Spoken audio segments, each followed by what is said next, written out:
Committee of the Local Government, the Committee on Electoral Reforms and People's Participation, the Committee on Finance is hereby called to order. I understand that in later hours, some members of the committees that I mentioned will join us, particularly Senator Lauren Legarda and Senator J.V. Ejercito. I would like to acknowledge with us today is our distinguished colleague from Cotabato, Congressman Edwin Cruzado of the 1st District of Cotabato, former Supreme Court Justice Adolfo Ascuna, a dear friend of ours in the Senate, who has been with us ever since the crafting of the Bangsamoro Organic Law, from its inception, and the debates. The good justice has been with us at all times. As well as my compadre, Chairman George Garcia of the COMELEC. Thank you very much, sir. And together with all the commissioners of the COMELEC that are here today, we really appreciate that all of you are here. It's a show of support for this bill and, of course, the continued need for suffrage in the area. We also have with us Secretary Charlie Galvez, who's instrumental in this law and instrumental in pushing for peace in the region. Thank you all for coming. And of course, the BTA Parliament is here as well in full force, and several members that I've worked with. They were not even members of Parliament when I was working, like Attorney Nagib and all the others. I'm so happy to see all of you here today, and led by your Deputy Speaker, Shah Elijah Dumama Alba, and MP, of course, I mentioned earlier, Nagib, who helped me in crafting the BOL, and other Deputy Speakers that are here with us today. Maraming salamat. Shukran for being with us. Now I'd like to request the Committee Secretary, Attorney J. Kerubin Fernandez, to acknowledge the rest of the guests. Good morning, everyone. Thank you, Chair. We would like to recognize our guests for today, starting from the Bangsamoro government. We have from the Office of the Chief Minister, to represent the Office of the Chief Minister, we have the Bangsamoro Attorney General, Attorney Norman Bantuas. From the Office of the, to represent the Office of the Parliament Speaker, we have Attorney Shah Elijah Dumama Alba.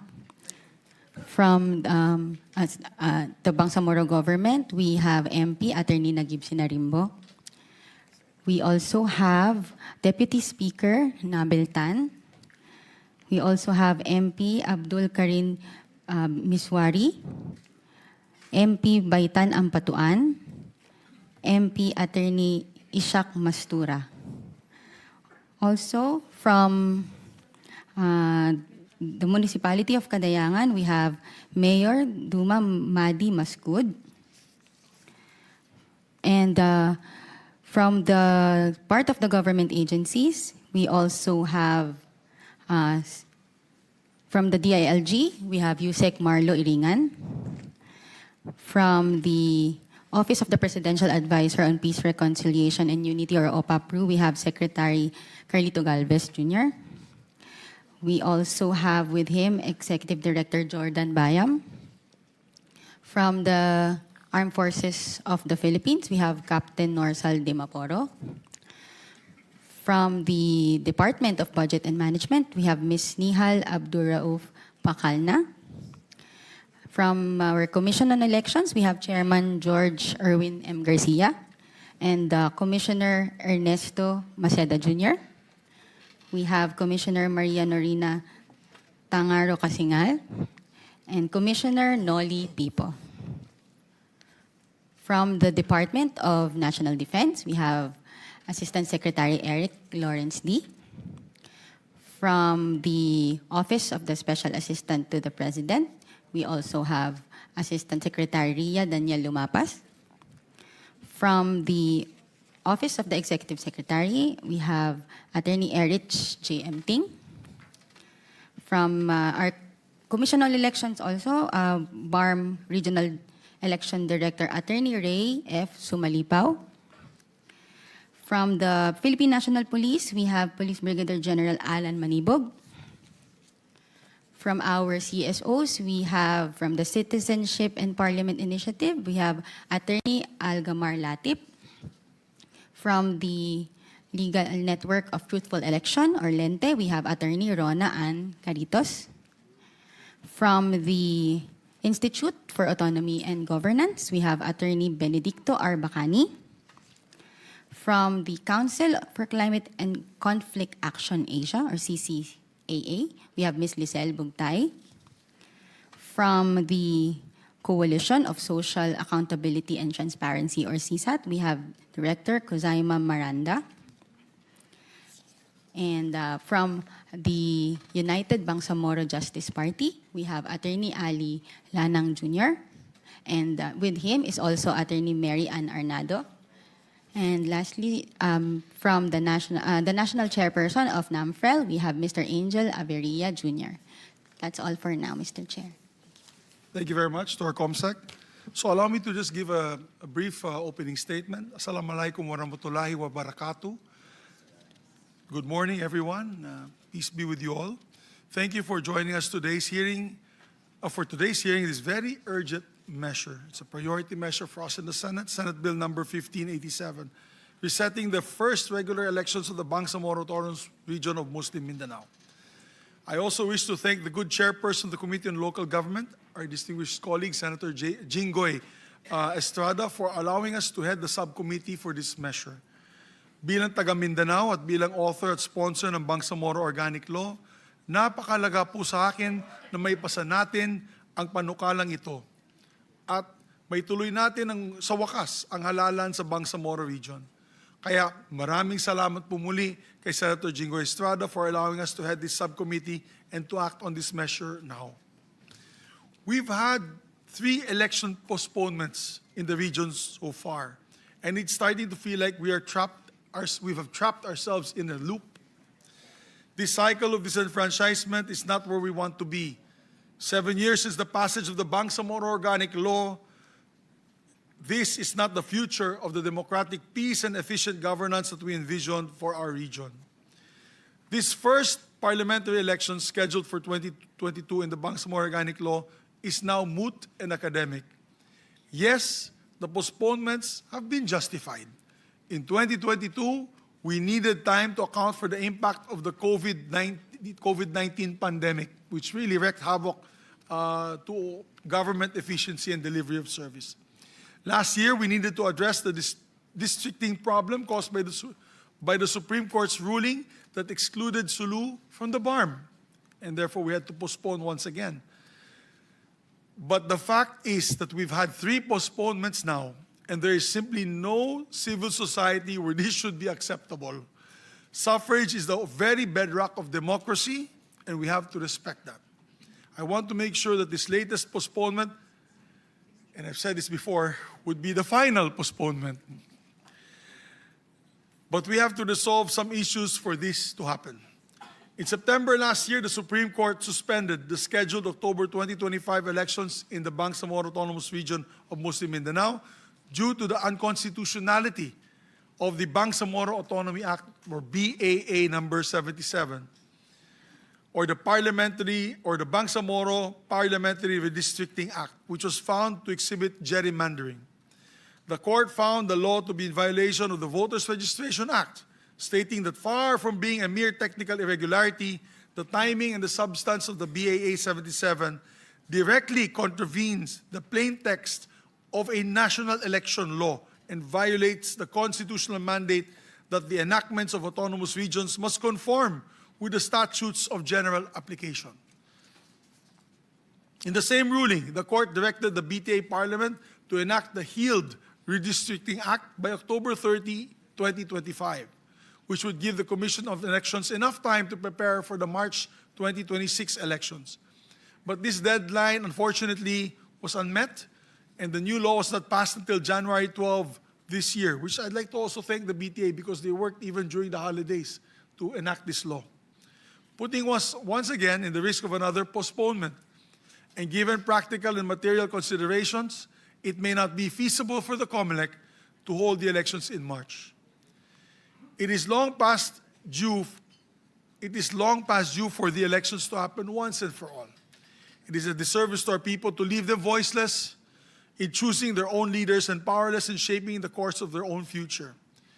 If we put elections off any longer, I'm afraid that we will be slowly undoing our work of peace and progress for the Bangsamoro region. Instead, we will begin to breed unrest and disillusionment. We will be going back instead of moving forward. And that's what I've been seeing in the last few weeks, and that's why I'm happy that the DILG is here together with the AFP and PNP, because we've been seeing in the last few weeks several skirmishes, ambushes done to our soldiers, even an RPG firing in national television for the world to see that in the Philippines, to get rid of a mayor who's a relative of one of our BTA officials here, they used an RPG which has captured now the imagination of everyone around the world. That in the Philippines, we don't just use guns, we use RPG, to do assassination attempts, which has been a black eye to our beloved country, our beautiful country. And it does not tell how much progress we've had done for peace in the region. I mean, 10 years ago, it was much worse. And you were dealing with bigger armed groups. Pero yun nga, natatakot nga kami kung ma-postpone ulit to. Ito ba isang sanhi ng kaguluhan? Yan ang dapat malaman natin ngayong araw na ito para maitulak po natin itong panukala at maibatas na as soon as possible. So, we have to strike a balance. How do we hold elections as soon as possible while still ensuring the complete and proper electoral preparations with the alignment in the Constitution and the Bangsamoro Organic Law? We cannot cut corners because doing so might just lead to another postponement, and we cannot afford that. So for today's hearing, I want us all to work together to ensure that these problems are addressed immediately so that we can finally proceed with the elections at the soonest possible time this year. So my three main questions for everyone today is, number one, does the new Redistricting Act, the Bangsamoro Autonomy Act of number 86, now address the constitutional infirmities found in Bangsamoro or BAA number 77? That's a fundamental question. Because if it will be strike down again, wala na naman tayong magagawa kundi ma-postpone na naman. Assuming that the new assuming that the new Redistricting Act is now constitutional, when would be the best, earliest, most feasible time for us to hold the elections? That is another fundamental question. There are proposals in the House of Representatives to make it September. Ours is, of course, March, which is now untenable. We're going to have to amend that, of course, in the bill. But what is the most ideal? And we'll also ask the COMELEC to expound on these issues. Number three, how do we handle the timeline of succeeding elections? Should we synchronize the 2028 national election? Should we synchronize it with the 2028 national election? Or should we establish a separate electoral timeline considering the provision of the Bangsamoro Organic Law that a member of parliament has a 3-year term? That's another thing. Because once we postpone it this year and you synchronize it to 2028, you will only have a 2-year term. Right? So we now have to see if it is legal or constitutional not to sync it with the 2028 or the general elections. So that's another question that we have to discuss today. I know that everyone in this room is united in our desire to engender peace and development in the Bangsamoro region. So I hope we can all commit to holding the elections soon. My fear is that escalating violence in the region is tied to repeated postponements of the elections. If this is truly the reason, then we must not delay this election any longer. We must not delay peace. The promise of the Bangsamoro Organic Law was to recognize the Bangsamoro people's rights to self-determination. I hope that we can all come together and honor this promise we gave to them. So maraming salamat po. And I'd like to recognize my distinguished colleague, our Deputy Majority Floor Leader, and a friend to the Bangsamoro. He was with us in our discussions for the BOL, very, very supportive from the very beginning. No other than Senator J.V. Ejercito. Sir, would you like to give a few words? Thank you, Mr. Chair. Good morning. Magandang umaga po sila. Assalamualaikum. Our Bangsamoro brothers and sisters have waited 7 years to elect their leaders. In the previous Congress, as former chairperson of the Senate Committee on Local Government, we took up the cudgels, deliberated extensively, weighed the risks, and ultimately made the difficult decision to postpone the elections, setting a new date for October 2025. The decision to postpone came after the Supreme Court ruling, which excluded the province of Sulu from being part of the region. Today, we face another legal hurdle towards our collective undertaking of conducting the Bangsamoro parliamentary elections. The Supreme Court ruled nullifying Bangsamoro Autonomy Act No. 77 and the previous redistricting law of BARMM and ordered the postponement of the election, which was previously set on October 13 of 2025 under Republic Act 12123.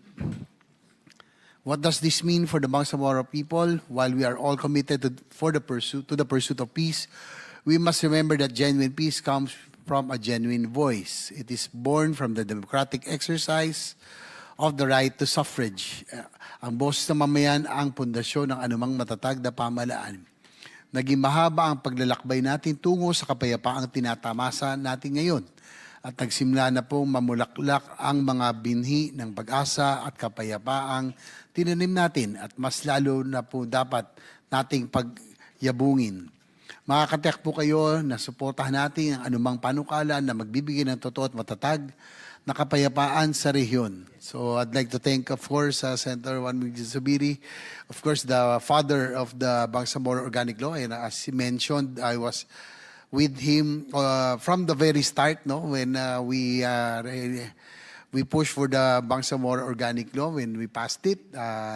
We traveled all over in Mindanao. We went around the areas. We're hoping that this will be the real direction, their way for lasting peace, and that's why I really support.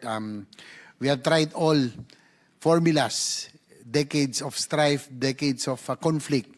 No, nasubukan na po natin lahat, yung full military offensive, no, lahat po sinubukan na natin, all-out war, but the problem still remains. So with the Bangsamoro Organic Law, this, hopefully this will really pay to lasting peace. But we have to, hindi naman puro Bangsamoro Organic Law lang, we have to follow it up with a lot of things. So hopefully this will be the first. This will be historic. This will be the first election of the parliament under the Bangsamoro Organic Law for BARMM. And likewise, sabi ko nga, one of my advocacies especially for Mindanao is really ang pang-follow up natin dito yung livelihood, di ba? The cause of all of this rebellion, itong secessionist movement is poverty, the root cause. So dapat may follow-up tayo rito. So one of my advocacies is infrastructure development. Hopefully we can push for finally the Mindanao railway system, improve the airports, ports, because this will stimulate economic growth. We want jobs and opportunities for the people of Mindanao, for the people of Bangsamoro. Yeah, that's our long-term goal. But in the meantime, of course, I will support, of course, what my colleague, my brother, my friend will spearhead, especially he's the father of the Bangsamoro Organic Law, so he'll take the lead, and we will be here to support anything that will really pave the way to lasting peace in Mindanao. Thank you. Good morning. Thank you, Senator JV. As a matter of fact, he's like an adopted son. He's there in Mindanao all the time. He actually goes motorcycle riding. I believe this week you're going to be in which area? Somewhere in Mindanao. Eastern Mindanao. Eastern Mindanao. He's there all the time doing his motorcycle tourism. That's correct. So, and also, my dear colleagues, before I start the discussions, the world is watching. You know, when I met with, I took 16 European ambassadors to Bukidnon and Cagayan de Oro 2 weeks ago to see the peace and order situation there, and they had such a wonderful time being with their indigenous peoples. They were so amazed at the development of Mindanao. They could not believe how fast the growth of Mindanao is. They were also amazed by the reports from the PSA that our poverty incidences have been going down in conflict-stricken areas. it's a big jump. The improvement is a big jump. And they all credit it, the ambassadors and the world, different organizations around the world and parliaments around the world credit it to our Bangsamoro Organic Law and the implementation of the government's peace program. So much so that I've had 2 delegations looking at the Bangsamoro Organic Law as also a possible solution to their problems in their country. One was a delegation of members of parliament from Thailand. From Thailand, they came because the southern part of Thailand, which is boundary to Malaysia, also has a dispute. They have problems also with their, quest for autonomy. So they actually came here and they studied our law. They were so appreciative of how we did it. So, sayang po, napakasayang ng ating ginawang trabaho. As a matter of fact, we chronicled it in a book that I will plug. You can buy in National Bookstore. It is The Road to Peace, who, by the way, is a National Book nominee for best in profession. Because it chronicles, and nandun kayo. Marami sa inyo nandun sa librong yun. Si Nagib, si MP Tan, Nabil, and all the of course, Charlie Galvez was still a general at the time, and Justice Ascuna was also there in that book. Did we give a copy to Justice Ascuna? So that's a reminder of all the hard work that we did. This was probably one of the most difficult bills to go through Congress. It took us a year, it took us a year to pass. We have Congressman Cusado here from Cotabato. And it was really a difficult path to take. So napakasayang, di ba? Nag-iyakan tayo. We all cried when we passed it in tears because finally our friends from the different groups, whether they're armed or unarmed, whether they're civil society or government, we were all in tune with one direction, was to promote peace in Mindanao. So let's start the ball rolling. There's a request from my compadre and my dear friend, Chairman George Garcia, to be recognized first. Also because he will give us the timelines. But sana po, may tanong ako kanina on the possible timelines for the elections. But he will give us the timelines previously on why we have come to this. So we'd like to recognize now our distinguished good friend and chairman on the Commission on Elections, no other than Chairman George Garcia. Sir, you have the floor. Magandang umaga, Mr. Chair, honorable member of this committee. Magandang umaga po sa inyong lahat. Although some of the timelines that I'm going to mention were already mentioned by the honorable chairperson, however, it's very important so that we will be able to come up with an answer to the question, when do we really conduct the election in the Bangsamoro? Of course, under the organic law, which the honorable chairperson authored, there are 80 members of the parliament. Sa 80 po na members ng parliament, 32 po dyan ay parliamentary district representatives, 40 ay ang mga miyembro ng political parties, yung mga nominees po nila, at 8 para sa sectoral organizations. So lahat po siya, sabi ng organic law, should be elected directly by the people. However, in the election code as promulgated and enacted by the Bangsamoro Parliament, nakalagay po doon sa 8 ay magkakaroon lang sila ng assembly for the first election. Wala pong direct election coming of sa Bangsamoro parliamentary election. By assembly lang po sila. So kung merong 6 na sectors, yung 6 na sectors magkikita-kita, mag-a-assembly, and they will have to choose their representative to the parliament. Sa 32 po, nagkaroon tayo ng problema because yung original na Bangsamoro Autonomy Act number 58, yung po included doon ang Sulu pa. Yung 32 seats allocated for the parliamentary districts ay 7 po doon, Mr. Chair, Your Honor, para po sa Sulu. And so nung lumabas po yung decision ng Supreme Court sa province of Sulu versus the Executive Secretary, ay nagkaproblema po dahil they will have to distribute the 7 seats to the remaining provinces of Basilan, Tawi-Tawi, Lanao del Sur, Maguindanao Norte, Maguindanao Sur, and the Special Geographic Area. So kaya po, yung existing law natin, yung Republic Act 12123, dapat talaga ang Bangsamoro parliamentary election ay kasabay ng May 12, 2025 national and local election. Kung kaya nga lamang po ito'y na-postpone because of that law 12123 na kung saan ito po, Mr. Chair, ay na-reset ng October 13, as you have mentioned, last year ng 2025. So, yung po yung pinaghandaan namin. At that time, ang existing na batas pa rin, Mr. Chair, ay yung Bangsamoro Autonomy Act number 58 na 32 seats pa rin para sa parliamentary districts. Kasi nga po, hindi pa naman po, wala pang sumunod na batas na kung saan dinidistribute yung 7. So several weeks or at least 2 or 3 weeks before the election of October 13, nagpasa po ang Bangsamoro Parliament ng BAA number 77. Yung BAA 77 this time, set aside BAA 58, at yung BAA 77 ay nag-distribute na ng 7 sa natitirang provinces na minention po natin kanina. So, ang nangyari po, somebody went to the Supreme Court, I think one of the petitioner went to the Supreme Court who is present right now, ay nag-question sa Supreme Court, and the Supreme Court rendered a decision declaring unconstitutional not only BAA 77 but likewise the original BAA 58. So, the COMELEC was left with no law to implement by October 13. And that's why, because of the decision of the Supreme Court, napilitan po tayo na hindi ituloy ang October 13, 2025 Bangsamoro parliamentary election. Sa decision po ng Supreme Court, very clear. Number 1, kinakailangan the Bangsamoro Parliament will have to enact a new districting law.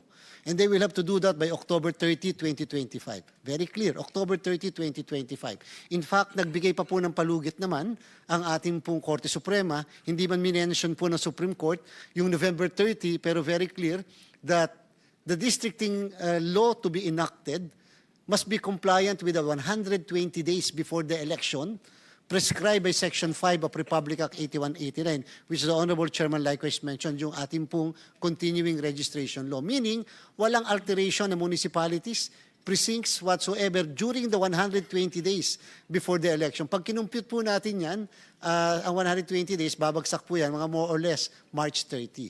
Ang sabi naman po, ikaw, COMELEC, if they are able to pass a districting law by October 30, or sabihin na natin November 30, 2025, you have to conduct the election not earlier than until at least hindi lalampas ng March 31, 2026. That's why, in compliance with the directive of the Honorable Supreme Court, on November 7, the COMELEC promulgated the calendar of activities and we set the date of the Bangsamoro parliamentary election by March 30, Mr. Chair. That is on the assumption that hopefully the Bangsamoro government will be able to pass a new districting law, which unfortunately was not done by the Honorable Parliament, and they were able to do that on January 12.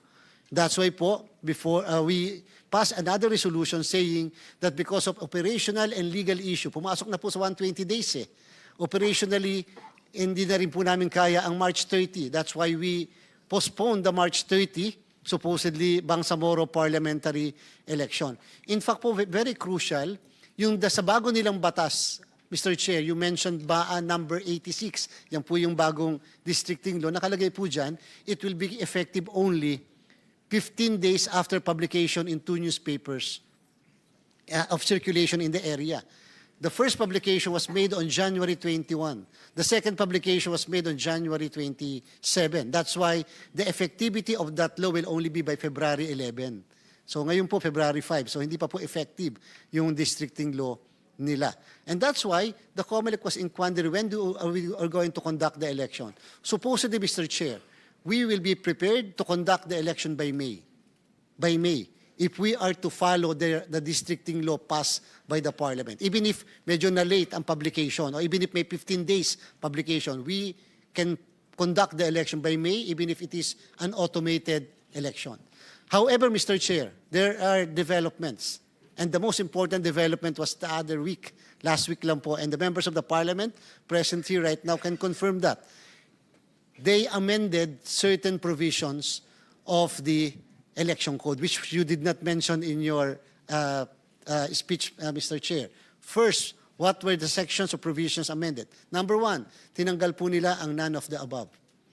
Sa kanila po, first time in the history of our electoral process, meron po silang none of the above option. Meaning to say, when you vote for the members of the parliament, for the legislative district, may panghuli po siya na choice na none of the above. Doon naman po sa political parties na pagbobotohan, meron din po silang choice na none of the above. Tinanggal po yan ng ating kagalang-galang na parlamento. Okay, number 2, they reduce the threshold na pwedeng makuha dapat ng isang political party. From 4%, ginawa po nila itong 2.5%. Question. Yung tinanggal po yung none of the above at saka po yung reduce from 4% to 2.5, will that alter the timeline of the commission, our internal? No.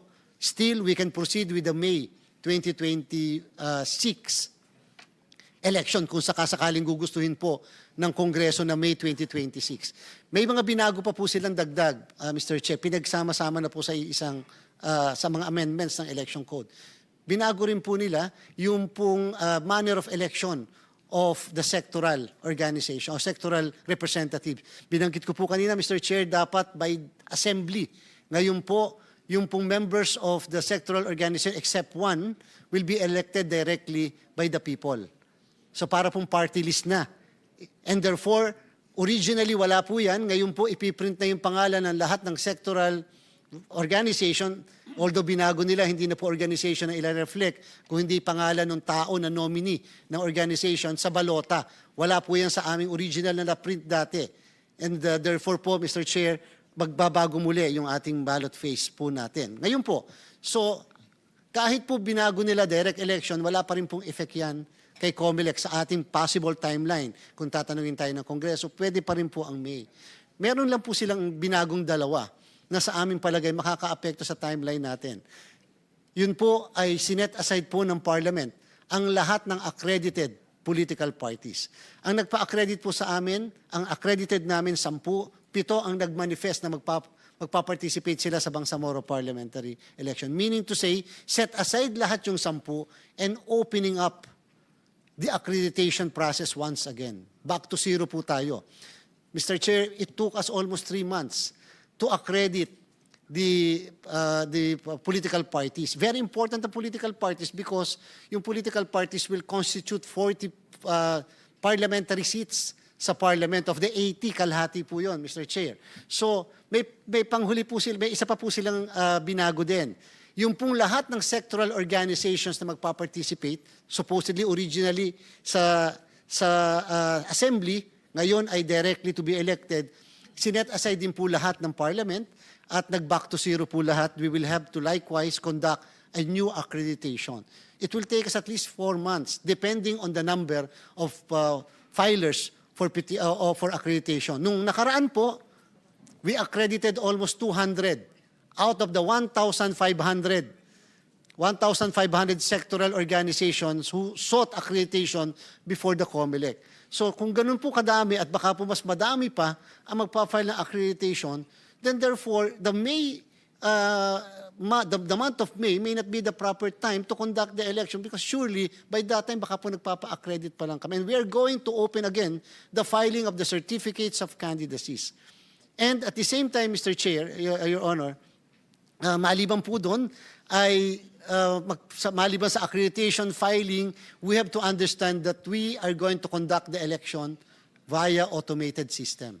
Under Republic Act 12123, which until today is a valid law, ang hindi lang naman po nasunod sa 12123 na batas ay yung October 13. Until today, that's a valid law, nakalagay po dyan that the Bangsamoro parliamentary election is a continuation of the May 12 national and local elections. Sinabi doon, lahat ng ginamit ni COMELEC na gamit, equipments, facilities, etc., will be the same thing that will be used for purposes of the conduct of the Bangsamoro parliamentary election. In fact, the problem at sa batas na yun, nakalagay po na ito ay continuation ng national and local election. Therefore, kung sino lang ang botante at the time of the May 12, 2025 elections, siya lang ang pwedeng bumoto sa Bangsamoro parliamentary election. That's why until today, Mr. Chair, the registration in the Bangsamoro is suspended.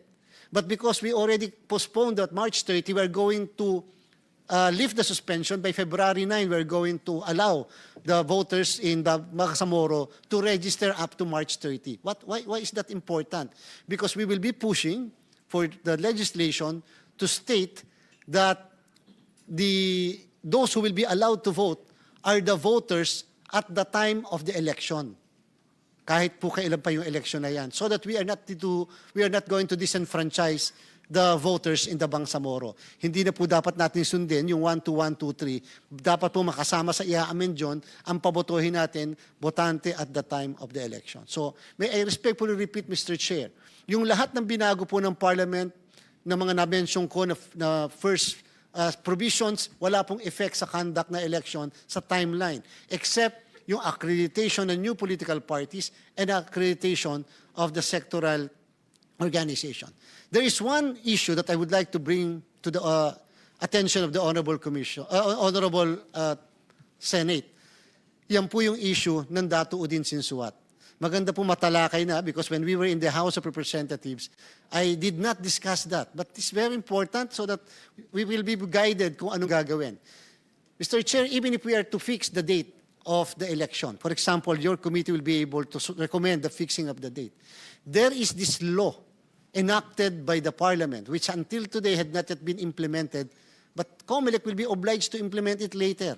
And that is the division of the Datu Udin Sinsuat into 3 municipalities. Anong ibig sabihin po niyan, Mr. Chair?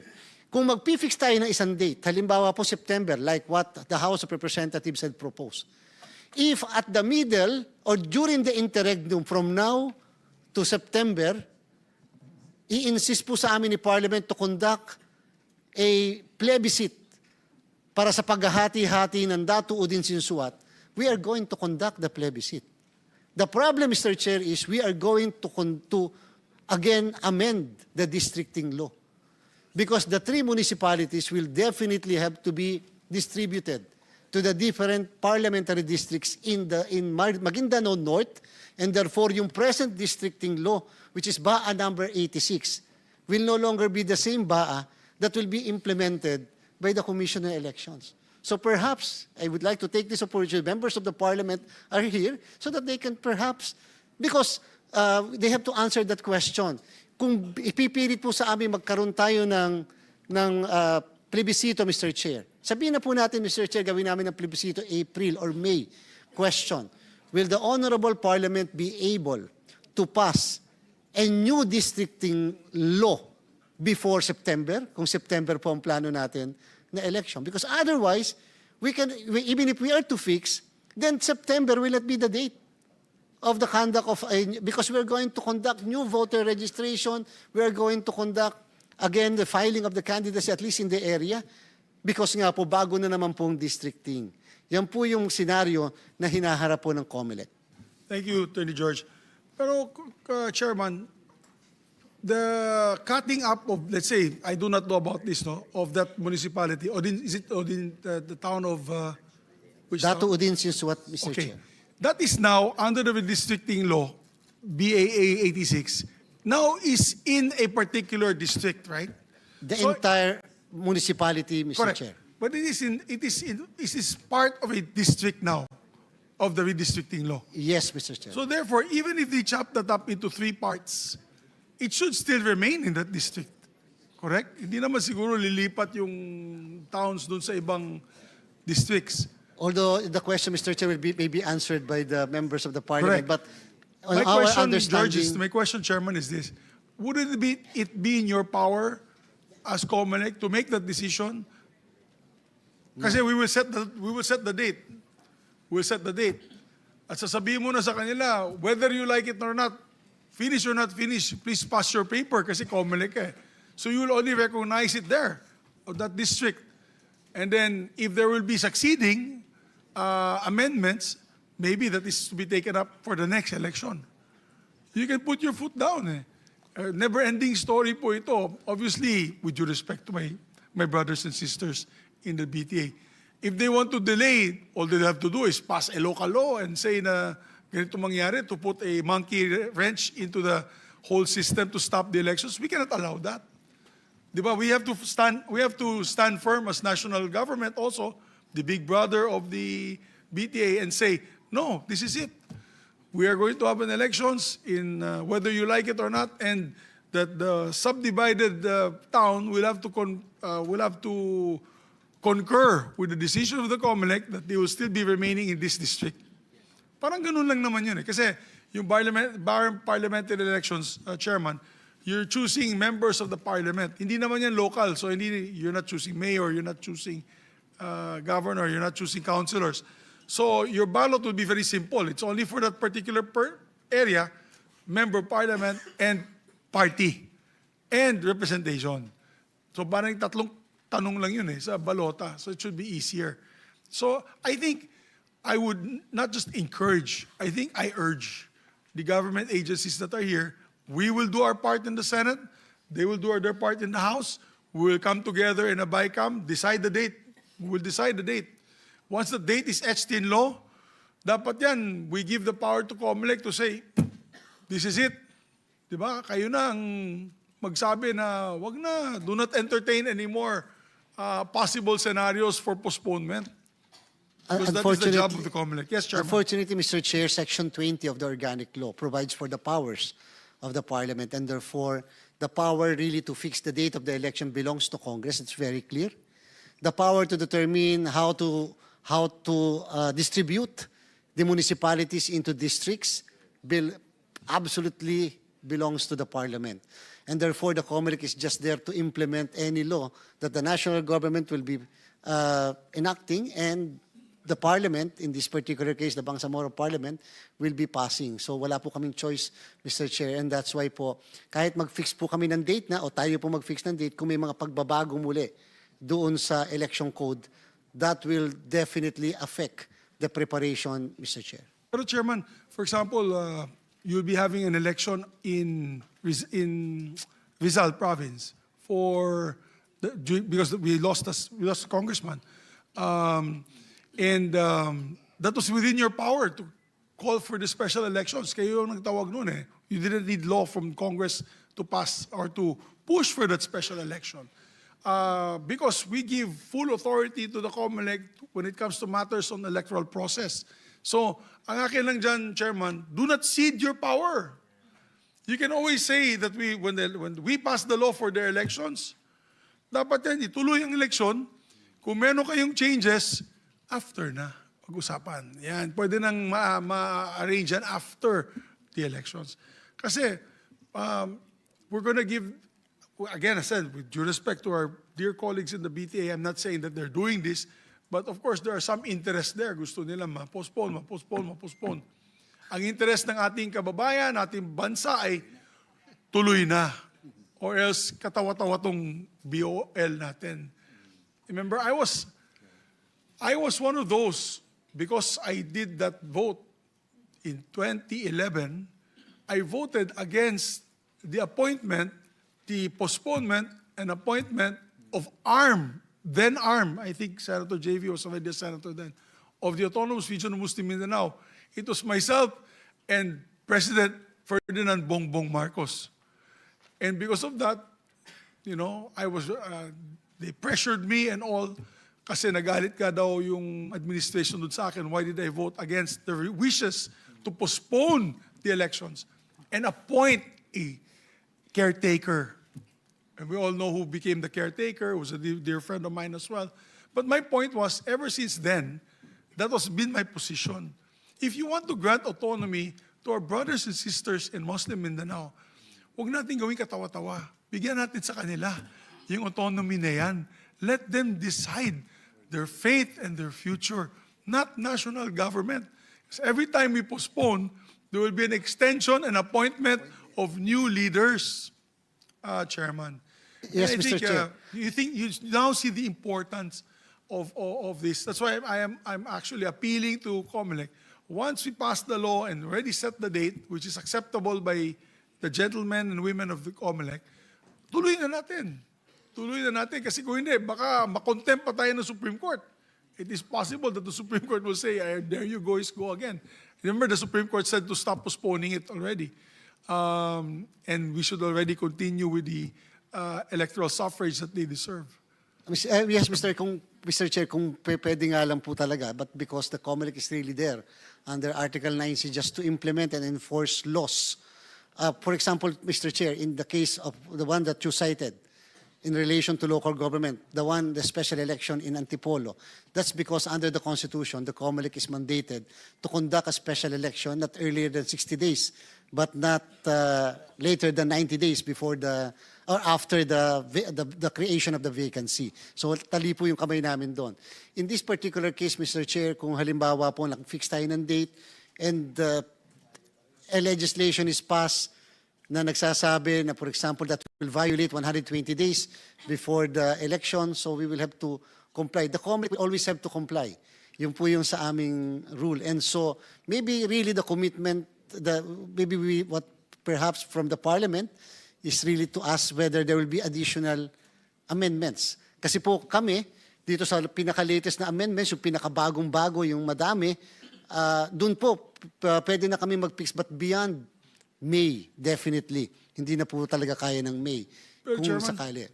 Chairman, no, under the BOL kasi, as we craft the BOL law, national laws cannot be superseded by the local laws of the autonomous region. So, if we set it already, the date is set already, approved by both houses of Congress, that is a Republic Act. That is a national law, which they must comply. And therefore, COMELEC will be urged to comply under that law. Yes, Mr. Chair. But the problem po, Mr. Chair, is we will comply with the date. Wala pong problem doon because only Congress can fix the date. But however, the subject matter of the election is not for the national legislature to enact, but it is for the local legislature, in this case the Parliament, to enact, Mr. Chair. Chairman, you have also the power, for example, last elections, and I will not anymore mention the name of the city or the name of the senator because we had a shouting match here in plenary. There was no law to come up with a new district for that particular city, but the COMELEC decided to have an election to decide. The COMELEC decided that you can now vote for this part of the city, for this set of councilors. Kayo po nag-decide yan eh. Kasi walang batas. It was only a concurrent resolution of both houses. Correct? So Yes, akin Mr. lang, Chair. Mr. Chairman, use your power and authority. This is more than just technicalities. This is peace that we're talking about in my hometown of Mindanao. So yan ang request namin. But I'd like to recognize, Chairman, before you proceed, a member of Parliament who would like to be recognized, Attorney Nagib of the BTA. Attorney. Thank you, Mr. Chairman, and the Honorable Senator Estrada, Chair of Ejercito. Yes. Thank you, sir. The BTA, sir, our commitment is that we should give primordial consideration to holding the elections this year so that once and for all, we can give our people the democratic choice as to who would be their leaders. We made the two laws earlier mentioned by the good chair of the commission. One was to respond to the decision of the Supreme Court, arising out of the separation of Sulu from the BARMM. And therefore, it is important that we do the redistricting law so that we can redistribute the 7 seats originally allocated for Sulu, and which is why we enacted BA 77. As a consequence again of the decision to declare unconstitutional the 2 districting laws, BA 77 and the earlier one, BA 58, we needed to come up with a districting law because the candidates would not have a district where they can file their certificate of candidacy kasi wala ho tayong districting law eh. So we would not know kung saan magfa-file yung mga kandidato. And so we pushed for the passage of BA 86. This is the new districting law that allocated the 32 parliamentary seats in the whole territory, remaining territory of the BARMM.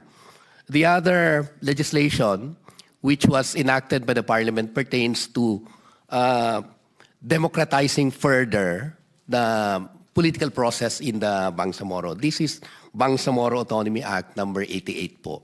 Kasi dalawa. Una ay masyadong mataas yung threshold for political parties na 10,000. At the national level, 500 lang pwede ka na mag-register as a political party. In the case of the Bangsamoro, as a consequence of the very high threshold for registering political parties, marami hong gustong mag-register na political parties na hindi natuloy. Like Isama, for instance, a political party that's based in the island provinces. Kasi hindi nila kaya yung 10,000 and then presence in all of the provinces and the cities and majority of the municipalities. Hindi ho nila kakayanin yon. Yun naman pong threshold na 4% para ho maka-obtain ka ng seats sa parliament for political parties, masyado ring mataas. At the national level, it's just 2%. So maraming hindi aabot doon. So in effect, pagka ho sinustain natin yon, ma-deprive natin yung mga constituents natin na makasali sila doon sa parliament. I think the original intent really of the BOL was to allow people and organizations and aggregation to participate in a democratic election. In fact, kung yung mga remaining rebel groups na hindi pa nagpi-peace agreement sa atin, pagka may chance sila, pwede sila mag-organize ng political party at maging democratic na lang yung participation nila sa atin. So kaya binabari natin ng 2.5, yung 4% na yon, para may chance sa lahat na mapunta. Yung pong issue doon sa sectoral representation, sir, is a constitutional challenge that we needed to address. Kasi under the Constitution, Article 10, yung representation in the assembly of the autonomous region is very clear, by election. Wala siyang exception. We will be stretching beyond legal recognition yung concept of election if we allow yung assemblies of organizations. Because in reality, that's not an election. So, meron na mga pending petition against that. At ina-anticipate na natin na magro-rule yung Supreme Court, masi-set aside yon, magkakaroon ulit ng issue doon sa membership in the parliament. And again, this may lead again into another postponement. So, kinlear na natin yon para wala na tayong problema. Ang exception lang naman na ni-recognize ng BOL is for non-Moro indigenous people. Kasi yung recognition ng traditions nila, na iba yung system of electing their leaders. So yun lang ang may exception. Ang kaso lang doon sa original na electoral code ng BARMM, lahat nung sectors ay in-exempt niya na wala naman sa national law na BOL. So kinorek na natin yun para hindi na tayo umabot doon sa punto na magiging question ulit yon. So what we feel at the VTA is sufficient enough yung legal framework created to allow for the conduct of an election. Wala na remaining na legal challenge. And so we feel that we should have the elections this year. Kasi ready na lahat yung batas at wala na tayong ina-anticipate na magiging problema. Of course, ang legal issue lang naman, which I think should be decided by the Senate and the Congress, ay yung issue ng fixed term. Gaya nung sinabi nyo, kung gagawin po yung election this year at magsisynchronize tayo to comply with the synchronization ruling in the Abaskida case, 28 yon. At masasacrifice natin yung fixed term na 3 years. Ang pangalawa ay hindi natin i-synchronize. Gagawin natin election ngayon, we will comply with the fixed term requirement of the Constitution and the law because it's very clear Yung isa ay jurisprudence lang yon in the Abaskida case. Ito, clear constitutional provision, clear na legal provision ng batas na dapat fixed term yung mga members ng parliament na may elect. So, yun po ay choice na pwedeng gawin basta't may legal basis. So as far as we're concerned, the parliament is committed to ensuring na wala nang dagdag na magiging problema arising out of the parliament's action. Kasi nandyan na sufficient enough yung legal framework to conduct the elections. We're hoping Congress, under its mandate to set the date for elections, would already set it in due consultation with the Commission. Kasi sila talaga yung yung operation side ng election, sila ho talaga makaka-determine nun. Maraming salamat po. Attorney Nagib, MP Nagib, yung ano lang, yung rinaise ni Chairman George, okay naman siya, wala naman silang problema. Yung may rinaise lang siyang issue na possibly could cause a snag, which is that, was it the town of Datu Sinsuat? The town of Datu Sinsuat. Will that create a problem, you think? Kasi hahatiin yata ng tatlo. So will that be creating a problem for them in the COMELEC? Mr. Chair, ang humble submission ho namin ay in terms of sequencing, we prioritize yung plebiscite or the elections muna in the parliament. We can deal with the plebiscite for the division of the municipality of Datuudin Sinsuat after the election. Otherwise, mag-i-increase yung pressure sa atin pagka dinivide mo yan eh. Kasi yung district na nandun yung Datuudin would now constitute 5 na munisipyo. Mag-i-increase yung pressure nila na kailangan namin ma-distribute yung seats. So sa amin kung kakayanin po ng commission na unahin na natin yung election, saka na tayo mag-plebiscite sa division, baka yun ang mas reasonable na pass sa atin po. Yeah, so Chairman, I think that's very clear. It's within you. I think it's within your power to say na after wala tayong time, election muna tayo ng BARMM Parliament, then we can conduct the plebiscite after. In that case, Mr. Chair, we have no problem so long as it is coming from the Parliament, because any resolution coming from the Parliament that they wanted to conduct a plebiscite, especially if they're going to give the COMELEC a budget, we will have to conduct the plebiscite, Mr. Chair. So if there is this guarantee that they will not push for the conduct of the plebiscite before the conduct of the election, then there's no problem with the commission election. We can conduct the election in 2026. That's what we are saying. Let us conduct the election in 2026, surely and definitely not in 2027, and surely and definitely not in 2028. Thank you. Before I recognize really quickly Senator JV, we'll go back to the flow, the original flow. We already allowed Chairman George to speak on the timelines and possible snags. But I'd like to also, after the questioning of Senator JV, go back to the BTA to present to us BAA 86 on its constitutionality. Were you able to address the unconstitutionality of 77? And then once you have already presented your case that BAA 86 is already confirmed constitutionally, I will now ask our constitutionalist here, particularly Justice Ascuna, to give his opinion if they have already complied with the requirements set by the Supreme Court in the last Supreme Court ruling. So yes, Senator J.V. Harris is recognized. Yes, thank you, Mr. Chair. We postponed the elections last year, under we passed a law. I was then the chair of the Committee on Local Government to give time for the legal issues to be resolved also. Kasi may mga legal issues tayo nun. So we gave it enough time. Kaya unfortunately, events took place again, the October 30, supposedly 2025 elections was likewise so because of the Supreme Court decision. Now that, of course, as mentioned by our chair, long overdue na elections. The people of the Mindanao, especially Bangsamoro, want to have their own leaders elected already. This will be historic. Now that, according to Chairman George Garcia, March 30, 2036, the date has been declared legally and operationally impossible now.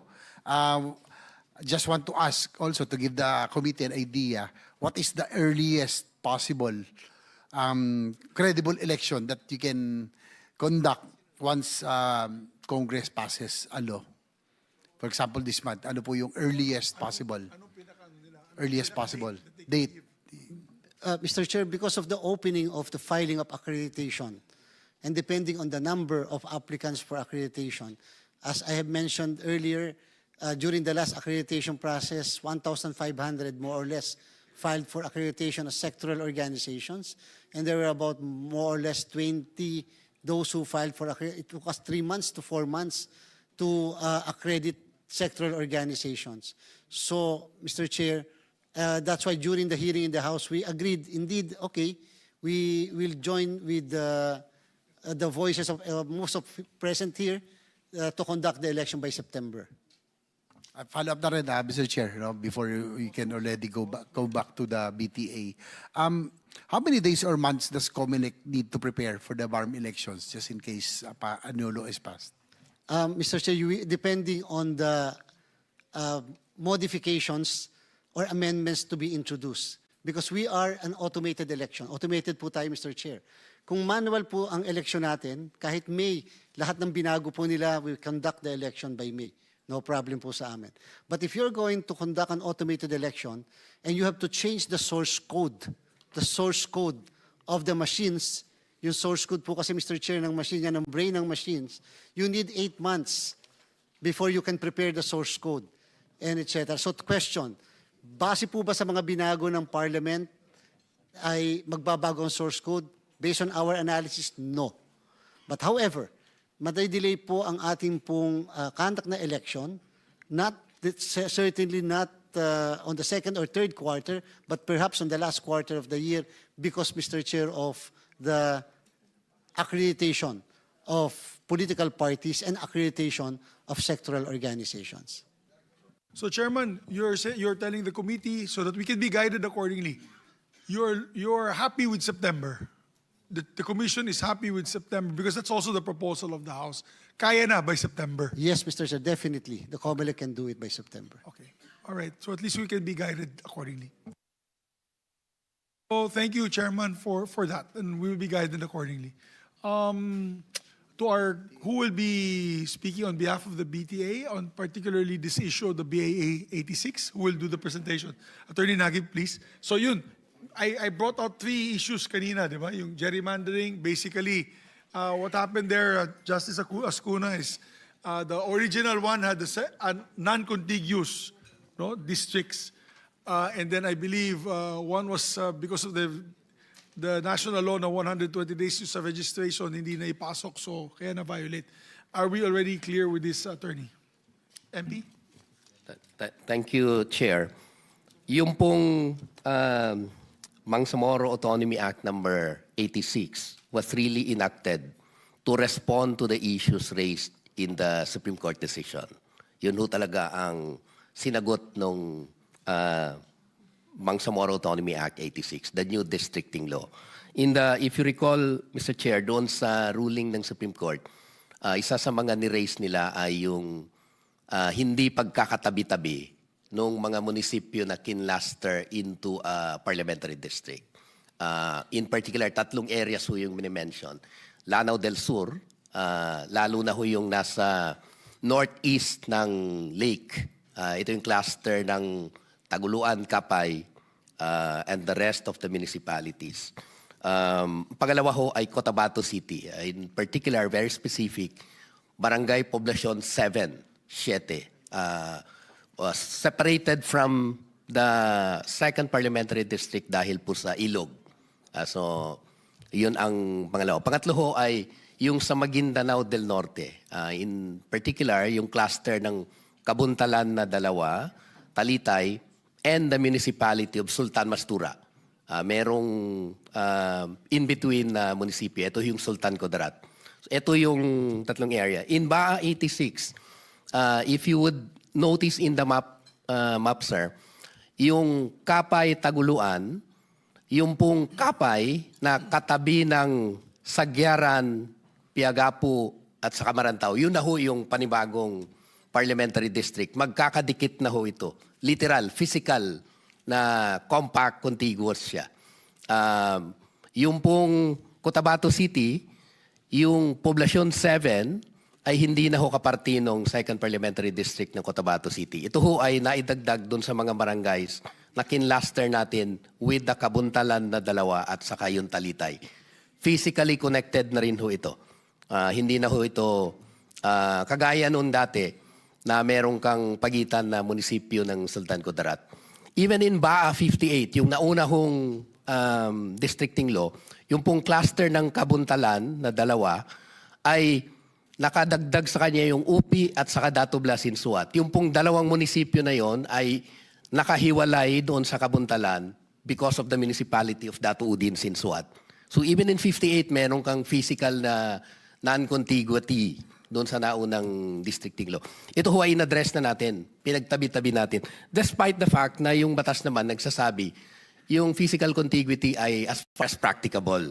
At pangalawa ho, yung gerrymandering na jurisprudence in the US, clear ho yun, dalawa ang kailangan mong i-establish. One ay deliberate at intentional yung paggrupo-grupo, maski na magkakahiwalay, para ho paboran ng isang kandidato kaya political party. In the ruling of the Supreme Court, wala hong discussion nun, wala hong proof nyon na merong nag-resort para lang ma-determine yung outcome ng election at mapaboran yung isa. Literal lang ho talaga na sinabi ng Supreme Court, kailangan magkakadikit-dikit at walang interpretation nung phrase na as far as practicable in the provision on how do we make sure na magkakasama yung mga clusters ng mga munisipyo. So, sa tingin ho namin, in-address na natin yon. Maski ho tingnan nyo sa mapa, magkakadikit-dikit na ho ito. Hindi na ho issue yung contiguity. Ang pangalawa ho ay yung 120 days before the conduct of an election na hindi tayo pwedeng mag-districting dahil indirectly ay mamumove natin yung mga precincts which is prohibited under the registration law. I think with the resolution coming from the Commission on Elections na lifted yung calendar, wala nang prohibition doon sa pagpasa ng batas nung January doon sa districting. So, as far as we are concerned, Mr. Chair, na-address na ho natin very surgically yung issues na ni-raise ng Supreme Court sa atin. Magkakadikit-dikit na ho itong mga territories na ito po.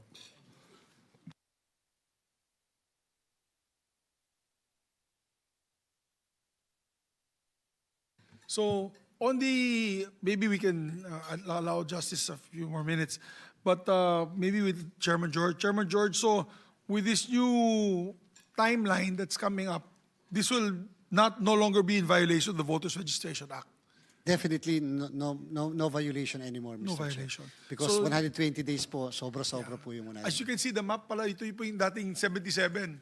That's why na ano po siya, Justice Ascuna, that's why saan ba yung mapa? Nawala.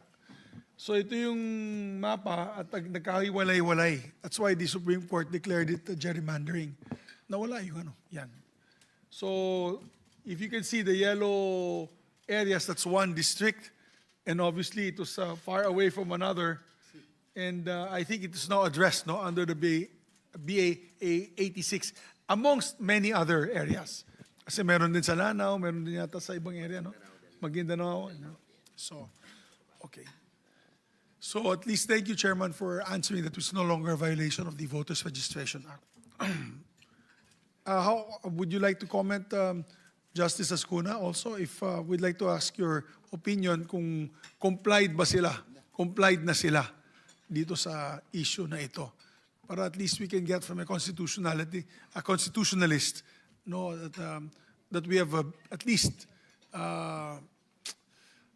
or they have done their best, no, to be able to comply.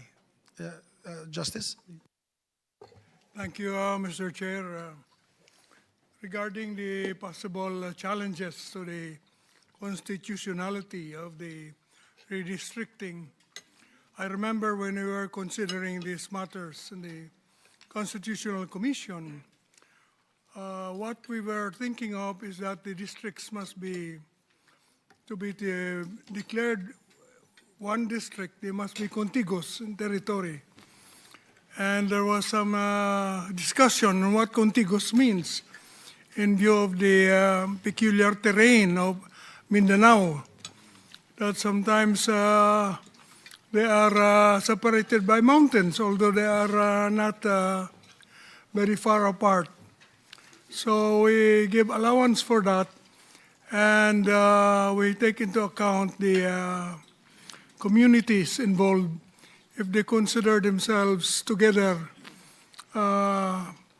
as a one community, even if they're separated by a mountain, we consider it contiguous.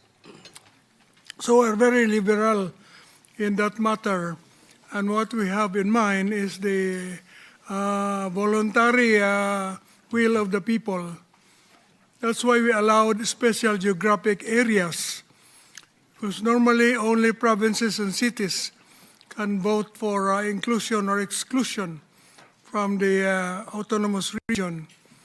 But we carve out municipalities that have peculiar characteristics that may be allowed to opt to join the autonomous region, and we call these special geographic areas. There are, of course, emergent problems regarding these special geographic areas because they are carved out of provinces that are not members of the autonomous region. And these SGAs also want to become new provinces, so that this has to be addressed by Congress. But the primary task right now, in my view, Mr. Chair, is to hold the elections. And to do that, under the light of the Supreme Court decisions, you have to finish redistricting the region for purposes of holding the elections. So that is the priority. And you must do this in coordination with the COMELEC, so that whatever is done is doable as far as they are concerned. And then the time frame, when can this be accomplished, so that we can have the elections as soon as possible. We must remember, Mr. Chair, that regular elections are considered fundamental guardrails of democracy, so that if you remove regular elections, you endanger democracy in any state, in any situation. So we must not be postponing so many times this right of our people in the autonomous regions to elect their own representatives. So I am glad that this committee and subcommittee is tackling this task in order and assembling the peoples involved and hearing them in order to accomplish the primary duty of making real this first. It will be the first elections of the BAR, the new autonomous region, Muslim Mindanao. I'd like to add that I am a son of Mindanao. Among the surviving members of the Constitutional Commission, I'm the only one who comes from Mindanao. My Muslim colleagues have passed away. And as the only surviving member of the CONCOM from Mindanao, I urge this Honorable Senate to and the House here, my counterpart here from the House, to enact this law, finally calling for a election and a BAR, Mr. Chair. Thank you. Very much, Justice Escuna. Your voice here, lending your voice to this committee is really, truly an honor for us, and we thank you. Kababae po natin siya from Mindanao, and like all of Mindanaoans like us, we wish and long for lasting peace and progress. May I also give a chance to our distinguished co-equal branch of legislation, Congressman Cruzado, to also say a few words. Mr. Chair and members of this panel, good morning, good afternoon. And whatever be the decision of this chamber, this group, the North Cotabato on behalf of Governor Lala Talino is supporting. And in behalf of the Congress, we will work together with the Senate to fast-track this, the dates of these elections to come. And I'm so glad that we have given, I think, 63 barangays to the SGA, the Cotabato province.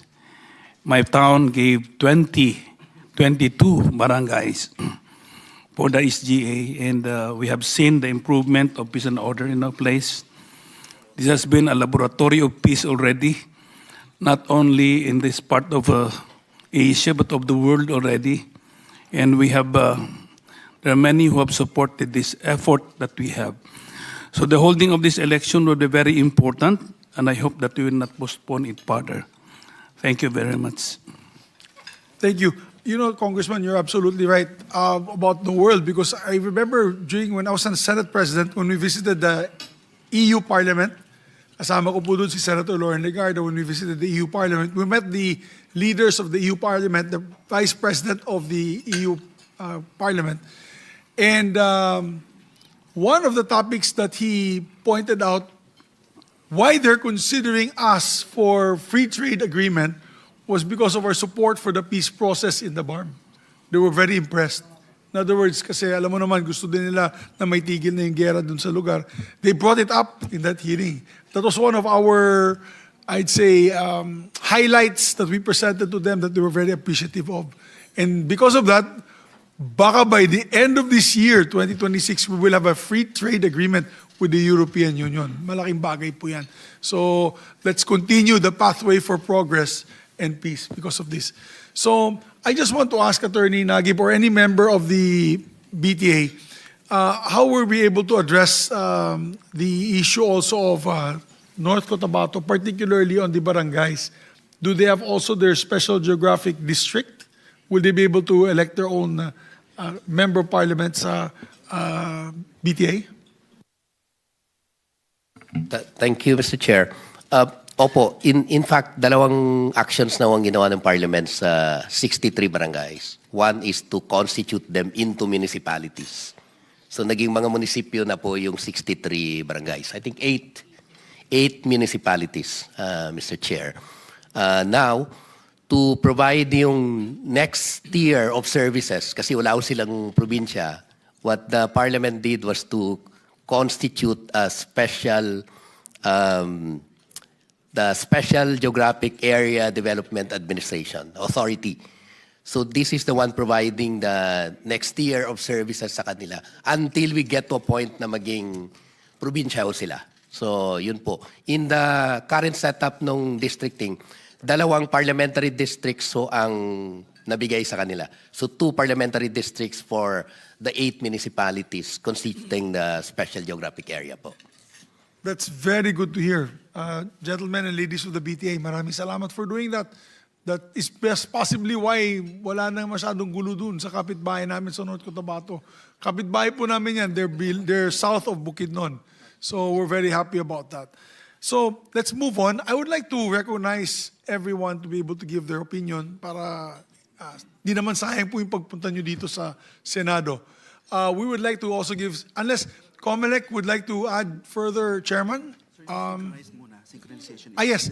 Maybe we can discuss before that. Chairman, tulungan nyo kami dito. Paano yung synchronized election? Paano, kasi sabi nyo, lalagyan namin sa batas. You know naman, we're not lawyers. We're lacking in lawyers in the Senate, so we need to get guidance from our legal luminaries such as yourself and the justices and our friends from the BTA. I would prefer that we do not break the 3. Obviously, that's a mandate that they have 3 years. We gave them 3 years. Pangit naman na kung magsisynchronize tayo, 2028, mabibitin po ang kanilang termino.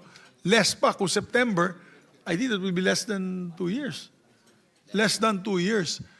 How do you foresee that we can do the synchronization, Chairman, if possible? Thank you very much, Mr. Chair. I would like to agree with the comment of MP Sinarimbo in that respect, Your Honor. First, the provision of the Constitution under Article 10, Section 8 is very clear. The term of office of local officials shall be 3 years, except barangay officials which may be fixed and provided for by law. Ibig sabihin po, 3 years talaga yan. Walang extension, walang whatever, walang holdover capacity, 3 years. Term po yan. Versus tenure, fixed po ang 3 years natin. So meaning to say, if we are to reset the election, we must always consider as a priority yung pong principle of 3 years as a term. Ngayon po, yung pong tungkol sa synchronization of election. Pag binasa po natin ang Constitution, perhaps the Honorable former Associate Justice Ascuna can confirm this. Under Article 18 of the Constitution, ang title po nun, Mr. Chair, transitory provision. Ang Section 1 po niya nagsasabi, yung first election after the 1987 Constitution ratification shall be synchronized.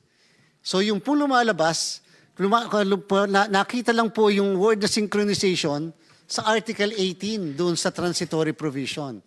And because of that, Congress interpreted Article 18, Section 1 as having the intention of the framers of the Constitution to synchronize all elections. Kaya po nagpasa naman sila ng Republic Act 7166 ang Kongreso, yung synchronized election law. But pag tinignan po natin, there is no specific provision in the Constitution mandating that all elections should be synchronized. Ang nagsabi lang po, yung pong desisyon ng Abbas versus Comelec case na nagsasabi dapat synchronized. Ibig sabihin, Mr. Chair, kung titingnan po namin from the point of view of law, yung pong Republic Act 7166, yung synchronization of election, is a general law. If Congress now will pass a new date or determine a new date for the election, which will not make the election synchronized with the national and local elections, then, Mr. Chair, that will become a special law. Ibig sabihin, general law, special law, as if exception to the general rule. Question, will the Supreme Court sustain? I honestly believe the Supreme Court will sustain, simply because this is a special law already versus a general law. Siyempre po mga lawyers magkakaiba ng opinion. Para sa amin, Mr. Chair, mas magandang masunod yung 3 years. Kasi po, provided mismo ng batas po ng Constitution. I totally agree with you, Chairman. And what we'll probably do is, under the transitory provision of this postponement, we can put that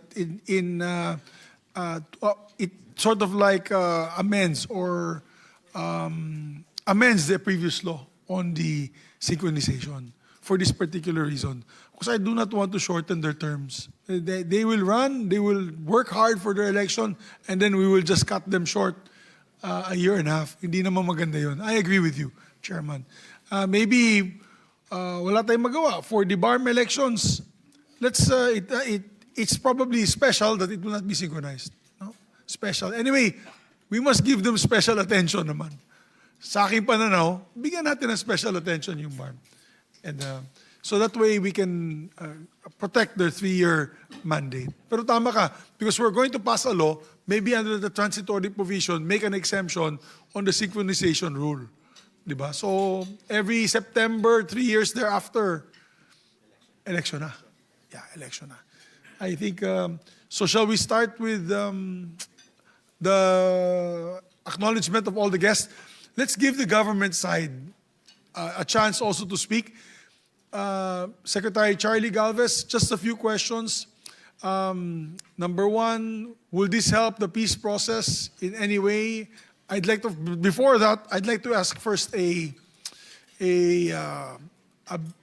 short briefing on how we are now in the peace process. Kasi I've been getting, again, videos in my feeds in Facebook about armed people going around these areas of BARMM, not members of the armed forces or the PNP, obviously. There was an ambush again of the Maute group on our members of the armed forces. PNP ba yun or AFP? AFP, 6 yatang namatay. Where are we now in the peace process, particularly in the issue of de-escalation and of course the coordination with other armed groups that are popping up left and right, Your Honor, Secretary? Sir, thank you very much, Your Honor. By the way, gentlemen, ladies, this is a working lunch. Pwede po kayong kumain habang nagsasalita yung iba. Please, Secretary. Sorry, my apology. Yes, sir. What you have said, Your Honor, is very unfortunate, but these are really isolated cases. Actually, the cases of violence only concentrated in few areas. For example, in Sulu, Basilan, and Tawi-Tawi, it's really very peaceful. Even we can consider that in Basilan, there are only 3 municipalities that we have some problems, in Tipo-Tipo, Albarca, and also Ongkayapukan. But in other areas, We just came from Tawi-Tawi, Your Honor.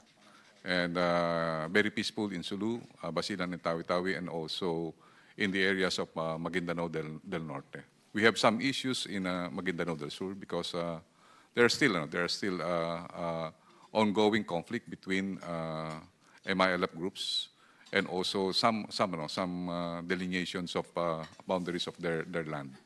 Actually, that is the reason why that we are looking for the possible priority of really creating the Transitional Justice Commission, because the issue right now, Your Honors, is more on the issuance of land. Most conflict are land issues. And also, there are also the conflict that we had. I don't want to precipitate the investigation in Maguindanao del Sur, but we have suspicions that it is more on political issues. So, despite the incidents of violence in Lanao del Sur, in Munay, generally the conditions of peace is already in the area, particularly in North and South Cotabato. We have also some issues in Cotabato City, where in some violent incidents also happen. But generally, most of the situation in Mindanao is very peaceful, Your Honor. Continue in your report, Your Honor, on, Yes. on the elections. Okay, can I read my Yes, petition? yes, please continue, Secretary. So, to the Honorable Juan Miguel Subiri, the father and the architect of the Bangsamoro Organic Law and the BBL, we have been together in passing the BBL and also its ratification. We really owe you so much. The Bangsamoro is very grateful, and we will not forget your contribution in this. With our esteemed senators who really work with us with peace, and the Committee on Local Government, together with the committees on electoral reforms and people's participation and finance, who work with us during the trying times on the ratification of the Bangsamoro Organic Law. My public servants, distinguished guests, ladies and gentlemen, magandang umaga po sa inyo lahat, and assalamualaikum. The Office of the Presidential Advisor on Peace, Reconciliation, and Unity welcomes and supports the legislative measure setting the date of the first ever Bangsamoro elections. I have remembered that we have met last month, Your Honor, and you have made the commitment that we will finally set the date of the election. And we're very thankful that we have this meeting as your commitment to us. The political exercise is very critical to the completion of the political track of the comprehensive agreement on the Bangsamoro, because this is a very important track wherein the Bangsamoro region need the full autonomy, wherein our Bangsamoro people wanted that their rights to choose their own leader be given to them. Although we defer to the wisdom of the Congress and the Senate and the COMELEC and other constitutional institutions in determining the final timeline of these elections, it is our firm position that these historic polls must proceed within the year, as soon as possible, because we believe the longer it will take, the higher the risk, Your Honor. It will have some consequences, especially in the peace and order. Because we believe after the elections, there will be unity, reconciliation, and there will be development. Many countries are watching us. This is one of the primordial reason that we want to really boast to the world that we are different in this country. I just came from Doha Forum, and I've seen the worst scenarios in different countries, and they are seeing that the possibility that they will learn from this peace process. Many countries are visiting OPAPRU, including our domestic and also international partners. Even Thailand and also Cambodia are learning lessons from us, and maybe in the future Myanmar will also learning some lessons from us, because we have also some effort in really extending some diplomatic resolutions on their cases. We are very truly thankful to this honorable committee for calling this hearing, which serves as a vital platform for collectively addressing and resolving challenges surrounding the conduct of the BARMM elections. And I think with the conglomerations of all the stakeholders present here, hearing their voices, maybe we can have finally have the decisions of what will be the perfect date for the election. As the National Peace Agency, OPAPRO stands ready to support and work with our stakeholders to ensure the peaceful, credible, and orderly conduct of this landmark election. And we would like to thank the effort of the Armed Forces of the Philippines, the PNP, and other partners from the civil society for really shepherding us in this peace process. We are now prepared to address any of your inquiries, and we are really thankful, Your Honor, for really guiding us in this session. Maraming salamat po. Thank you, Secretary. Secretary, konting tanong lang on yung ating and part of the peace process was, of course, trying to get the arms back from our MILF, the decommissioning of arms. How are we, as far as that is concerned, in terms of percentages?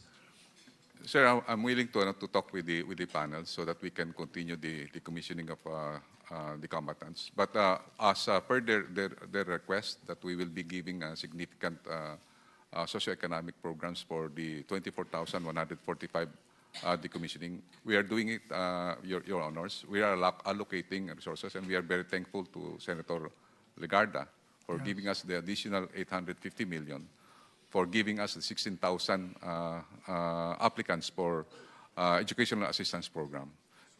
This year, the budget, para malaman na lahat, this year, the budget, how much were we able to allocate for helping our peace process continue in the BARMM area? Sir, we are very thankful to the Congress and the Senate that we increased they increased our budget. Our budget before was only 600 million. Over the years, we were increased to now 8.1 billion. We will be allocating more than 1.5 billion pesos for the granting of a scholarship program. More or less 23,000 combatants' family will be benefited from it.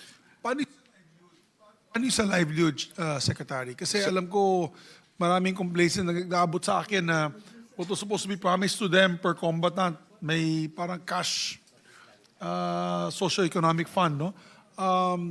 Is it part of OPAP or PAPARU, or is it BTA's, or is it the BARMM government's program already? Sir, actually, we are with the current Chief Minister. We are acting collectively so that we can really fast-track the normalization. Because the provision of BOL also provided the 5 billion SDF. The 5 billion SDF is being given to the BARMM purposely for the transformation of all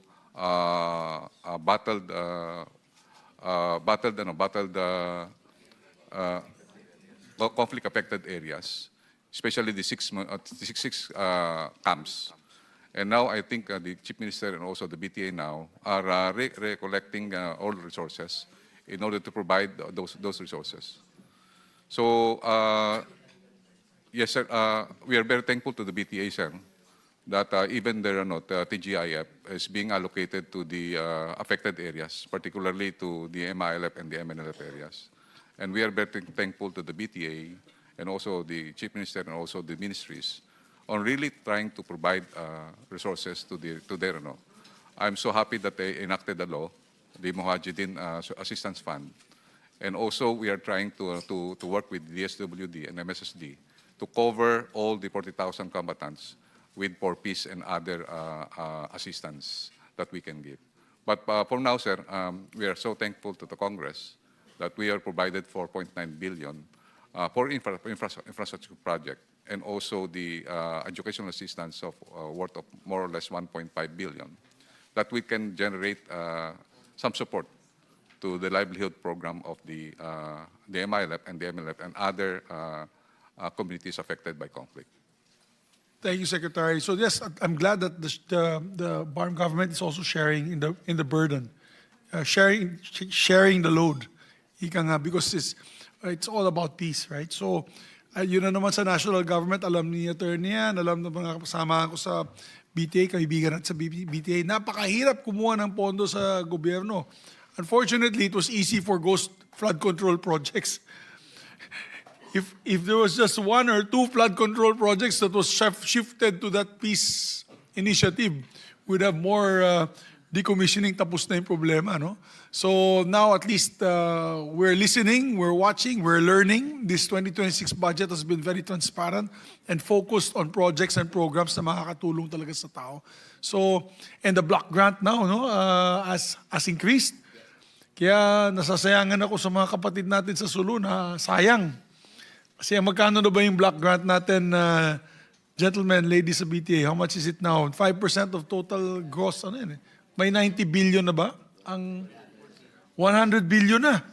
Congratulations sa BTA. Dahil nga sa BARMM, marami nang gusto mag-BARMM din sa buong Pilipinas. Iba't ibang lugar. But we congratulate them. So the proper spending or allocation of of course of the funds, very scarce resources that we have, will go a long way to promoting peace. So thank you, Sec. Do you want to? Yes, Attorney. Mr. Chair, just to confirm the statement of the good Secretary Galvez, that under the current Chief Minister Abdurrauf Makakua, he has already directed the Parliament to allocate the 5 billion as part of the socio-economic package and strategic infrastructure for conflict-affected communities. In fact, last week, he has signed the executive order creating a program management office that would specifically undertake the task of providing the socio-economic assistance to combatants and communities in the conflict-affected areas. So on the basis of that, the 5 billion will now be focused on this engagement, sir. Para ho matulungan natin yung national government, para ho ma-address na ho talaga natin yung transitioning combatants. Thank you very much, Attorney. We'd like to also recognize the members of the DND because we'd like to get their opinion. I do not know if you have prepared a statement, the different agencies, on the situation on the ground. Do you agree that conducting the elections at the soonest possible time this year, within the year, would be able to help the peace process and help to stabilize the political and, of course, the social cost in the situation of having all these skirmishes with our armed forces? May we ask ASEC maybe to give a comment? Mr. Chair, magandang tanghali po. On the part of the Department of National Defense, we respectfully defer to the appropriate authorities on the determination of the date of the elections. We respectfully defer to the appropriate authorities exercising competent jurisdiction over the subject matter. As for your inquiry regarding the security situation, Mr. Chair, we are precluded from discussing operational and security matters in public, Mr. Chair. But if, with your permission, Mr. Chair, we can schedule a separate briefing in executive session po. Maraming salamat po, Mr. Chair. Thank you, ASEC. My worry lang kasi, as I mentioned earlier, is that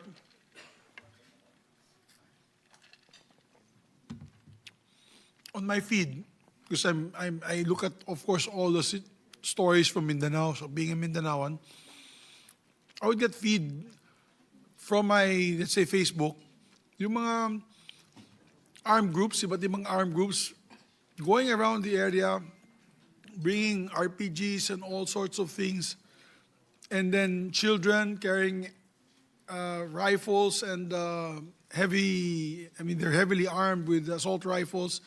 And in some videos that I get, sometimes MP Rasul, pinapadala niya sa akin yung videos. Siya napapadala sa akin. Na nag-aano sila, nagta-target shooting, dala heavy, may mga barret pa, kung 50 caliber, mga bata, pinapabaril ng AK-47. So parang ang pangit tignan. And I think the AFP is still the Armed Forces of the Philippines, including BARMM, di ba? You guys are handling the BARMM area.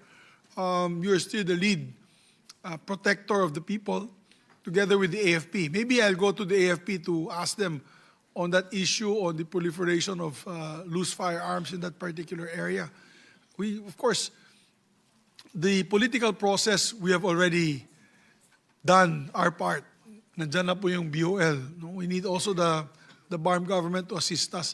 But it's quite alarming the number of videos that I've been getting on a daily basis on people with these high-powered firearms. Na hindi naman po sila MILF kasi our MILF are our partners. The MNLF are our partners, I believe our partners, together with the MILF. So are these new armed groups? Are these just a proliferation of loose firearms? Are these just families or clans that are just flexing their muscle and promoting it in Facebook? Do you have an intelligence group that's actually monitoring this and putting up red flags on this particular area? Siguro kailangan natin maisagot yan kasi syempre natatakot yung hindi lang tagalabas ng arm, pati sa loob ng loob ng BARMM. Because these are peace-loving people. My brothers and sisters in the BARMM are peace-loving people. So of course, it's alarming to see all these videos that we've been getting from Facebook. Ano po masasabi ng ating kapulisan at syempre ang Armed Forces of the Philippines? Are you still conducting checkpoints? Are we still conducting, are they just allowed to freely carry these long arms? Ako, I'm a gun owner, but I'm a responsible gun owner. We do not, under the law, we're not supposed to show and expose the firearms, and we can only bring short arms. Pero dito sa area, parang mga ano pa rin parang proliferation of private armies and armed groups. So may we ask a comment from the PNP or the DILG? That's why I was hoping Secretary John Vic would be here, but he didn't answer our call. So, yes, Yusek Marlo or the head, the highest ranking officer of the PNP may answer. General, please. Yes, sir. Been monitoring that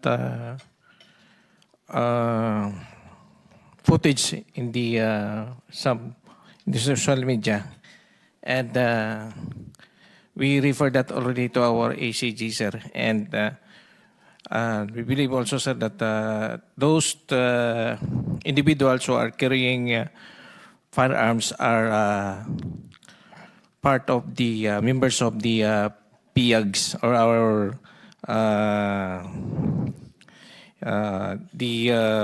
from the MILF or from the who are in the inside the camp, sir. So yeah, we would like, and what we have to do, sir, is to bring this matter to the our partners in the MILF to remind the members of those, to remind their members, sir, of not doing such things, sir. Yeah, but eventually, di ba, that's why we came up with the Bangsamoro Organic Law, Secretary.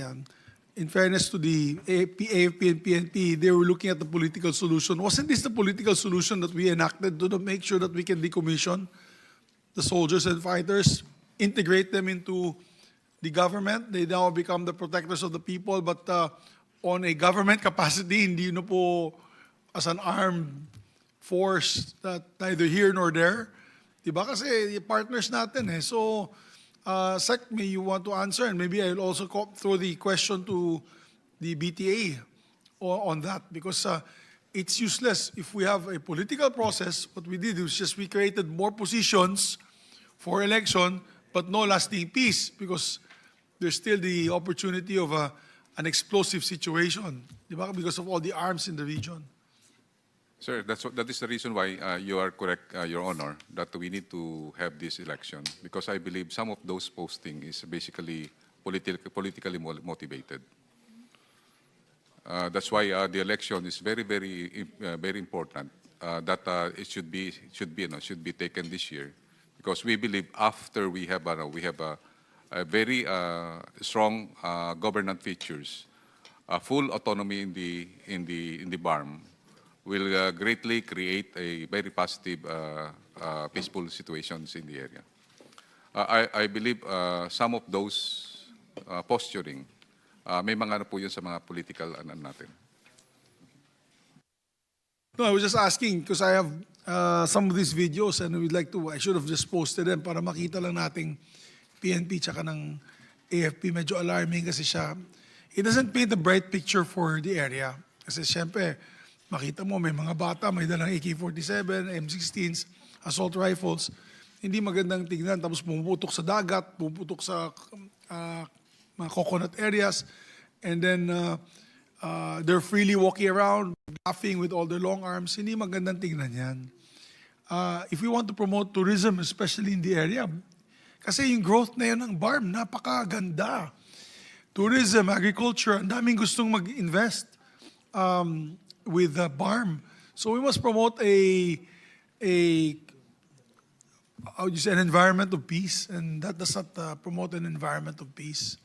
So maybe can I ask Deputy Speaker or who is the highest ranking member of the BTA how we are addressing the issue nga of this proliferation of long arms by these groups? Is there an effort by the BARMM? Is there an effort by the BARMM to reach out to these armed groups to continue the decommissioning, recruitment into government service by the former combatants? Meron pa tayong nagawa in the last 7 years because we passed this in 7 years. Anyone could answer? Yes, Attorney Nabil Tan, our MP. Thank you, Mr. Chairman. Before I go to that, can I just comment on the earlier discussion that was made on the special geographic area? Yes, please, Mr. I understand when we called on you with the Senate President, there is a pending Senate bill authored by no less than the Senate President creating the province. So I think there is urgency in doing that, Mr. Chairman, because as of the moment, they are being deprived of resources and representation. They cannot vote in the province because they're no longer part of the province. And they also cannot get resources. So I guess if it will please you, Mr. Chairman, we appeal that that special geographic area bill of Senate President Tito Soto be already considered. Going to the issue of course, there is no. Can I just ask, was it referred to the Committee on Local Government? So Senator RSP filed a bill. Yes. Already. That was our conversation the last time we made a call with the Speaker. Sana sinabihan mo ako, Attorney Nabil, para ma-actionan ko. You were there, sir. Was I there? Oh, yes, with Speaker Yakub. How come it's not being taken up? Kasi as Majority Leader, I only control the flow in the plenary. We have to get it out of the committee. Yeah, previously So, daw it was Senator Padilla who filed, but I think the latest version is Senate President Tito Soto. I will try my best to see what is going Yes, on in thank the you, committee. sir. Kasi committee system kami dito eh. And then maybe if it's not moving, baka ako na lang gawin na lang nilang subcommittee chair para maggumalaw Yes na lang po, that will be most welcome because people are waiting. So I'll find out the... Thank you for Status. reminding me. Yeah, thank you for reminding Thank me. you. I remember that because I was part of the delegation that made the call on. That's right, I Senate remember now. Pre- we were You join upstairs, us, so, and yeah. you join us in that meeting. I will try to see, because if it's not moving, I will request the chairperson you. to make me the subcommittee head. That will be most welcome. Para we can finish that once and for all. Now, on the proliferation of firearms, I guess it is best left to our law enforcement. And on the decommissioning, it's only the panel, joint panel between government and the MILF that can discuss that because decommissioning is part of the normalization track as contradistinguished from the political track. So, yun lang po ang ano namin na the parliament has no participation in that aspect. We can just monitor what's happening and what is the degree or status of the decommissioning. Because after that, you have to sign the exit agreement. When the provisions of all the peace agreements have been complied with, then an exit agreement should be signed. Whereas you say, parang, eto na, tapos na tayo, pirmahan na natin. So, I hope that we can reach that point where we can have a conclusive ending on the peace process.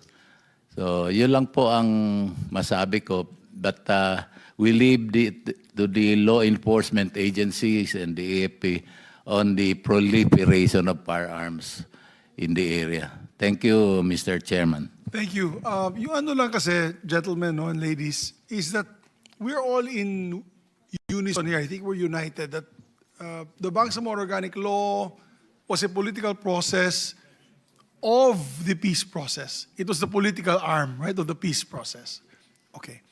Now, my worry is we might have sidelined the peace process because now we're all political monsters. We're all political monsters who just want to get now our parliamentary seats, who want to be part of the parliamentary party system.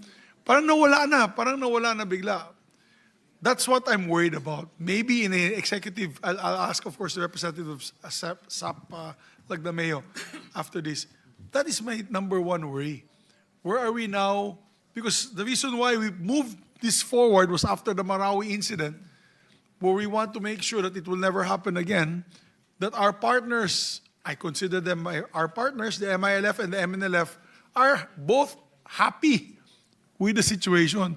Kasi nangyayari na yun, parang, with due respect, again, no, and because I love you guys and I love Mindanao and I love BARMM, parang nangyayari, nagiging politiko na lang ulit ang kausap ko. The same political faces, the same political groups, nawala na naman yung dalawang grupo, disenfranchised, baka mamaya na naman, balik na naman tayo sa trabaho. All we did was come up with the funding for a political setup and then autonomy. But again, people are disenfranchised. That is my biggest worry, guys. I'm really very worried.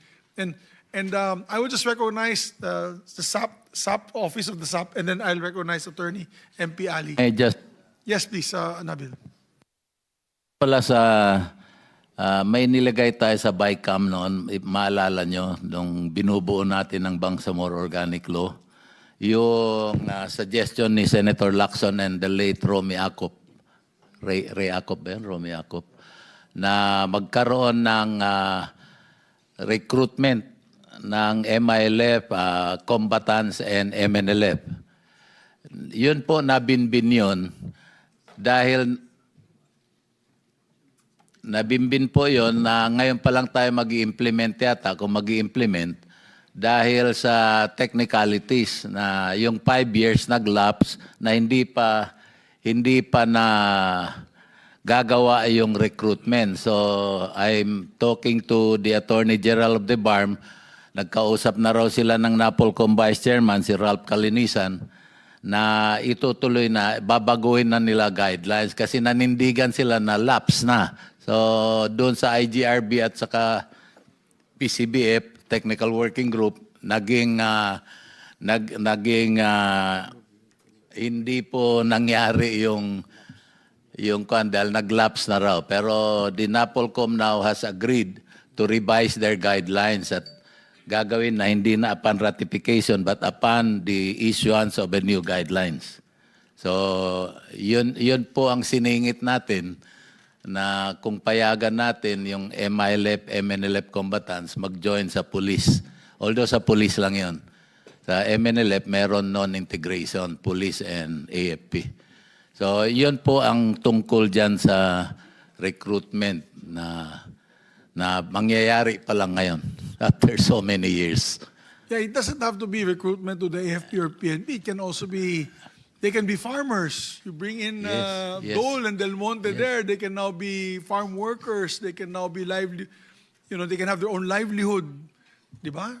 Yan ang dapat focus din natin. Let's not lose the focus. Everybody's focusing now on the elections and they want to get elected. Ako nga been there, done that. I was a senator. I resigned as a senator. I became senator again. Then umabot ako ng Senate President. Tinanggal ako pagka Senate President. I'm back as majority leader, 4 times elected. And then yesterday, I said I offered my position para lang magkaroon ng peace sa Senate. I said, if you guys want my position, I can have it. What's important is the stability of the institution and the stability of the country. So sabi ko nga, let's not lose focus on the issue at hand, which is peace. Kasi tama yung election, that's part of the suffrage, but I'm just worried that it's back to square one. We're dealing with the same. Okay, moving forward. Attorney Ria Lumapas, ma'am, please, from the Office of the Special Assistant to the President. Good afternoon, Your Honor. Thank you for this opportunity, Commissioner, honorable members of the Commission, Chairman George and Secretary Galvez, and partners in peace and colleagues in government.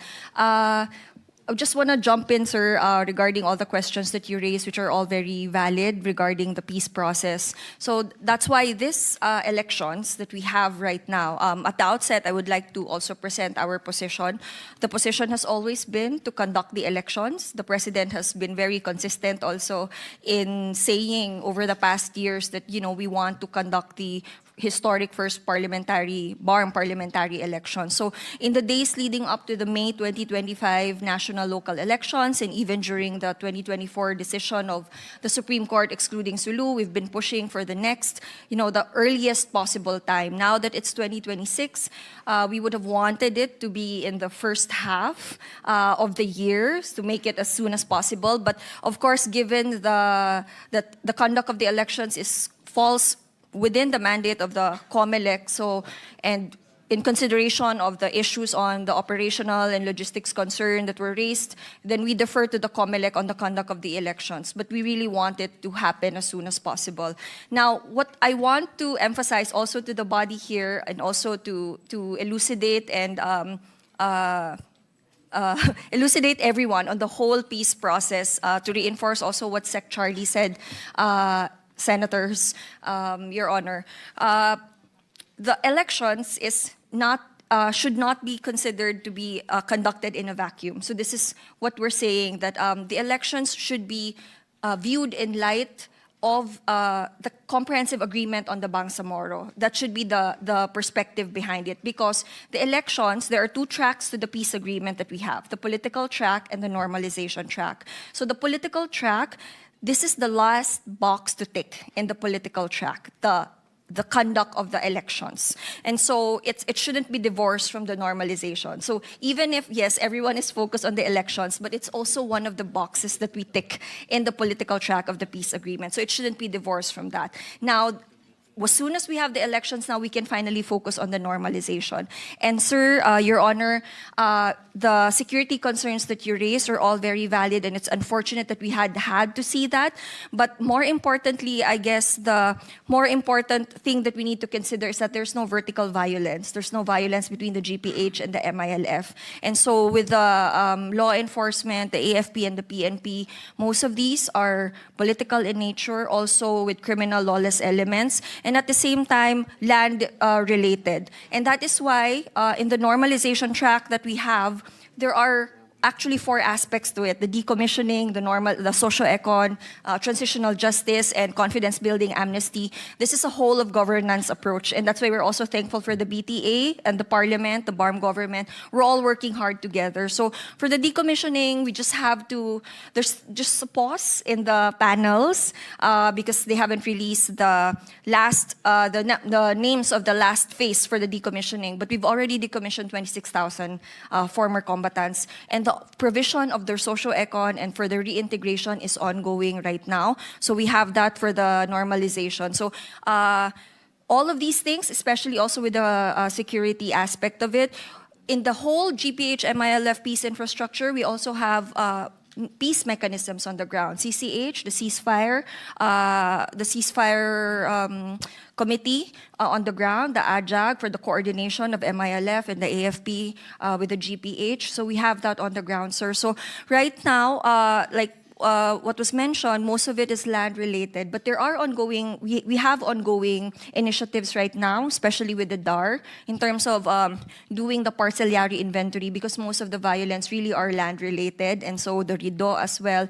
And we believe that, given this, we can actually eliminate or minimize the violence and address the land issues because of the overlapping claims. So there are these instances that just don't see the light of day, and that's why we've been very passionate about, making this, making it in a way, letting the rest of the Philippines see this progress, because usually what people see on social media are just the negative things, and mostly they're blown out of proportion or taken out of context. But there are good things and ongoing initiatives that are going on right now, especially with the normalization. So it's hand in hand. It's not just the elections, but it goes hand in hand with the normalization as well. And we're very thankful with the BTA, with the MILF, MNLF, and the GPH side that they've been very helpful as well in doing all this, because it really requires a whole of governance approach, sir. So if you want more information on the whole, where we are right now in terms of the peace process, because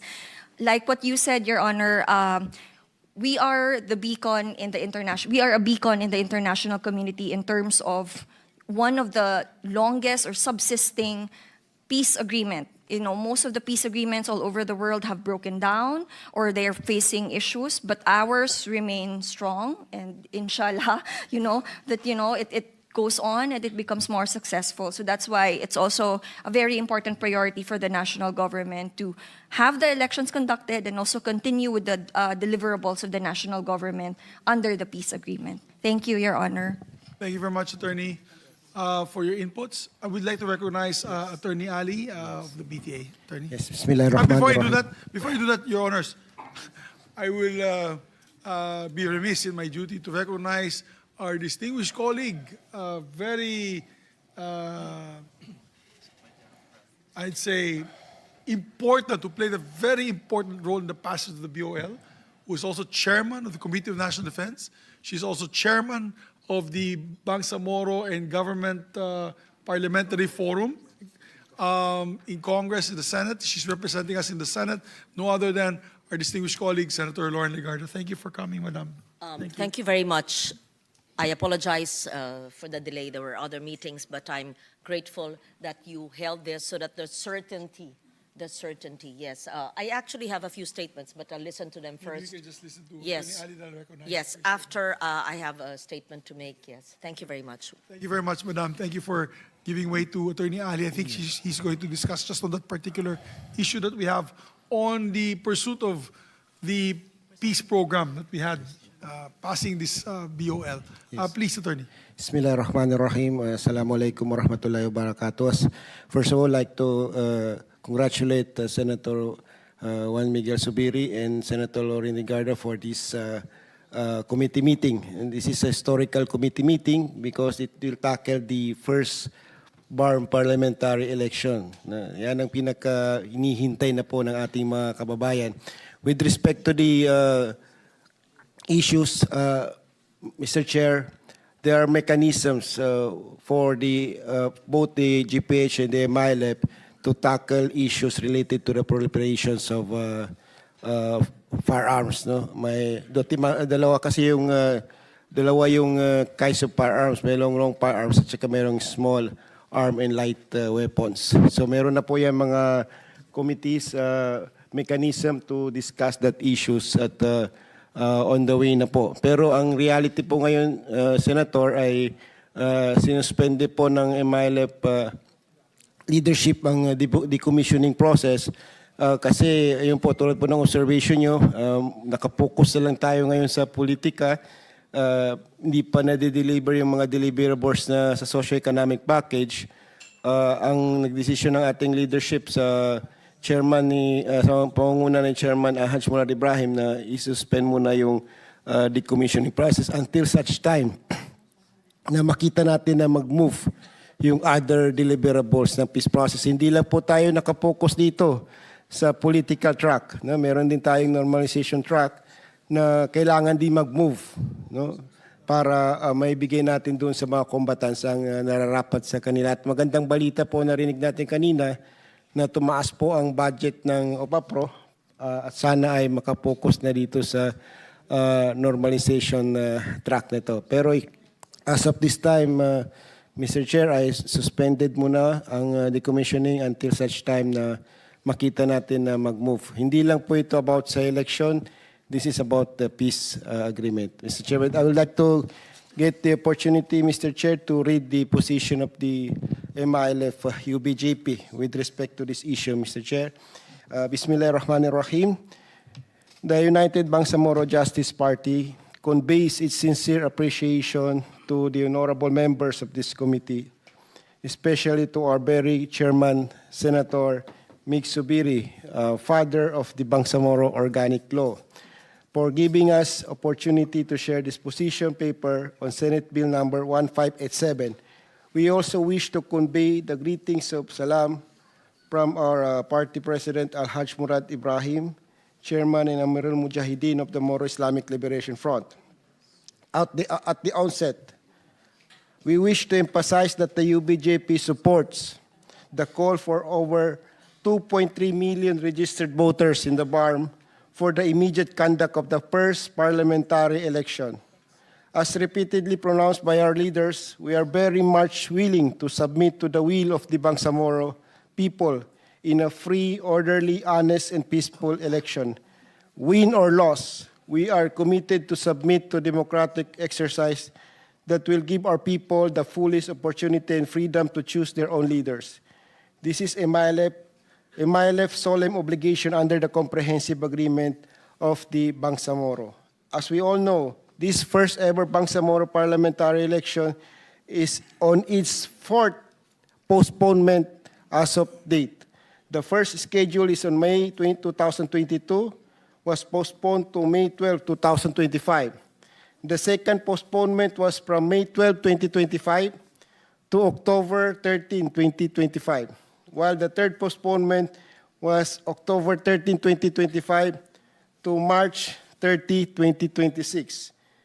No less than the Supreme Court of the Philippines in the case of Lanang Ali Jr. et al. Versus Bangsamoro Transition BTA, yours truly, especially ordered the BTA and the COMELEC to immediate undertake by October 30, 2025 at the latest the accomplishment of the determination of parliamentary district for the first regular election for the members of parliament in strict compliance with priorities requirements provided in BOL and BOL as well as the criteria laid down in this decision.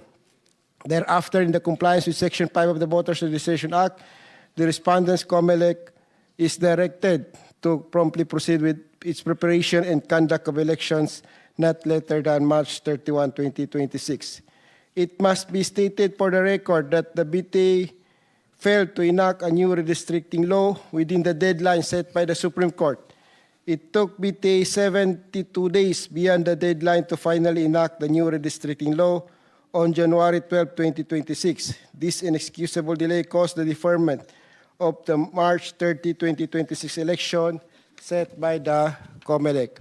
The question that comes to mind, especially for the COMELEC in this honorable committee, is this: are we at liberty to ignore the Supreme Court timeline? Can we legally supplant or set aside the Supreme Court decision which specifically ordered the COMELEC to conduct elections not later than March 31, 2026 by enacting a new date for the election beyond such period?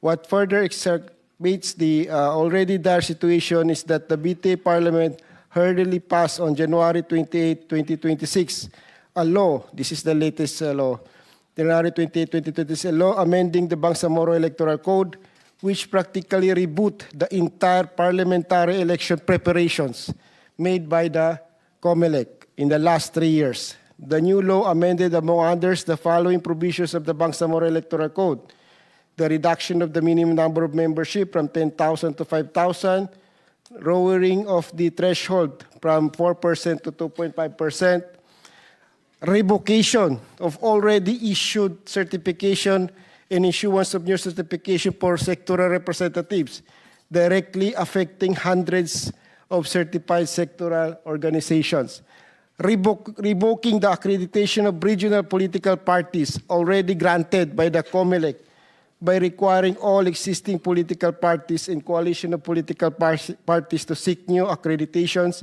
and barring those who will not apply from participating in the election. Requiring the COMELEC to promulgate the IRR within 30 days from the effectivity of the law. And changing the manner of election of sector representative from women, youth, ulama, traditional leader, and settler communities from sectoral assemblies to a plurality of ballot votes cast for the respective sector. Introducing all these belated amendments and requiring the COMELEC to promulgate a new implementing rules and regulations are red flags, presumably designed to cause another delay in laying the ground for another postponement of elusive election long awaited by the Bangsamoro people. The ultimate casualty in this early politicking is the erosion of political and electoral reforms introduced by the MILF during the transition period. The series of postponement also eroded the trust and confidence of voters on the electoral system. People, especially candidates, are tired and fed up on the electoral, going through the whole process of registrations, certifications, accreditations, filing of candidacy, voters' education, training teachers, and campaigning, only to be postponed again, wasting time, resources, and energy. Toward this end, the UBJP recommends the following: to uphold, respect, and sustain the legal status of accredited regional political parties and sectoral organizations already approved and granted by the COMELEC. The manner of election of sectoral representatives should proceed in accordance with the Bangsamoro Electoral Code and the COMELEC. Implementing rules and regulation which is through sectoral assemblies to avoid disenfranchisement of marginalized sectors. The belated amendment hurriedly passed by the BTA Parliament should not be allowed to trigger another delay or postponement in the parliamentary election. Finally, we also remind everyone that the first Bangsamoro parliamentary election is not an ordinary election. This is parcel of the commitments of the national government and the MILF for the peace process. The international community is monitoring the overall implementation of the peace agreement. Let us not allow realpolitik to undertake the strategic goals of the peace process. We thank you for the opportunity to be able to share UBJP's position, and may we all commit to a new and final date that we will be able to finally deliver and fully implement as scheduled. That will be all, Mr. Chair. Assalamualaikum warahmatullahi wabarakatuh. Shukran, my dear friend. But yun, so we answered some of the questions raised earlier by the letter. I actually reached out to Vice Chair Iqbal, Minister Iqbal. Yes. And asked him if he could, well, I sent a message if I could call him, so that I wanted to invite him to be here with us. But I'm glad that you're here to represent the group. Yes, Mr. Chair, if we are allowed to give some views on the particular issue. As affirmed by the COMELEC chairman here, the process of registration, accreditation is a long process. No? It eats more time, like 3 to 4 months. No? Even more, may iba nga, Mr. Chair, umabot pa ng years. No? So, kung back to zero natin lahat, yung registration ng lahat ng sectoral organizations and political parties, ang agam-agam po ng UBJP and other political parties ay hindi po kukulangin po tayo ng oras doon sa process na yun. So yun po ang aming nais po na ilagay po dito sa committee nito, Mr. Chair, ay yung So ang ganito. position din ng MILF and your party is that the sooner the better on the elections? Yes, Mr. Chair. Earlier. But yung sana hindi yung revocation ng mga membership ng sector at saka yung political parties by the COMELEC, because as far as the legal requirements, no, I don't know, Mr. kay Chairman ng COMELEC, ang registration, ang revocation and registration ng political parties, it's with a cost. And it's the COMELEC to decide kung yun ba ay na-violate yung cost na provided by law. No? Pwede ba yun by law ay talagang... Maybe we can recognize Chairman Yes. Garcia to answer the query of the good Yes. attorney.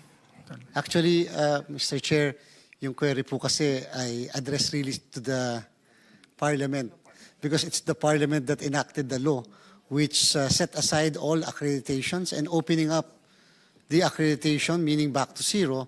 The COMELEC will just follow what the Parliament had said. So we will open the accreditation. We will set aside the accreditation of duly accredited political parties already. We are going to be back to zero.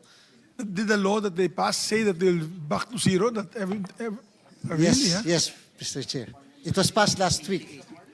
It's the Parliament actually. Okay, Mr. Chair. may we recognize Attorney Mary Ann Arnado. Thank you, Mr. Chair. Allow me to present the position paper of the settler communities because we are directly affected with the revocation of the sectoral accreditation. The settler community sector, predominantly Christians, is a marginalized minority in the Bangsamoro Autonomous Region. This is the reason why the framers of the Bangsamoro Organic Law made sure that the settler communities will have a voice and equitable representation in the Bangsamoro Parliament with concomitant rights to freely choose their own representatives. We used to be at the sidelines, silent and subservient to the affairs of the regional government. We dared not speak nor participate out of fear and indifference. We used to believe that our participation would not change anything, so that silence became our refuge and our way to survive and thrive. But all this have radically changed after the ratification of the Bangsamoro Organic Law and the establishment of the BARMM. For the first time in the history of the Bangsamoro, settler communities are afforded reserved seats in the Bangsamoro Parliament. Our voices and participation in governance and access to various programs have dramatically improved within an inclusive BARMM. In 2024, we started to convene and organize ourselves to be able to participate in choosing our sectoral representatives. Now we are gaining strength. We are no longer alone and left to ourselves. We are now moving united with various settler communities from as far as Basilan, Tawi-Tawi, and mainland Maguindanao, Lanao, SGA, and Cotabato.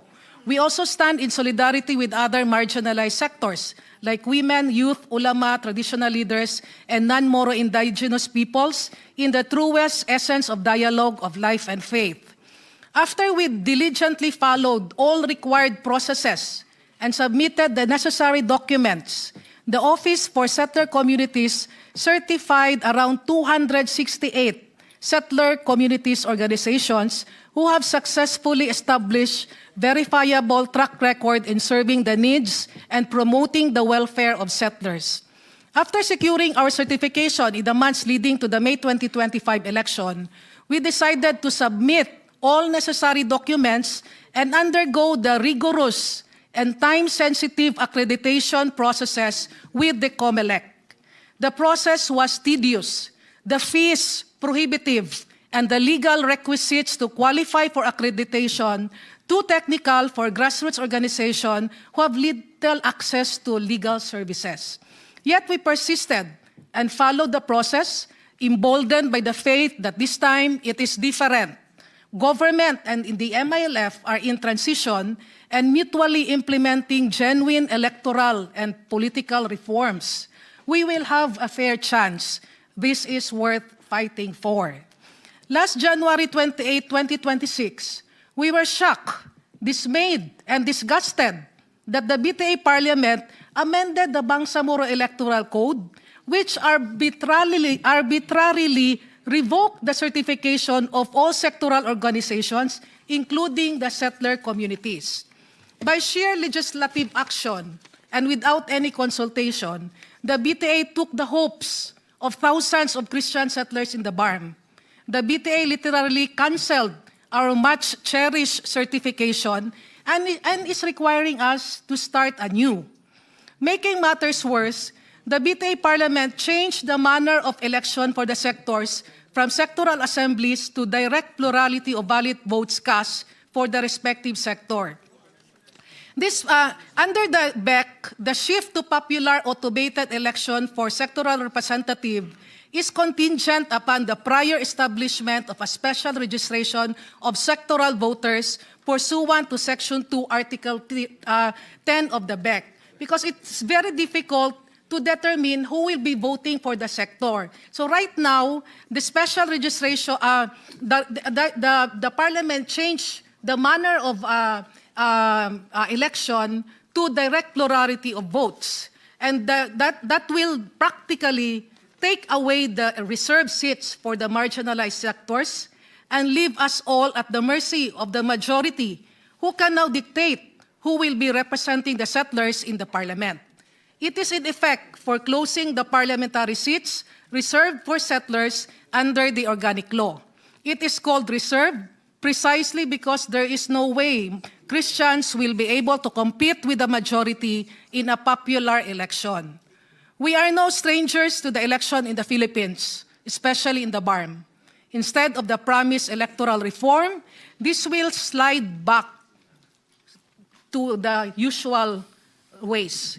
Therefore, we are elevating our appeal to the Senate to help us secure what is rightfully reserved for the marginalized sector. Give to the women what is due for the women, give to the youth what is reserved for them, and give to the Christian settler what is due to us. We also appeal to President Bongbong Marcos to please protect us settler communities and marginalized sectors in the BARMM. We pray that the marginalized sectors, including the Christian settlers, will be unified, strengthened, and empowered, and meaningfully take part in making the BARMM an inclusive, just, peaceful, and prosperous homeland for diverse peoples and cultures. Thank you very much, sir. Thank you very much. This is the first time I've actually encountered BAA 88. So, and today is the only day that I found out that actually your legislation from the Bangsamoro Transition Authority is all about. What the crafters of the BOL and Attorney Nagib was with me there because he was my aide when we were crafting this. The idea really was to give these seats to particular sectors. And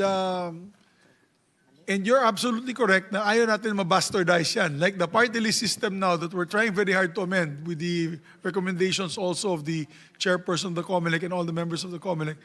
Because under the law, under the Constitution, when Justice Ascuna passed the Constitution, they basically mentioned that these are marginalized sectors of society. And ngayon, bilyonaryo yung mga members ng party list system. Sila pala marginalized. Bilyonaryo na, hindi pa mahanap yung iba.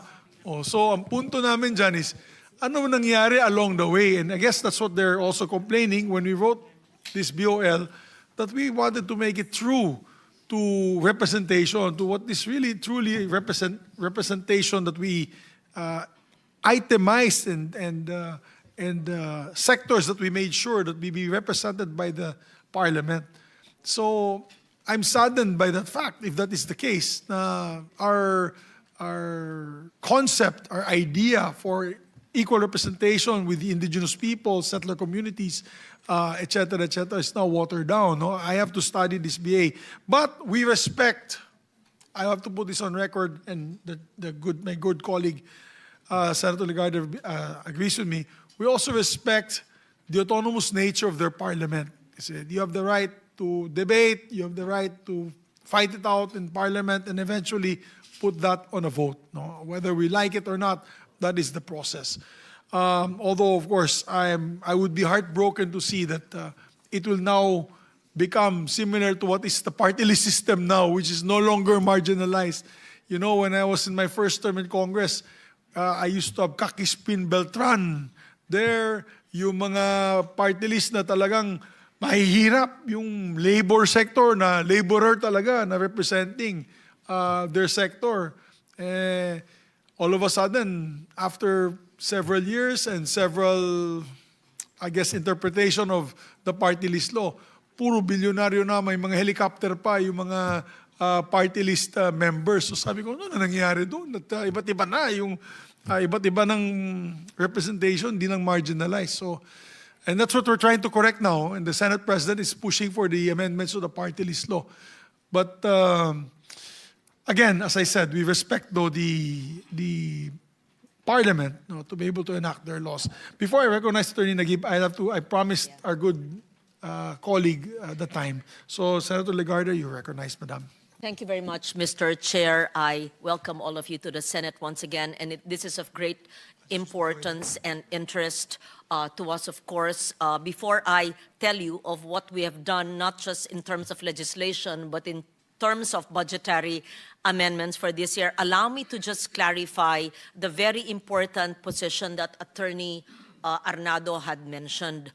May I know the position of the BTA regarding the concern that there should be no new process of accreditation of political parties as well as sectoral organizations as provided for, in my understanding, this new legislation, is it BAA 88? Is that correct? We want to understand the wisdom behind this, the impact to the settler communities and the marginalized communities, and may we know, does this have any implication regarding the elections and perhaps the COMELEC's view on this? Because I must admit, this is new to me. I understand it was just enacted by the BTA last week. Number one, may connection ba ho ito at anong implikasyon sa ating magiging halalan? Pangalawa, what was the wisdom behind it? Does it mean that we are going back to zero as the implication seems? And will it really lose access? Will marginalized sectors lose access to having a voice in Parliament? So anyone from the BTA may answer. We hear you loud and clear. We want to find a solution here that will bring the long dreamed of just and lasting peace. Thank you. Thank you, Madam Senator. Ganito po, para mas naintindihan ng mga kasama natin, because this was already debated in the Parliament and a vote has been taken. I understand it is already yes. enacted into law. Yes. Ang tanong ko po ay, don't get me wrong, Opo. hindi po kami naghihimasok. Opo. We respect your your autonomy, and we just want to understand the wisdom because it was brought to our attention. Yes. Thank you. Yes po. Una ho ay kailangan nating baguhin yung system of election as provided in the original electoral code. Kasi po, hindi yun ang nasa Constitution at nasa organic law. Ang sinasabi ho ng Constitution natin in Article 10, yung representation in the Bangsamoro Autonomous Assembly ay by election.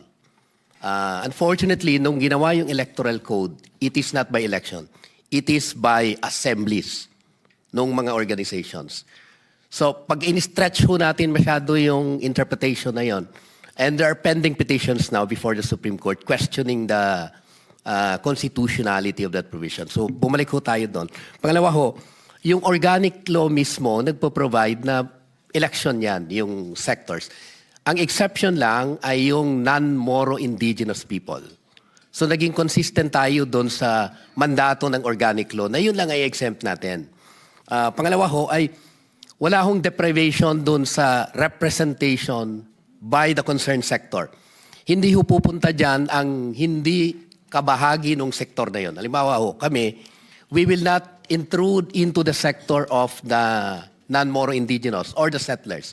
Sila rin po lang ang pwedeng iboto under BAA 88. Wala hong ibang pwedeng pumasok doon na sector na hindi kabahagi ng sector na yun. Ang check ho doon ay dalawa.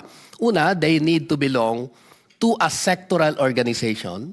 Second, that sectoral organization will be accredited by the appropriate office or ministry. So if you are non-Moro indigenous people, the MIPA will have to accredit you. Sila ho yung may hawak ng ministry na yun. So they'll know kung yung organization mo na nandun ka, ikaw yung ay kabahagi ka ng sector. So nandun pa rin yung check. Ang binago lang ho natin ay yung manner of election, ma'am. Kasi po, una, hindi ho tumpak doon sa Constitution. Ang pangalawa ho ay wala sa BOL. Pangatlo ho, ma'am, ay tedious yung process na ina-outline. Kasi dalawa naman ho talaga yung check doon sa legitimacy ng sector. Una ho ay yung pool of candidates na panggagalingan nun. Kailangan kung sector ka lang. Pangalawa ho ay yung manner of electing it. I mean, sino ang pwedeng bumoto sa kanila? Yung pong sector na bahagi, wala ho tayong binago doon. Binago lang ho natin yung manner of election. At ang ginaya ho natin ay yung proposal ninyo, ma'am, na ang election na ay at large. Pero walang ibang mapipili na hindi ka bahagi ng sector na yon. Pero magbo-vote na lahat. Kasi ho, yung unang in-outline na process, kinontrol natin yung sectoral selection at yung manner of voting. At masyadong complicated yung manner of voting. Ang kakailanganin ni COMELEC, if we do that, hindi tayo magkaka-election this year. Kasi ire-require natin si Commission on Elections na mag-register.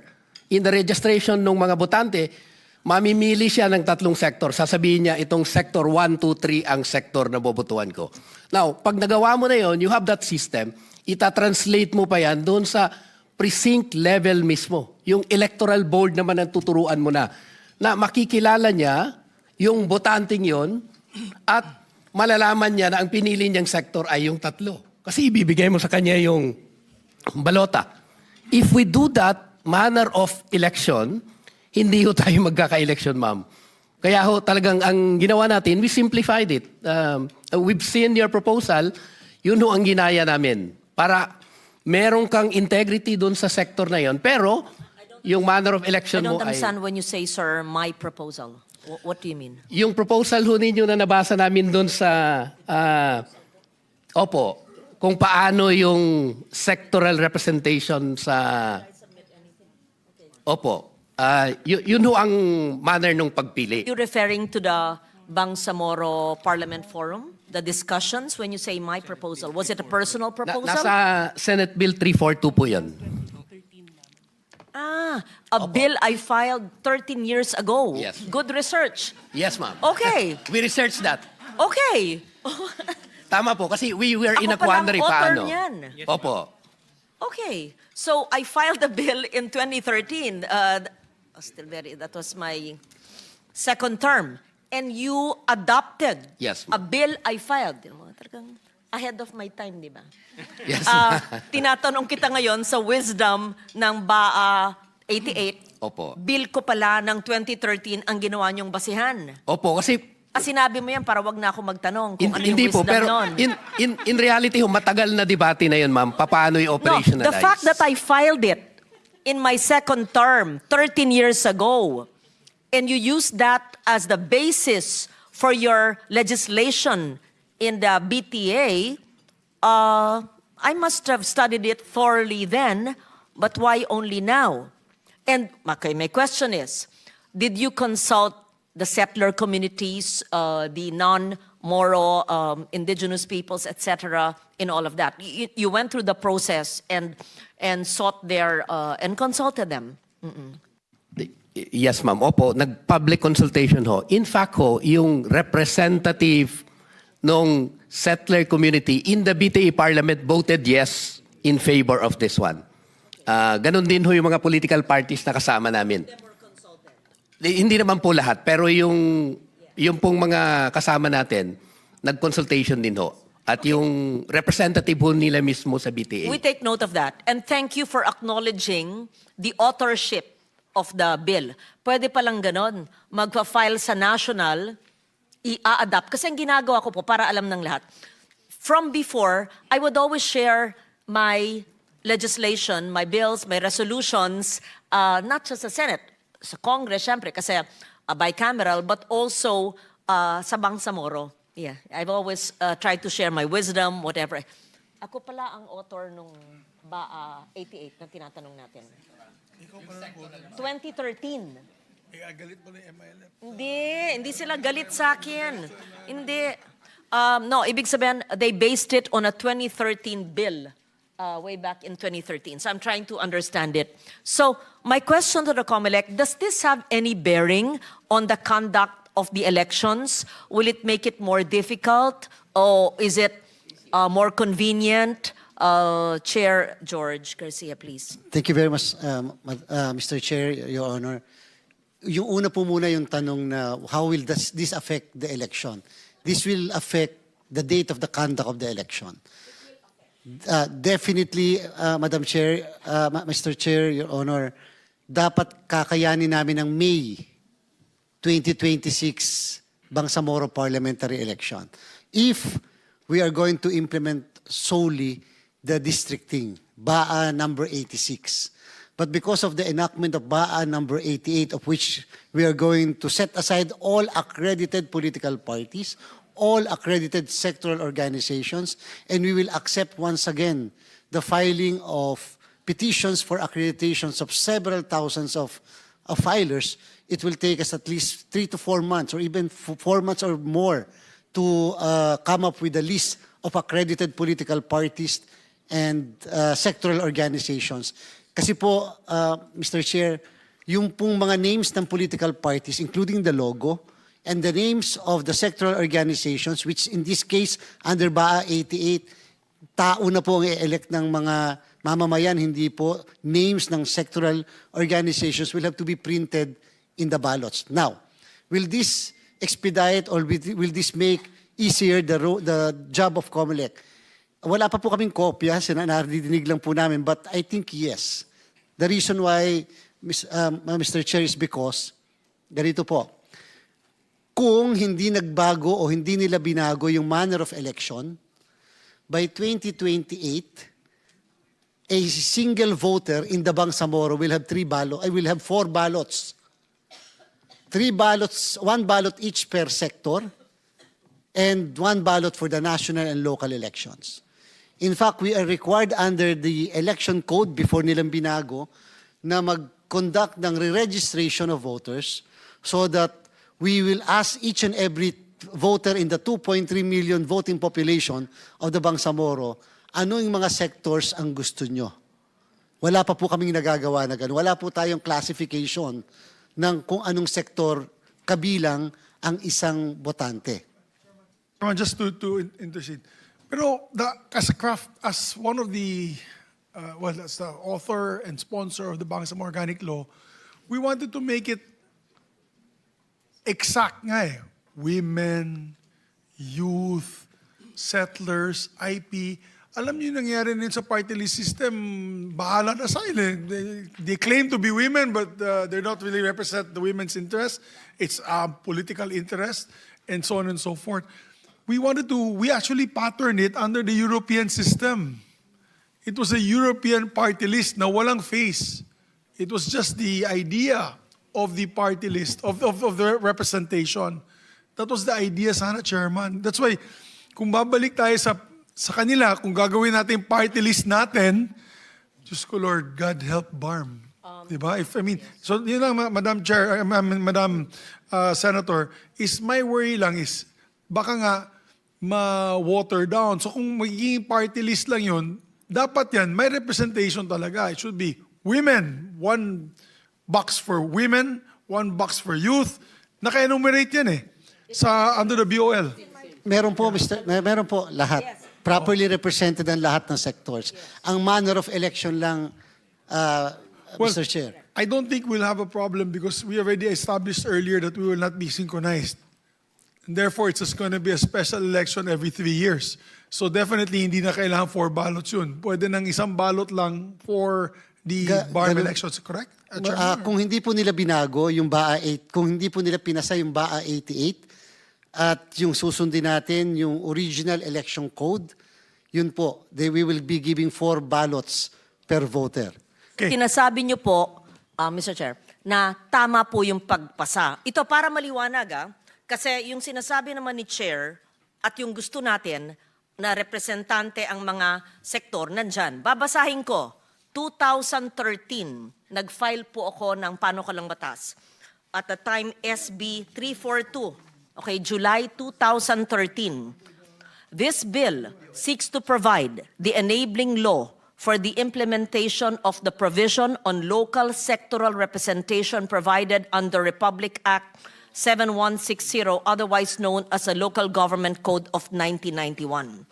The Constitution encourages non-governmental, community-based, or sectoral organizations that promote the welfare of the nation. It also respects the role of independent people's organizations to enable the people to pursue and protect within the democratic framework their legitimate and collective interests and aspirations through peaceful and lawful means.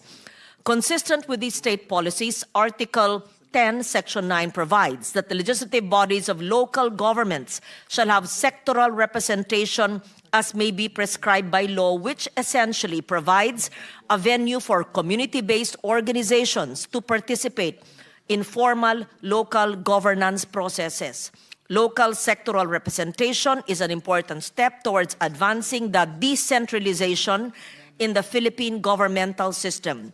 Decentralization, among others, seeks to bring government closer to the people, making it more responsive to local needs, harness the participation of grassroots communities in public policy making. Participation of local sectoral groups in the local legislative bodies will help ensure that the interests of marginalized sectors are articulated, and this will allow them to contribute in making decisions that directly affect their social, political, and economic concerns. Section 41, paragraph C of RA 7160 sought to pursue the constitutional provisions on local sectoral representation. However, 15 years since the enactment of 7160, remember I wrote this in 2013, at that time 15 years, this important provision remains unimplemented as of 2013 because it requires an enabling law for the same to be implemented, and this bill addresses that need for an enabling law to allow broader representation and participation of community-based and people's organizations in local governance. In view of the foregoing, the immediate passage of this bill is sought, and this is the bill I filed not only for Bangsamoro but for all local governments, because an enabling law was needed from the 1991 local government code, and Congress was remiss in enacting it. That's why even as a very young senator then, I saw the need for an enabling law, and therefore this bill was filed way back 13 years ago. Huh? You're still a young senator. Yeah. Okay. So when I was a younger senator, hindi napasa ito. And just so that the body knows, up to this time, hindi pa po nababatas, na isa sa batas, napakahalaga.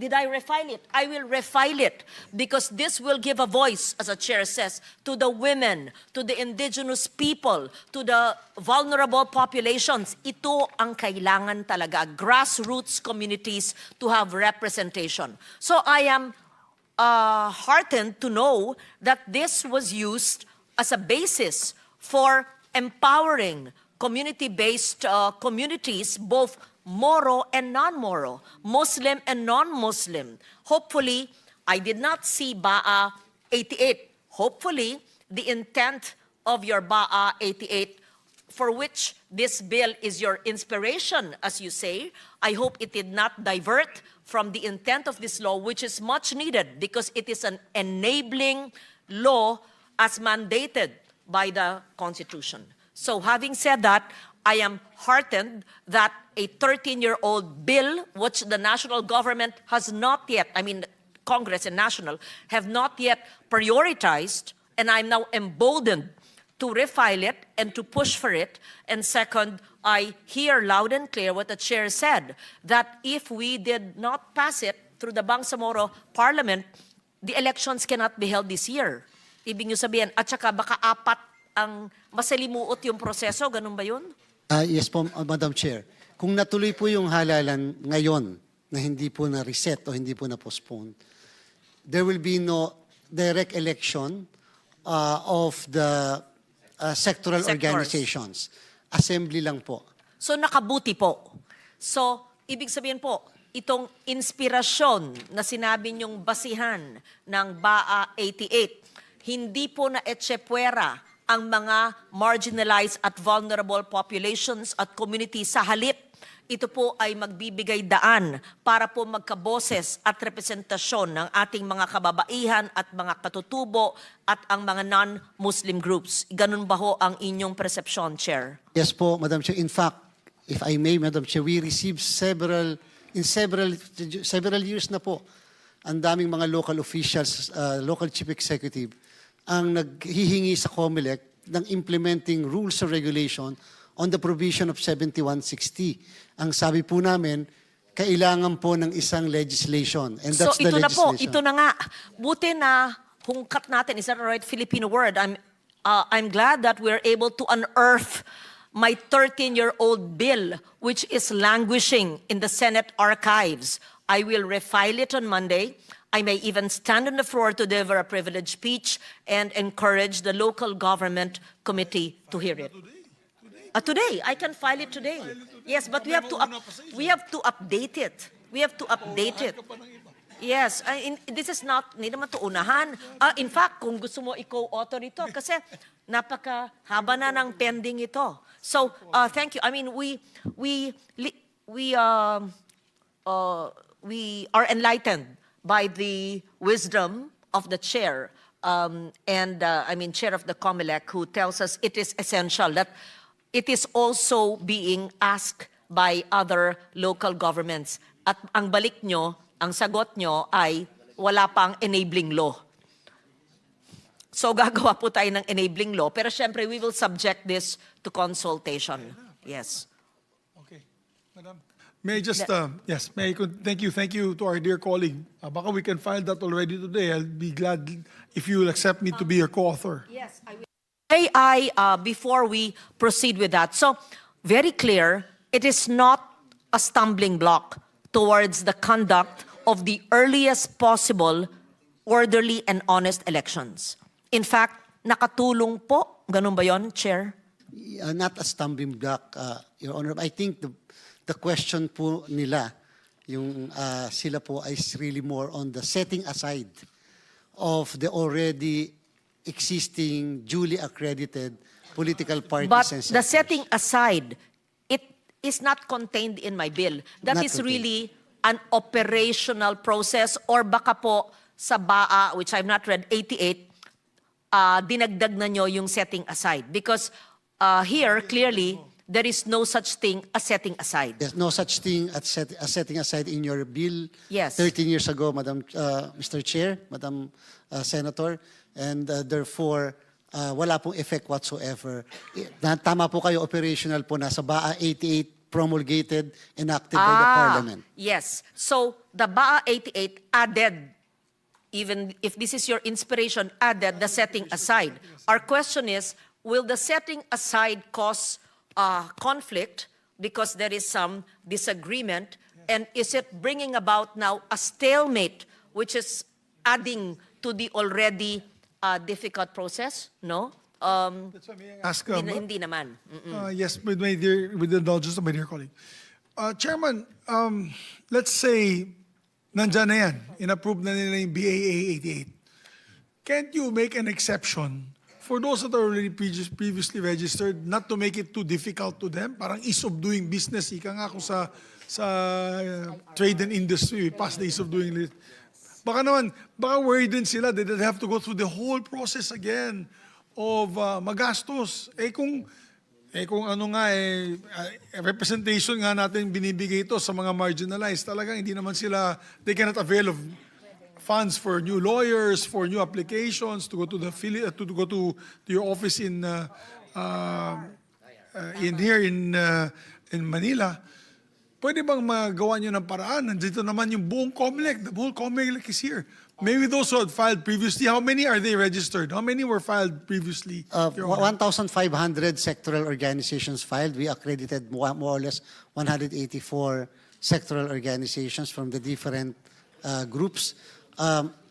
In answer to your query, Mr. Chair, perhaps really in the IRR. However, if in the law per se it says that all accredited political parties will have to seek accreditation anew, the COMELEC's hands will be tied because that's the law, Mr. Chair. It cannot be corrected even by an IRR. I agree, Your Honor.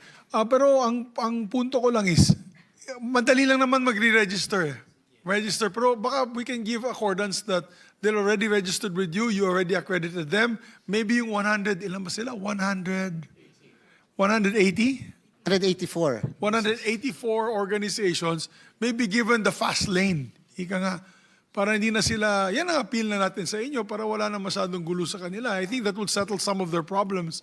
I would feel, no? Baka pwedeng gawin yun.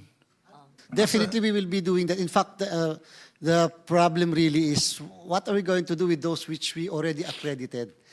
Ibig sabihin po ba, mali tayo nung inaccredit natin and then we're not going to accredit them. So, Yes. really, they have this advantage already when it comes to accreditation as compared to those who will be seeking accreditation for the first time. You can utilize the documentation that already submitted to you guys. Kasi, ika nga, parang ease of doing business yan. When you submit the document to one agency, you have to submit the same documents to the other agency. It's already considered as accepted because it's the same documentation anyways, Your Honor, Mr. Chairman. Yes, Mr. Chair, that will be included in the IRR. We intend to include that in the IRR. Then I just have one fundamental question before I recognize Attorney Nagib, MP Nagib. What is how are you going to operationalize this? I think that's very important. Is how they will operationalize BAA 88. Because, for example, it says here 2 seats for the non-Moro IPs and settler communities. 2 seats. Women. Youth, traditional leaders, and ulama will have 1 seat each. Okay. So, how will you operationalize that now? Because how will they do it in their ballot? Because I'm just trying to visualize the ballot. So the ballot will be, on the front page, will be those directly elected, I think, by their Parliamentary district, 36 Mr. Chair. districts ba yun? 32 districts. So directly, may mga 32 districts dyan. So ilalagay nila yan. I don't know how you'll do it. You can, because you're doing it automated. So it's only one name or one district seat, those who applied. So kung One district seat pertain to the district and then all the candidates for that applied. particular district. Yes, so that's one at the top of the ballot. Below, that will be the 40. Yan ba yung political parties? Only the political parties po. So kung 10 o 20, kunwari, Mr. Chair, ang accredited namin, 20 lahat na political parties. Yung names ng mga nominees will not be included in the ballots. How will they vote? Kasi you need 40 seats for that. So how will you allocate that? By the most number? How will you do it, Chairman? Paano? Yun na po, Mr. Chair, yung binabanggit kanina po na threshold of 4%. Na nireduce ng Bangsamoro ngayon from 4% to 2.5%. Meaning, 4% or 2.5% ngayon of the valid votes cast for the political party. So, for example, Mr. Chair, ang bumoto sa political party ay 100,000. So you get the 2.5% of 100,000. Kunyari lang po, Mr. Chair, isa lang ang nanalo. Isa lang ang nakakuha ng 2.5% sa lahat ng 20 na political party. So yung political party na yung kanya lahat yung 40 seats. 40 seats. Kung dalawa silang nakakuha ng 2.5, hati sila tig 20. Kung tatlo sila, divided by 3 ang 20. So you're saying kung may mga 5 na nakakuha ng 2.5%, hati-hati sila sa 40 seats. But what happens about, don't you do a ratio as well? For Yes example, po, Mr. Chair. For example, kung 1 milyon ang natanggap ng isang political party, like the party of MP Lanang, Ali, 1 milyon silang bumoto dun. Don't they get a bigger share of the 40 seats? Yes po, Mr. Chair. Proportional representation po yon. So basta dapat, Mr. Chair, ang basehan lagi is the number of votes cast, valid votes cast for the party list. That's why po, Mr. Chair, na-complicate lang nung una dahil meron pong presence nung none of the above. Yung po yung ni-resolve. Tinanggal na rin po yan.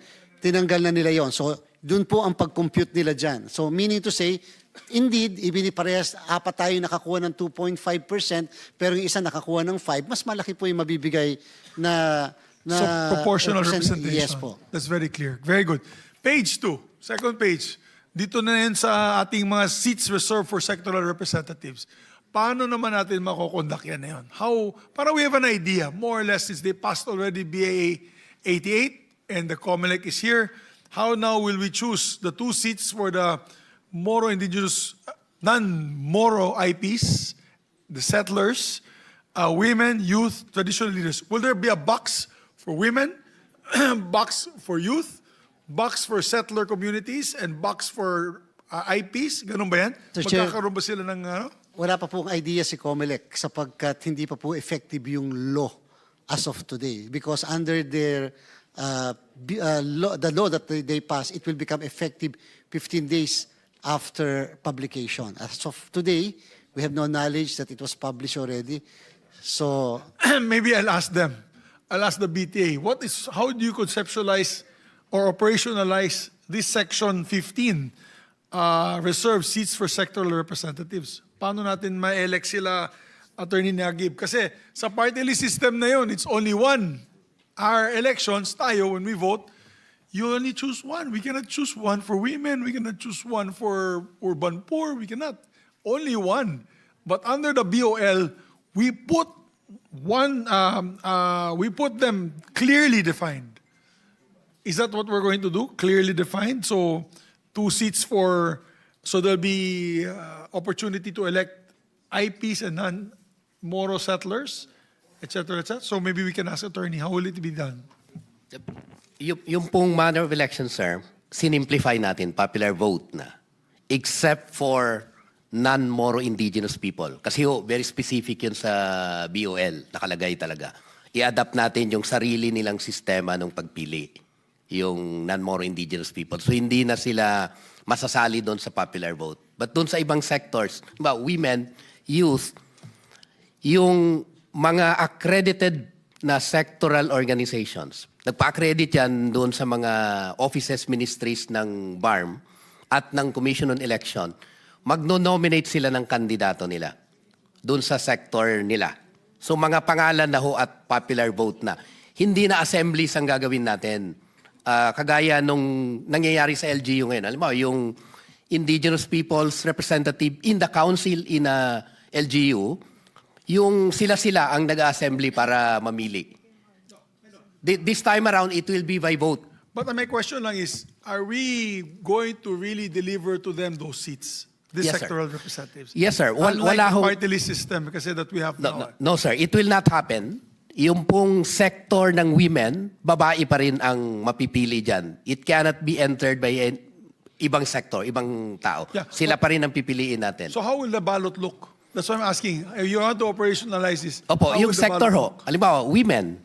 And then ilalagay natin yung mga kandidato nung lahat nung sectoral organization or sectoral wing ng accredited political party na nag-nominate ng kandidato nila. Doon tayo mamimili sa mga women na yon na So pangalan na, hindi na parties. Pangalan na ilalabas.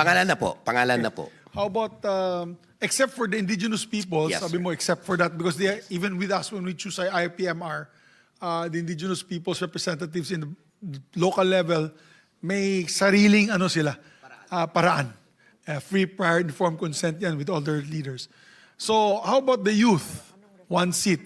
How about the ulamas? 1 seat. So pangalan din yun, Opo. ilalabas. From the nominees of the sectoral organizations accredited. Para mas sure lang natin na yung accreditation process ensures na yung sector lang ang mapipili natin. So Hindi tayo very lalabas clear, doon. Attorney Nagib, very clear right here in this committee that each of them will be represented in the parliament. Yes, sir. Wala hong chance na ibang sector ang mag-occupy ng seat nila. It will still be reserved for them. Okay, very clear. So Chairman, wala pa sa inyo yung batas pero sana ganun po mangyayari na paglabas ng balota ay women's, IP, settler community, pati yung... the settler community, Additional. Attorney Arnaldo. Yes, please, Attorney. Thank you. Thank you for the clarification. We really appreciate this discussion. I just want to follow up that, sir, in the under the Electoral Code, there is a requirement for the special registration for sectoral voters. Because in the absence of a special registration, we will have no way of knowing who will be the voters for the settler. No, we have to determine who will be the voter for the women and who will be the voter for the ulama. So in this situation, absence the special registration, everyone, the 2.3 voters in the BARMM, will be able to vote for the women or all, yes, for the entire, for all sectors. And so that is our fear, because if that is the case, then we dilute the concept of reserved seat, because it will now be dictated by the majority. Yeah, that's true. But I guess the wisdom kasi, Madam, of the BTA, and I'm just thinking, I'm just trying to find their train of thought here, is that throw it to the body. Parang to throw it to the population on who they want to be the representatives for the settler community. I know it's more difficult because definitely settler communities from Cotabato now have to reach out to the Basilan settler communities. They have to reach out to to Tawi-Tawi, to Lanao del Sur. Parang ganun ang lalabas. At ang mangyayari dyan, paramihan ng boto yan because who can get the most number of votes will represent that one seat in the settler community. I now am trying to understand the wisdom of why the BTA had done that. No, so, because what's going to happen, since it's only one seat, talagang labanan niya ng settler communities of all the provinces of the BARMM. Yes. Yes, please. I just want to follow up that to stress that under the present law, there is no requirement. They have not yet. They have not allowed for the special registration of voters. So ang problema po dito, we have no problem electing our representatives even through popular direct vote, because that is really the idea of the electoral code, for as long as we are clear that the ones voting are the settlers. But in the absence of the special registration, we will be overwhelmed by the 2.3 million voters. So that is just our apprehension. And ang gusto nyo, yung mga kapatid natin Muslim, hindi boboto sa inyo. yes, that is really the idea, because under But the Section problem is- 2 of the special registration for sectoral voters, the COMELEC, through the BEO, shall call for a special registration within the autonomous region to adopt a system for the registration of voters and election of candidates for sectoral representatives. Yeah, I think the problem with the sectoral representatives is unique. Because women and youth, syempre lahat magdidesisyon yan. Women and youth, lahat magdidesisyon yan. Yung settler communities nga. So, why can't we not do it that way, that we give the same privilege to the IPs? Sir, una walang basis doon sa BOL. Talagang ang in-exempt lang natin ay yung non-Moro indigenous peoples. Kasi sa Constitution naman, generic elections. Hindi pwedeng ibang manner of selecting it. So, ang nag-provide ng exemption is the organic law. Kaya sinundan natin na yun lang yun. Now, ang mas mabigat ho na choice talaga ay isasama ba natin yung mga ibang botante sa BARMM na mamili? Or sila lang? Dito ho yung operations challenge na sinasabi ni Chairman. Because kung gagawin natin na sila-sila lang mamimili sa sector nila, we will need a registration by the Commission on Elections. Very specific, bawat registrant, tatanungin mo pa, saan ka rito na sector ang gusto mong botohan? Mamili ka ng 3. So you need that system. You need to preserve that system and then transmit that system to the electoral board sa actual election, sir. Presinto na tayo nito. Ibig sabihin, yung teacher, kailangan alam niya yung ginawa na registration ni Commission on Elections. Kasi bawat botante yung papasok, tatanungin niya, anong sector ang pinili mo? I-check pa niya doon sa ano niya. Pipila ho tayo, hindi usad yung election doon. Kasi magtatanungan tayo, mamili, i-verify pa natin, tama ba na ikaw ay pipili nung... Bago mabigay nung BEI yung balota sa kanya at pabutuin siya. Now you can just imagine the challenge confronted with this one. Kaya ho sinimplify natin. Attorney siya, and then afterwards, Attorney Mastura. Thank you, Mr. Chair. Bismillahirrahmanirrahim. Assalamualaikum warahmatullahi wabarakatuh.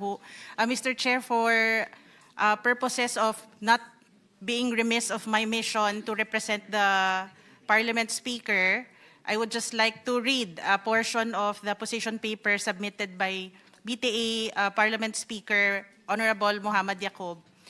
The BTA strongly affirms its commitment to democratic governance, peace building, and the full implementation of the Bangsamoro Organic Law. In line with this commitment, the BTA expresses its unequivocal support for the conduct of the first regular Bangsamoro parliamentary elections in 2026, as mandated by law and as expected by the Bangsamoro people. The conduct of elections in 2026 is a decisive step in completing the transition from the interim governance structure to a fully democratic, representative, and accountable Bangsamoro government. This transition is not only a legal obligation, but a political and moral duty owed to the people who struggled for the right to self-determination, justice, and meaningful autonomy. All things considered, the BTA can safely say that it undertook programs and activities to prepare for the 2025 supposed first parliamentary elections on October 13, 2025, to put to test the provisions of the Bangsamoro Electoral Code that was just amended in its original form, and to give the Bangsamoro people the power to choose their representatives in the regular Bangsamoro Parliament. These were also in adherence to the previous statements of the national government, primarily by President Ferdinand R. Marcos Jr., to ensure that the elections would be peaceful, orderly, and credible. Surely, the highly anticipated elections would solidify legitimacy of and afford genuine mandate for the Bangsamoro government according to the will of the electorate. By supporting the conduct of elections in 2026, the BTA affirms that the future of the Bangsamoro shall be determined by democratic choice, lawful governance, and the collective will of its citizens, and respectfully submit to the wisdom of the Honorable Houses of Congress as to its date. Mr. Speaker, that's the end of the position paper. What I would like to also point out, and i-emphasize ko lang po, that the BTA Parliament, of course, is a collegial body, and we respect the will of the majority. There were oppositions to the amendments to the Electoral Code. I used to chair the Committee on Rules that passed the Electoral Code in its original form. And patungkol po dito sa mga sectoral representatives na to, there were also considerations katulad ng traditional leaders. So traditional leaders, mga sultan. Mga sultan na because of this amendment would have to be voted directly by the people regardless of whether they are fellow sultans or fellow royals. Number two is the ulama. Yung ulama po ay mga Islamic scholars. And one consideration of not including them doon sa direct plurality of votes na manner of election is because they are Islamic scholars that cannot be tainted by politics. Kung halimbawa iikot sila para mangampanya, yung kanilang sektor ng ulama ay maaaring mataint po. Is the BAA 88, they have to campaign? Yes, sir. Yes, they do. Yes, sir. And then just to also point out, I think kailangan lang din i-emphasize that the assemblies that has been mentioned is only for the first election, supposedly. Kasi sa next na election po ay direct voting na sa women, settler, at saka sa youth. At ang boboto po ay base doon sa special registration of voters sana to determine the demographic. Kung ang isang lalaki ay hindi po, isang botante ay lalaki na hindi belong sa youth at hindi naman po siya settler at Muslim siya, hindi na siya makakaboto. So that's the idea doon sa original electoral code. Unfortunately, it's a bit difficult to implement. But then, Yes. Mr. Chair, just to also say na the COMELEC has in fact already issued the IRR for the original Bangsamoro Electoral Code. Yung una po. But of course, this is water under the bridge. Meron pong napasa. Gusto ko lang i-register na yung Parliament, nung pinasa ito ay nag-engage po sa healthy debate. Pinag-usapan po itong lahat. Unfortunately, of course, meron talagang mananaig na mga numbers at meron naman pong hindi. So maraming salamat Thank po. you. Attorney Mastura, Yes, VP Mastura. I'll go straight to the point kasi kulang na tayo po ng time, Mr. Chair. Actually, yung sectoral representatives became the most powerful MPs. Do you know why? They will be voted at large. At the same time, only the sectoral organizations can nominate. So yung list na yun ng pangalan nila, limited. Potentially, they can agree among themselves. 1 or 2 lang ang inominate natin. But with a mandate from the people, from the whole of the Bangsamoro, they're like regional senators. Potentially, they become chief minister. Hindi lang sila marginalized. Yung 8 na yan, nasa tabi lang kasi sectoral lang kayo. Sasabihin ngayon ng MP na yun, ng sectoral, ako binoto ko na buong Bangsamoro, buong electorate ng BARMM. So regional senator ang dating niya. Depende sa kung magaling yung kanilang MP na pinili. So na-empowered po ang sectoral representatives. This is the genius of the bill of Senator Loren Legarda. So pag na-adapt natin yan sa mga LGUs, ganun din po. Siga na po ang sectoral representatives. Thank you, thank you. Okay, let's continue with asking, of course, the opinion of the different agencies. Right side naman po tayo. Is there a position, does the PNP or the DILG, USEC, do you have any position on the matter? Yes, Mr. Chair, and good afternoon, everyone. We have a short prepared statement, Mr. Chair. The DILG supports the constitutionally grounded measure to secure credible, orderly, and inclusive first regular parliament elections of the Bangsamoro Autonomous Region in Muslim Mindanao, and to protect the integrity of local governance and the exercise of suffrage in the autonomous region. In its resolution, the COMELEC assessed that prevailing timelines, statutory constraints, and unresolved legal implications affecting mandatory preliminary election activities render the conduct of the parliamentary elections no longer feasible under the existing schedule. Proceeding otherwise, as COMELEC itself has determined, would expose the electoral exercise to serious legal infirmities and undermine its credibility.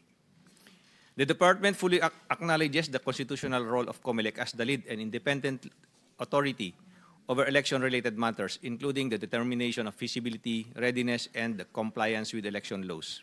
In this regard, the DILG respects and defers to COMELEC's technical judgment and official determination in the conduct of the BARMM parliamentary elections.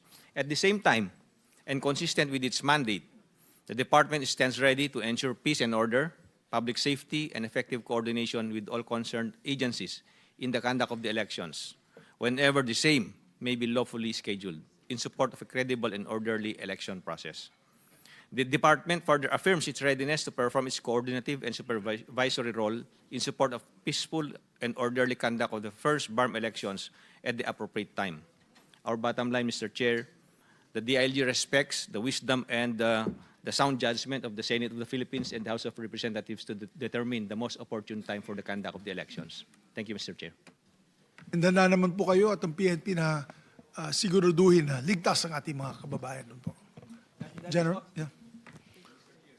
That is always the desire and the directive of Secretary Juanito John Vic Remulla, sir, Mr. Chair. Thank you very much. Pera. Siyempre, sabihin ni Chairman, kailangan natin ng pera. DBM, may pera ba? May pera ba ang COMELEC para dito? Good afternoon, Honorable Chairperson, Senator Miguel Zubiri, and Senator J.V. Ejercito, and all others present. As to the provision of funds for the budgetary requirements of the bill, meron po tayong 1.2 billion under the FY 2026 GAA for COMELEC. Now, if they need more funds, meron po silang accumulated available allotment from prior year's budget in the amount of 20.9 billion as of December 31, 2025. Thank you. Can be confirmed by the Chairman. Chairman, may pondo tayo, Chairman? Medyo may mali lang po doon sa statement. Ganito po, Mr. Chair. The budget for the Bangsamoro parliamentary election is 2.5 billion. And based do sa usapan with the former Secretary of DBM, kinuha po namin yon sa existing budget ng COMELEC. And so we were able to produce the 2.5 billion. Now, Mr. Chair, nakagastos na po kami in preparation for the October 13, supposedly, Bangsamoro parliamentary election ng 1.2 billion pesos. 500 million para sa printing ng balota, and then yung pag-list ng mga machines, transmission devices, etc. etc. So since po hindi natuloy yun, nawala po yung buong 1.2 billion pesos. We were so happy and we are so grateful to Congress because through the efforts of of Congress, more specifically Senator Win Gatchalian, and Senator and Congressman Congresswoman Swansing, nabalik po sa 2026 budget yung buong 1.2 billion. So intact, available, at naandyan po yung buong budget that COMELEC can utilize for purposes of a reset Bangsamoro parliamentary election. Naka-continuing appropriation po yung kalahati noon, at yung kalahati naman ay nasa 2026 budget. Thank you. That's very good news. Let's continue. Who's next in line? Is that Attorney Rona of Lente, Representative of Lente? Then we'll recognize we have everyone a else. prepared statement, Chair. Yes, please proceed. We support the measure to conduct the BARMM parliamentary elections on this year, on September. We strongly reiterate our position that the BARMM regional elections should have been conducted as early as May 2022. Just like what Chairperson George Garcia said earlier, every lawyer will have a different reading of law and jurisprudence. This is the case in our reading of the Abbas Kida case. As to synchronization, synchronization is a constitutional mandate and not merely a matter of legislation. Although we understand and recognize the purpose of desynchronization, as we have noted in the House of Suffrage Committee hearing last February 3, it is our opinion that the bill seeking to set the date of the BARMM parliamentary elections must comply with this constitutional mandate. The next BPE should therefore be synchronized with the 2028 national and local elections, which will be held on the second Monday of May. On the term of elected officials, a provision stating that the BPE in September 2026 is not a special election, but a continuation of the 2025 national and local elections is already in the filed bill of the chairperson. From this provision, a legal conclusion can be drawn to the effect that the term of office of local elective officials started after the original schedule of election in accordance with the provision of the Bangsamoro Organic Law. This will not violate the 3-year term. We know that there is a distinction between the term of office and the full service of term. The use of an automated election system. There is a provision, Chair, in the counterpart bill filed in the House that COMELEC is allowed to use other modes of electoral system, limited to a manual system. We do not support this provision, Chair, because given the history of election violence in the region, the speed and accuracy provided by an AES will be critical. Swift results reduce the window for election instability and fraud and boost public confidence in the first regular election. So that's our position, Chair, as to the filed bill of your committee. Thank you very much, Attorney. And I think the idea and the plan of COMELEC is to automate it. At all costs, Mr. Chair. At all costs, I agree with you, Chairman, because the speed is important and mahirap yung mano-mano dun sa lugar, baka magkakagulo talaga. Next is from the Citizenship and Parliamentary Initiative, Attorney Latif. Attorney. Assalamualaikum warahmatullahi ta'ala wabarakatuh. Magandang hapon po, Chairman Mig Zubiri at si Deputy Majority Floor Leader JV Ejercito. Ako po ay nagpahayag ngayon ng aking suporta sa batas na para magkaroon po ng eleksyon. Ang isyong pagtalakay po sa ngayon ay kung yung paghahari ng batas o rule of law at karapatan ng mamamayang Bangsamoro na maitatag ang kanilang pamahalaan. Ang Bangsamoro Organic Law po ay malinaw. Ang pamahalaan ng rehiyon ay dapat hinahalal at kinatawan ito ng taong bayan. Ang parlamento, ang sentro ng sariling pamahalaan, ito po ay right to self-determination as self-governance. Ang Bangsamoro po ay hindi hindi makakaboto sa March 30, 2026 dahil nagkaroon ng deferment ang COMELEC ng eleksyon. Ganun din po, hindi po nakaboto yung Bangsamoro noong October 13 dahil sa COMELEC. Ipinagpaliban din. Noong May 9, 2022, ganun din po, hindi po nakaboto yung Bangsamoro at May 12, 2025 po. Apat na beses po ay tila bigo po ang Bangsamoro magtaguyod na ng kanyang halal na gobyerno at hanggang ngayon. 10 years po ang pinakahuling eleksyon sa Bangsamoro, May 2016, si Mujiba Taman po. Siya po ang nag-advocate na synchronized election law. Ako po yung naging lawyer doon sa COMELEC at nag-argue doon. Ito po yung dinidiscuss dito na KIDA versus COMELEC. Pati po yung dinidiscuss na Lanang Ali, ako po yung abogado doon ni Commander Bravo tungkol doon sa constitutionality ng BA 777. Pati po doon sa BA 35 na nakabinbin ngayon sa Supreme Court. Ang nagtataka po ako dahil for the span of 10 months, 3 postponement po ang election sa BARMM. Bakit ito ay nangyayari lang sa BARMM? Yun po ang aking katanungan. Kanina po, ang ating chairman ng COMELEC ay marami siyang sinasabi tungkol dito sa yung Uding municipality, baka maka-apekto to sa eleksyon sa BARMM, pati yung bagong batas ng BARMM na BTA 88. Ang batayan po ng demokrasyan ay halalan po. So, for the very longer time po, ang Bangsamoro po ay hindi po nakatikim po ng ito pong pagtaguyod. Promise po yan ng comprehensive agreement on Bangsamoro. 7 times po nung panahon po ng ARMM ay napuspon po. Binilang ko po kung ilang taon po yung walang elected at hindi unelected official ng BARMM. 12 years po out of the 36 years. So ibig sabihin po 1/3. Bakit po ang hirap itaguyod yung aming kasarinlan sa Bangsamoro? Ang buhay na batas po ay itong Republic Act 12123.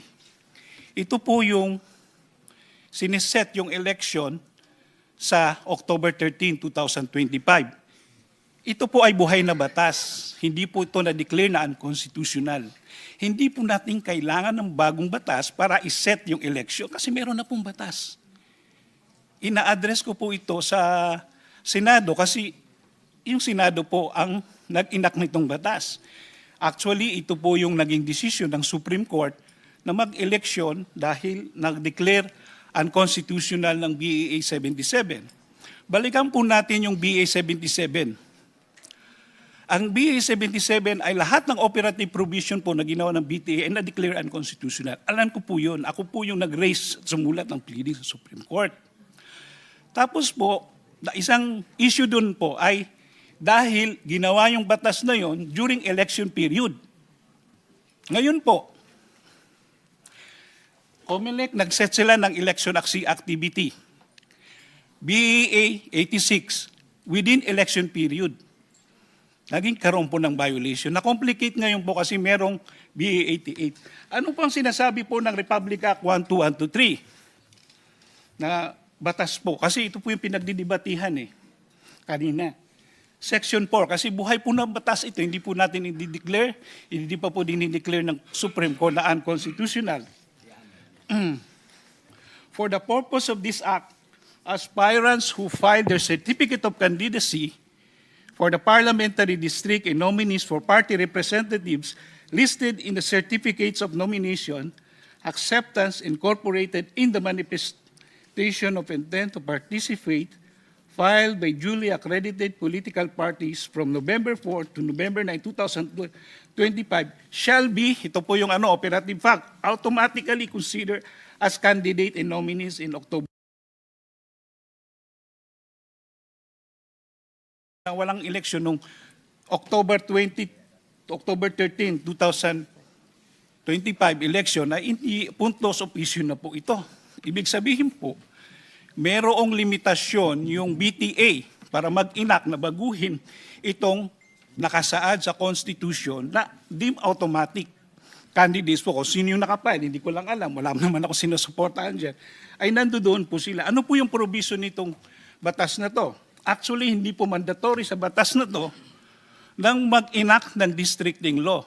Nakalagay dito, provided that the COMELEC shall have the authority to issue appropriate guidelines on the filing of certificate of candidacy in case the seats originally allocated to Province of Sulu are reapportioned by the Bangsamoro Parliament. So kung wala pong reapportionment, hindi magbibigay ng guidelines yung COMELEC. So hindi po mandatory yun.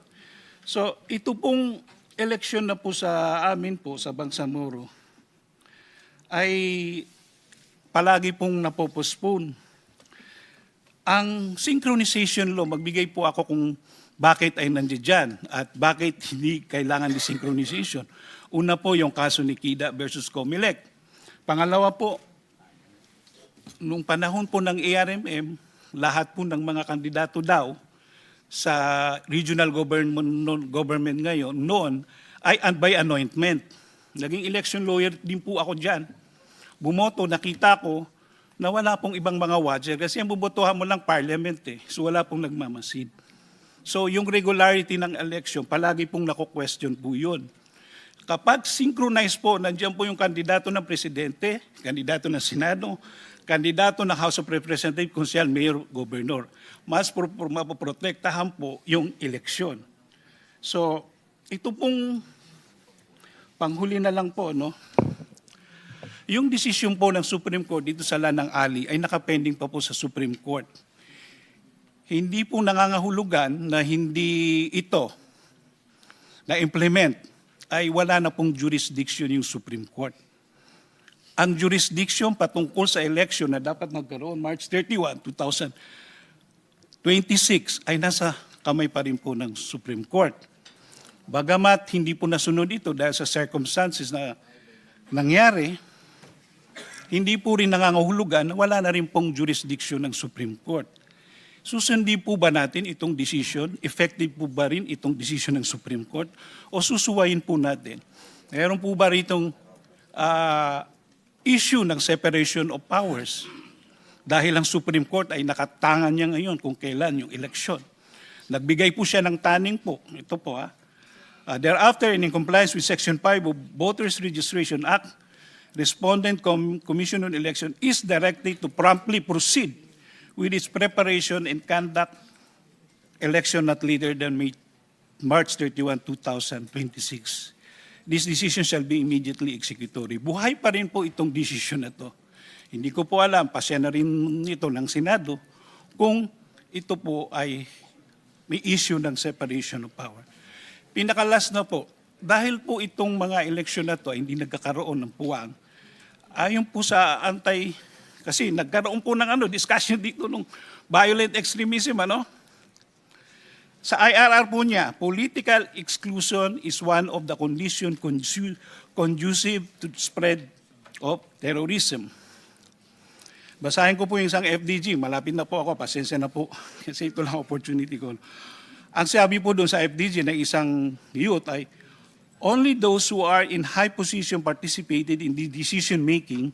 They don't inform those who are affected by the decision. Ito po ay isang research na sinabi niyang ganun na these sentiments may be exploited by violent extremist organization or other nefarious actor that offer a sense of inclusion of self-worth. Bakit po kami nagkaroon ng Marawi Siege noong 2017? Nagkaroon ng failure po sa BBL 1. So ngayon po, Comprehensive Bangsamoro Agreement na Bangsamoro government po. Kasi yung BT po, hindi po gobyerno yan eh. Ang gobyerno po ay hinalal ng mga tao. Yung unelected po, hindi po gobyerno yan. Hanggang ngayon, wala po kami. So, yun po yung puwang ng demokrasya. Nagpupuno ng mga puwang. Tinanong ko po si Lisel, CCA. Ano ba? Bakit ba? Kasi sila po yung dyan sa climate conflict monitoring. Tumaas po yung incident ng violence extremism. Siguro alam nyo na po yan ang stability.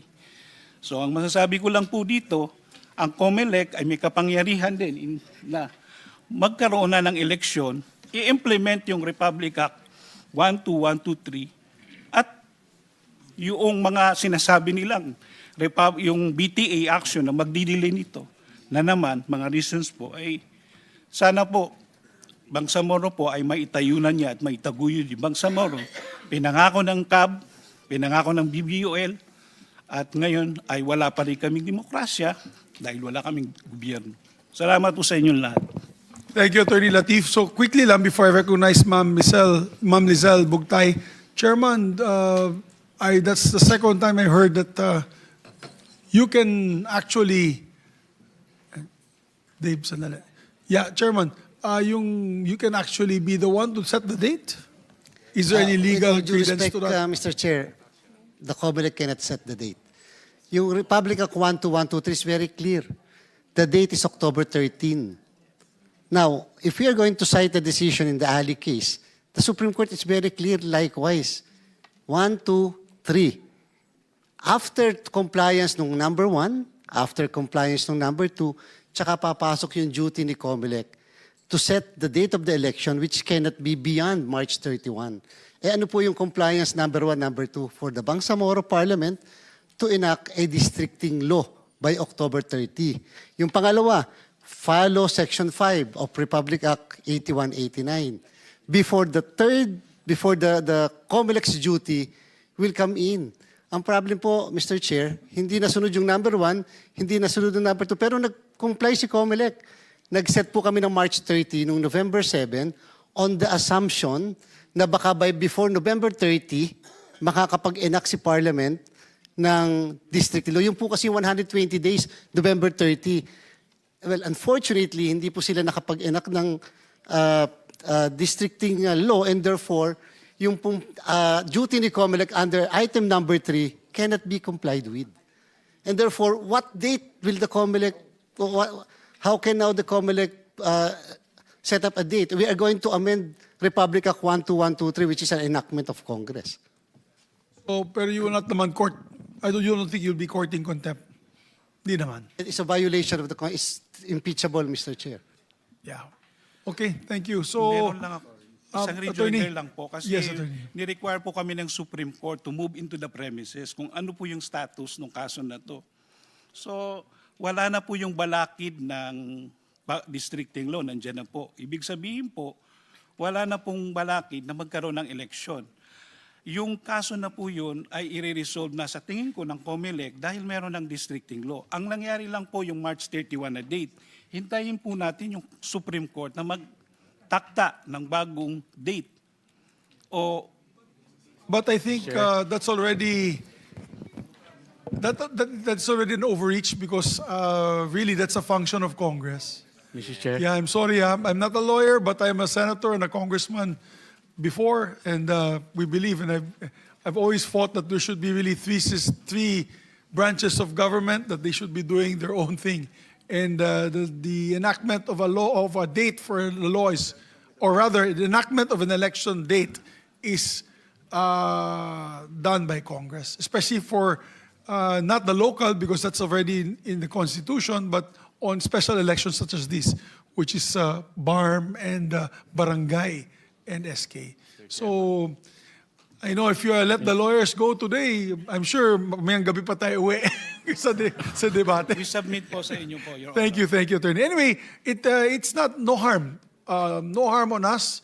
That's our job as legislators. We'll just hasten the deliberation. Kasi ako, together with my Deputy Majority Floor Leader, together with Senator Legarda and all the members, we plan to pass this before the break. So hopefully by end of first week of March, tapos na to on our part. So Ma'am Lizelle, you're recognized. Good afternoon, Mr. Chair and Your Honors. Good afternoon to our colleagues from government and CSO partners. We are a local peace-building organization that has been monitoring violence in the Bangsamoro for more than a decade. So we echo your concern earlier, Mr. Chair, on the spikes of violence that is happening in the Bangsamoro. So, Your Honors, if we believe that if we do not act now, the promises of democracy embedded in this electoral exercise will mean very little to an exasperated Moro youth at this very moment are being attracted and enticed by the quick and violent actions of violent extremists. We stand with IAJ and our other CSO partners here in pushing for elections at the soonest possible time. For our part, we are laying down a formidable violent monitoring machinery to upgrade our successful review of last year's midterm elections. Our conflict data, Mr. Chair, have shown that every election period, violence, both incidents and deaths in the Bangsamoro has spiked up. So for example, the latest midterms elections in May 25, we recorded at least 759 violent incidents and 244 deaths. And most of these incidents are gun-related. That's why we also echo your concern on the proliferation of loose firearms in the Bangsamoro. And our second point also, Mr. Chair, I know that we've also been monitoring the social media. We saw that it has become a content creation now of showing off the powerful firearms over the social media, especially in TikTok. So when we believe and we adhere to our government troops that the threat of violent extremism is down, but our monitoring system recently have been recording more frequent sightings of armed groups, particularly among youth groups along the Lanao corridors that believed to be Dawla Islamiyah. And we know, of course, the Bonda incident happened, and it has been linked also in Mindanao, for example.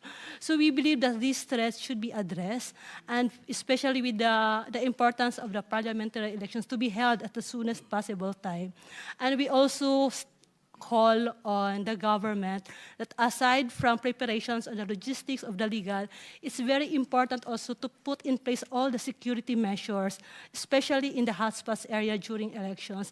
This means we saw in the area that as long as there are extensive military presence in one area, the violence really went down, or the establishment of community-based monitoring and response, like the humanitarian effort, because we know that if there's a firefight or a bombing, people in that area tend to be displaced and they can no longer vote.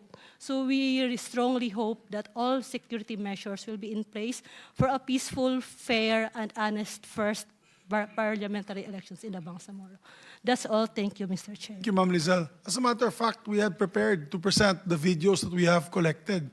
But unfortunately, I didn't want to present it because it was minors. And we have to cover the face of the minors. It will put them under risk. Mga bata, 15, 14-year-old with high-powered firearms. If I may yes, Ma'am Lizelle. If I may add, Mr. Chair, just for example, the recent attack in Munay, we got information from our partners in the ground that those are mostly perpetrated by young people, around 20 years old. So those are, it's quite alarming that more young people, youth, are being enticed to join this type of armed groups. I'd like to raise that alarm with Secretary Galvez together with our AFP and PNP here, that BARMM is not a forgotten country. It's not a forgotten area of the Philippines. It's still part and parcel of the Republic of the Philippines, just within an autonomous region of the Republic of the Philippines under the framework given to us by our Constitution. So it is still the mandate of the AFP, and you were once the chief Chief of Staff, General Chief of Staff, Your Honor, to still continue looking after the needs of the peace-loving people. Our Muslim brothers and sisters, they are peace-loving. Not all of them are none of them are extremists. So I want to bring that concern up because obviously I come from another part, but Bukidnon and Lanao share one boundary, so anything that crops up in the area, of course, it affects the rest of northern Mindanao, eastern Mindanao, southern Mindanao. Ayaw natin yun. So I think they should step up the preparations. I think Sec Charlie should be coordinating with Chief of Staff Browner and together with the PNP Chief Nartates and Secretary John Vic Remulla, because it's getting alarming. The amount, they're fantasizing it, they're romanticizing it. That the young people with the guns moving around, parang lawless na yung Mindanao pagdating nun. And nilalabas nila sa social media. Dapat pati yan, maklamp down yan ng DICT. I think the DND and the PNP and the DILG should get in touch with the DICT to flag that. flag that and to come up with we have the Anti-Cybercrime Act. Maybe they can investigate that, because definitely young children are not allowed to be bringing around guns, and these are high-powered firearms are not allowed under our laws. Okay lang po sana kung mga MILF yan waiting for decommissioning. Okay lang yun. Pero pag ito ay ibang grupo na, that's another story. That's a different story, Your Honors. We're very worried about that. So we'd now like to recognize, of course, Ma'am Miranda of CSAT. Hello. Assalamualaikum warahmatullahi wabarakatuh. Good afternoon po sa lahat. The CSAT is a coalition of 35 civil society organizations across the BARMM. And my organization, I'm representing Tuma Kapagingid Service Organization, a local NGO based in Lanao del Sur that works directly on PCVE. But on the subject matter that's the reason why we're here, sir. We express our support to the timely conduct of the first BARMM parliamentary elections as proposed. We believe that this democratic exercise will enhance the legitimacy of the regional government where mandate clearly emanates from its peoples. Any further delay may result to the deterioration of the trust and confidence of the Bangsamoro people on the democratic system. For the information of your honorable senators, we're part of the groups of CSOs and NGOs that conducted BARMM-wide political education and voters education in preparation for the supposed October 1st BARMM parliamentary elections. And we echo the sentiments of the communities in already feeling that baka never nang magkaroon ng election sa BARMM because of the consecutive postponements. During the deliberation of our esteemed members of the BTA's proposal on the amendatory provisions on the electoral code, we've also submitted position paper to them that while we celebrate other amendments to the law, we fear that the introduction on the manner by which other sectors will be elected may invite legal challenge before the Supreme Court and may even further cause delay again to the supposed election.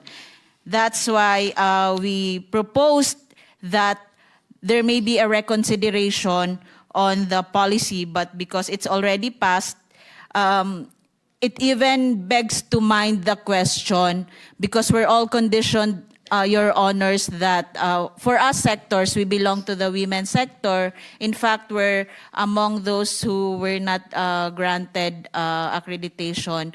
But we recognize that other sectors or other organizations were already able to secure accreditation.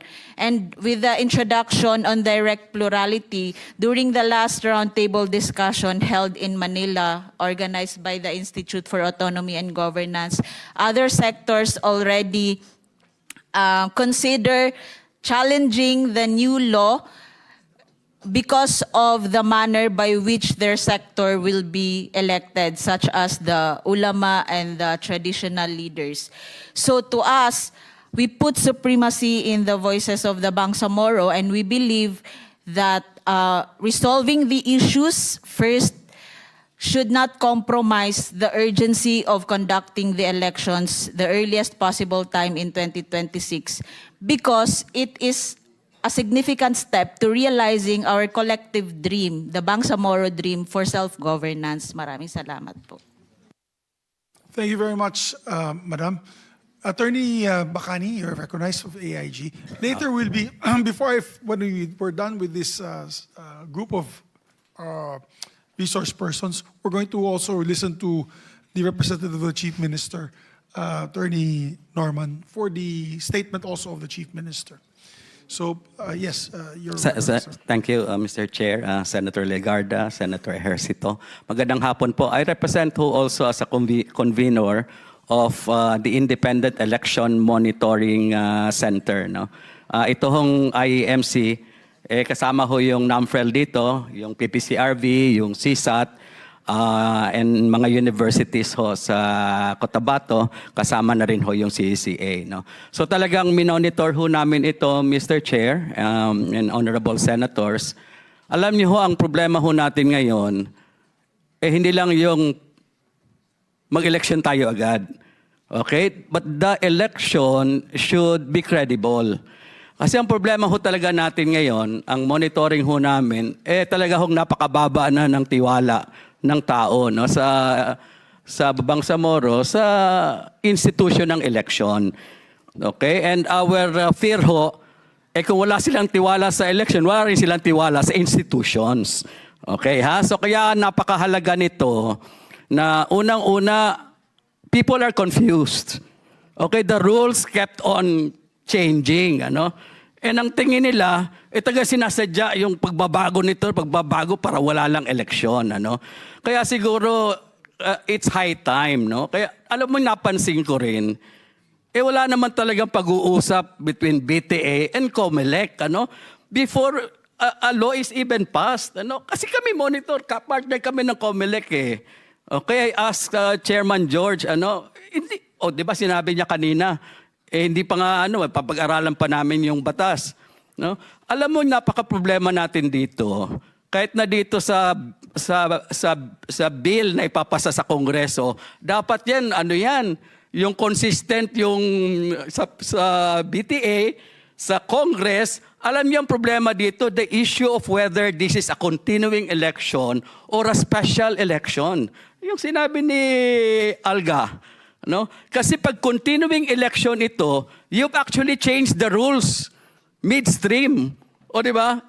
You abolish the political parties when supposedly this election, kasi valid pa man kaya yung nung 1-2-1-2-3 that says that this is just a continuing election. So why are you abolishing these political parties when this is supposed to be a continuation? Now, this can only be cured by by Congress. Pero yan is if we all come together and discuss it. Now, kung kanya-kanya na lang ho nagagawa ng batas at i-implement na lang, naawa na ho ako kay Chairman George kasi talagang partner namin, hindi na ho nila alam kung ano na ang nangyayari. No? So kaya ho, as election monitors, on behalf of the citizens of the BARMM, kung pwede lang ho, our policymakers, can you sit down? Sabi ko nga ho, wala bang Viber group itong mga to? No? And then be open to amending. Amending again. May time pa naman after na mag-usap kayo ng COMELEC. Kasi talagang, can you imagine, yung women or yung settler, bobotohin ng lahat. Sabi namin, talaga namang captured na naman ng mga politiko yon. Bakit? Kasi yung mga politiko naman, black voting yan eh. So they'll just come up with their own candidate for woman. Everybody will, babae man o lalaki o youth yan. Boto kasi at large eh. So will that be really representing the women's group? But I totally agree na that system nung dati has to be reformed. Okay ha? Kasi talaga namang na-monitor namin na talagang dysfunctional din yan. Can you imagine si Chairman George, ilan ang natanggap nila? 1,500. Ang kanilang na-accredit, 300. But can you imagine that 1,500 have been accredited by the ministries? Di ba? Di ba? Hindi. Ministries, meron silang certification. So anong basis ngayon ni COMELEC to say na hindi yan legitimate when the ministries have actually recognized it? Pero sila, may sarili din silang rules. It's because may mga kulang. Kaya sinasabi na namin kina COMELEC doon, talagang kailangan ayusin natin ito. This is totally, talagang talagang ang gulo-gulo. Kaya naman, I appreciate that there was effort on the part of the BTA as well. But of course, if you want to cure something, be sure na you don't create new problems. So yun lang aking dito, ang pinaka-problema talaga yung abolition. But if Congress says that this is a special election, all the voters, new voters can participate, etc. So that's one. Number two is the issue of term and synchronization. Ang sa IEMC ho, we believe na desynchronized na ho ito. Kasi this will help, kasi ang kailangan ho to bring trust, to restore trust, dalawa ho yan, stability tsaka consistency. Ayaw na ho ng tao yung unpredictability. Okay ha? Kapag ginawa ho natin yan, na binawasan pa natin yung term nung bago, yun nga hong BTA, 6 na taon na dyan eh. Appointed lang. Yung naboto, 1.5 years lang uupo.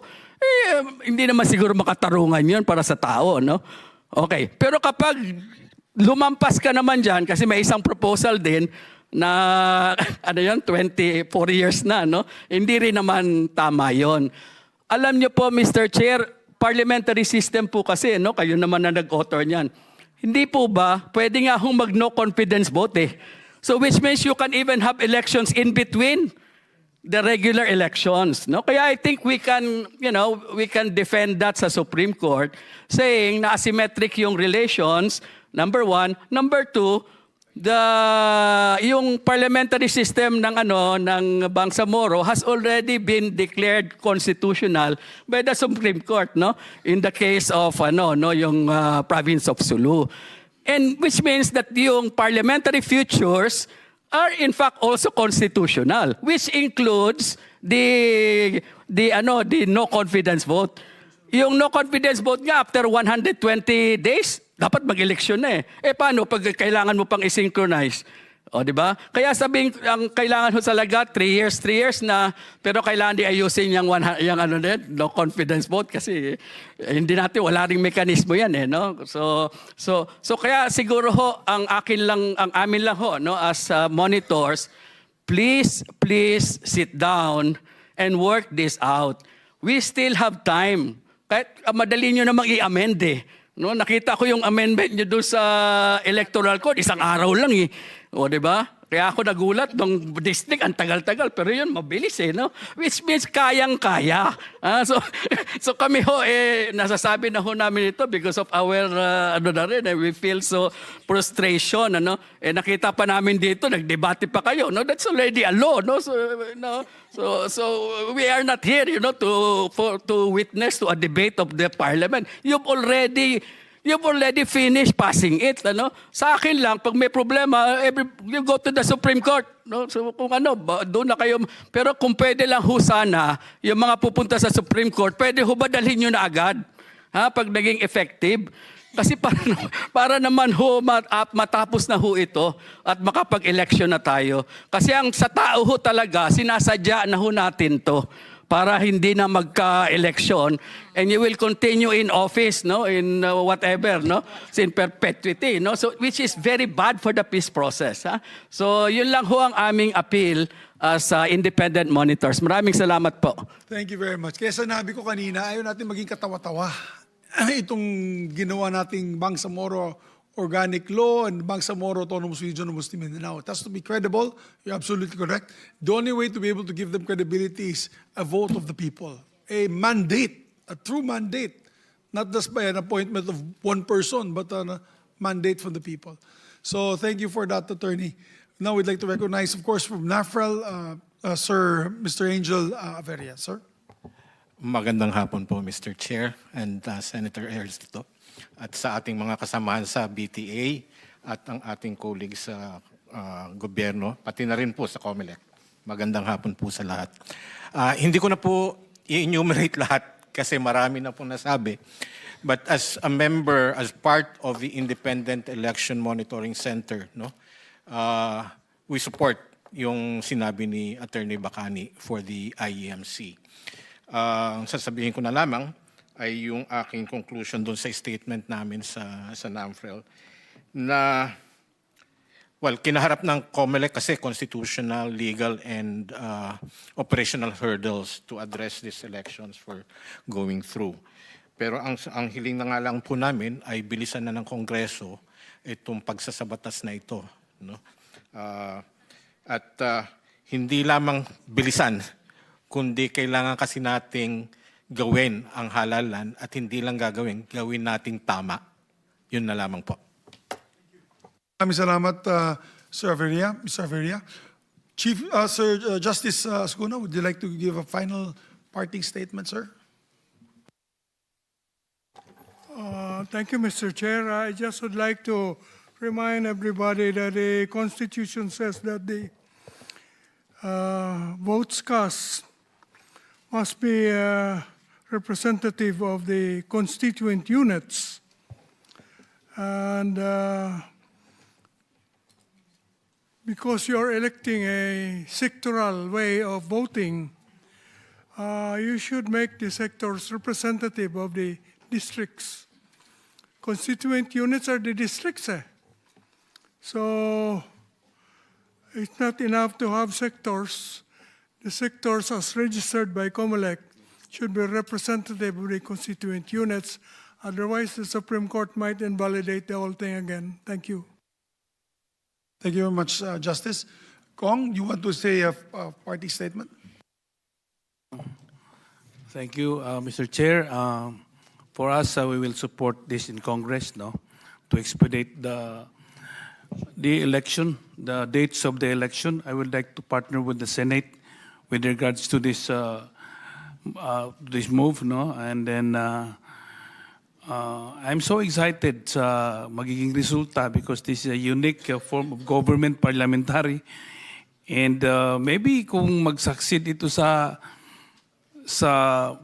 Bangsamoro, then maybe kung meron tayong future plans sa national, then we can adopt the same. Thank you very much, and I hope that we will succeed in all our efforts. Thank you very much.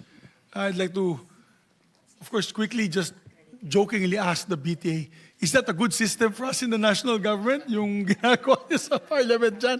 Later on, we'll review, of course, the minutes and the data, historical data that you've gone. And if it's a better system, then why not, that we're doing there. We'd like to recognize the representative of the Chief Minister, Attorney Norman Bantuas, for the Chief Minister's position paper on the matter. Sir? Yes. Thank you very much, Mr. Chair. My courtesy and respect to the Subcommittee Chair, Juan Miguel Subiri, Deputy Majority Floor Leader, Senator G.V. Ejercito, and Senator Lauren Ligarda, colleagues in the public service, ladies and gentlemen, good afternoon. Assalamu alaikum wa rahmatullahi wa barakatuh. I appear before today on behalf of the Chief Minister of the Bangsamoro Autonomous Region in Muslim Mindanao, with deep respect for these honorable committees and with sincere appreciation to the opportunity of to participate in the initial deliberation on Senate Bill number 1587. This proposed measure concerns a milestone long anticipated by the Bangsamoro people, the conduct of the first regular parliamentary elections and the transition from an interim appointed authority to a government vested with direct democratic mandate. At the outset, allow me to state our position clearly. The Bangsamoro government fully respects and supports the principle of democratic election as the proper means of constituting representative government. The holding of regular parliamentary elections marks the natural progression of the Bangsamoro political process from transition to democratic normalization, consistent with the intent of the Bangsamoro Organic Law and the Constitution. At the same time, we fully recognize that the authority to determine the manner, conditions, and timing of such elections lies exclusively with Congress in the exercise of its legislative prerogative.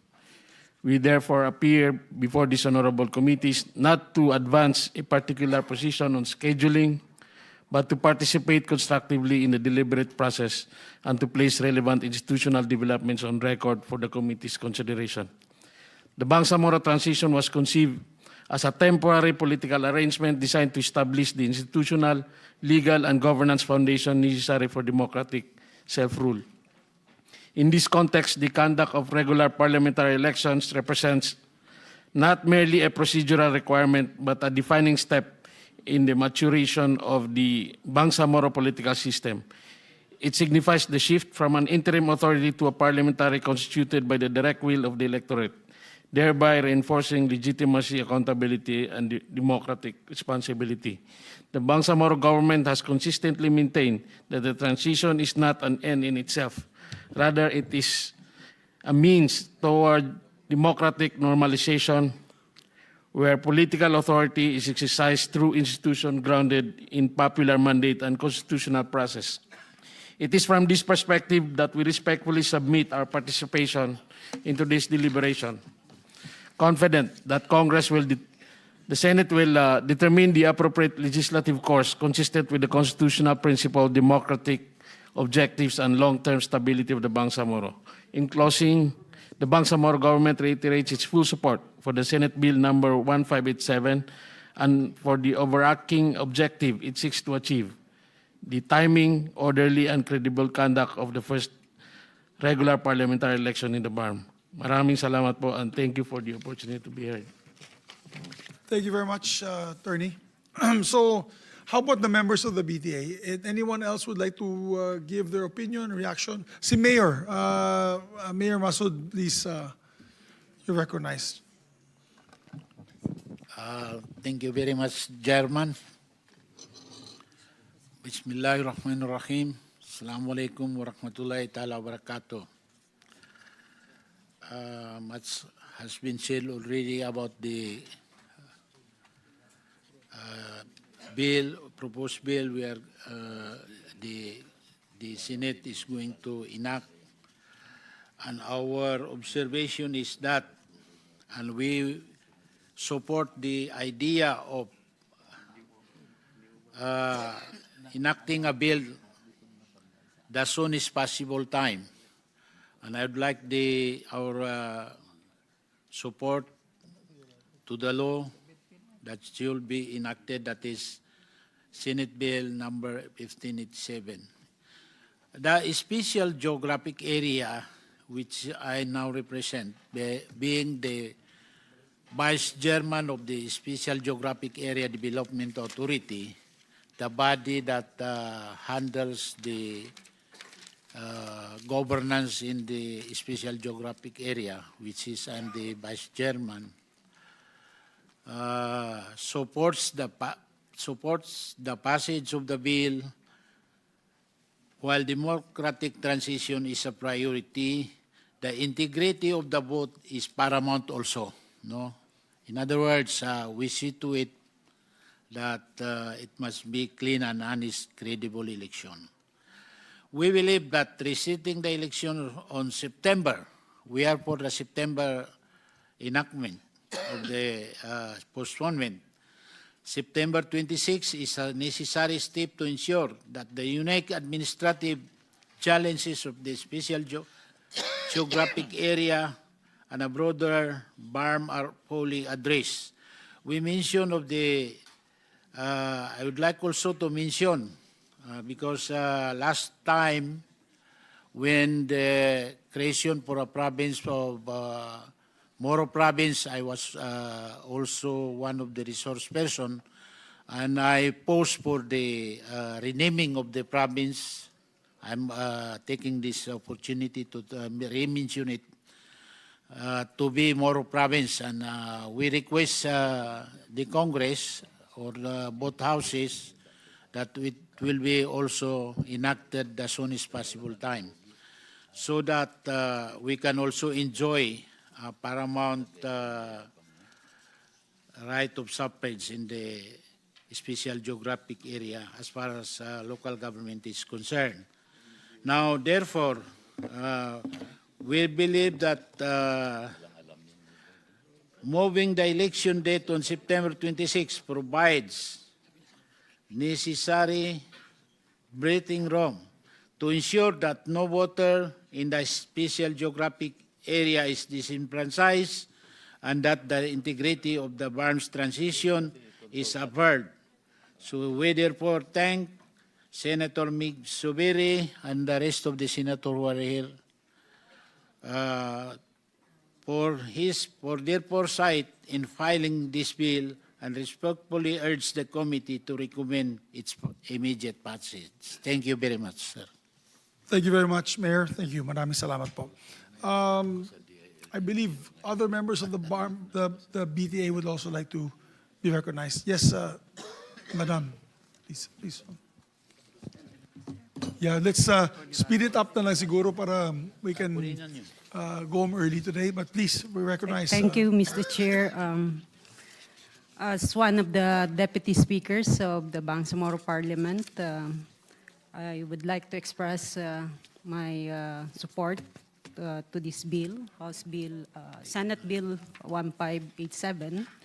And just for information of the women in the Bangsamoro, under the amended Bangsamoro Electoral Code, women have greater chances of having seat in the parliament because we've adopted like a zipper approach, meaning for every 3 political party nominees, there should be 1 woman nominee. So it will ensure more chances of women getting seat in the Bangsamoro Parliament. Thank you po. That's good to hear. Thank you very much. How about Member of Parliament, Ms. Wari? Would you like to make a statement? We'll pass it. Okay. Yes, please, Attorney.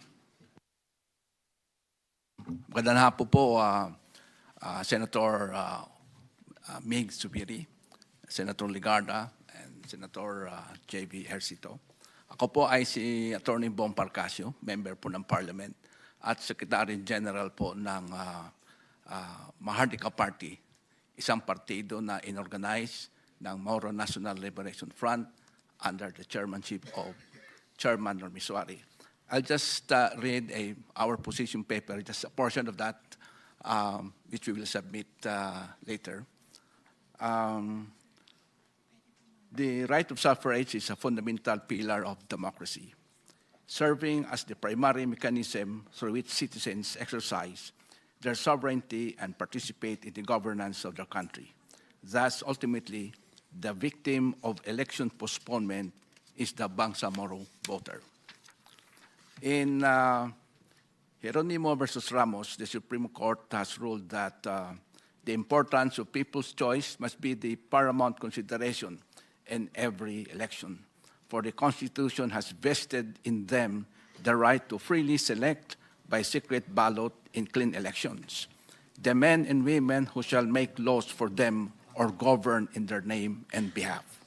The people have a natural and constitutional right to participate directly in the form of government under which they live.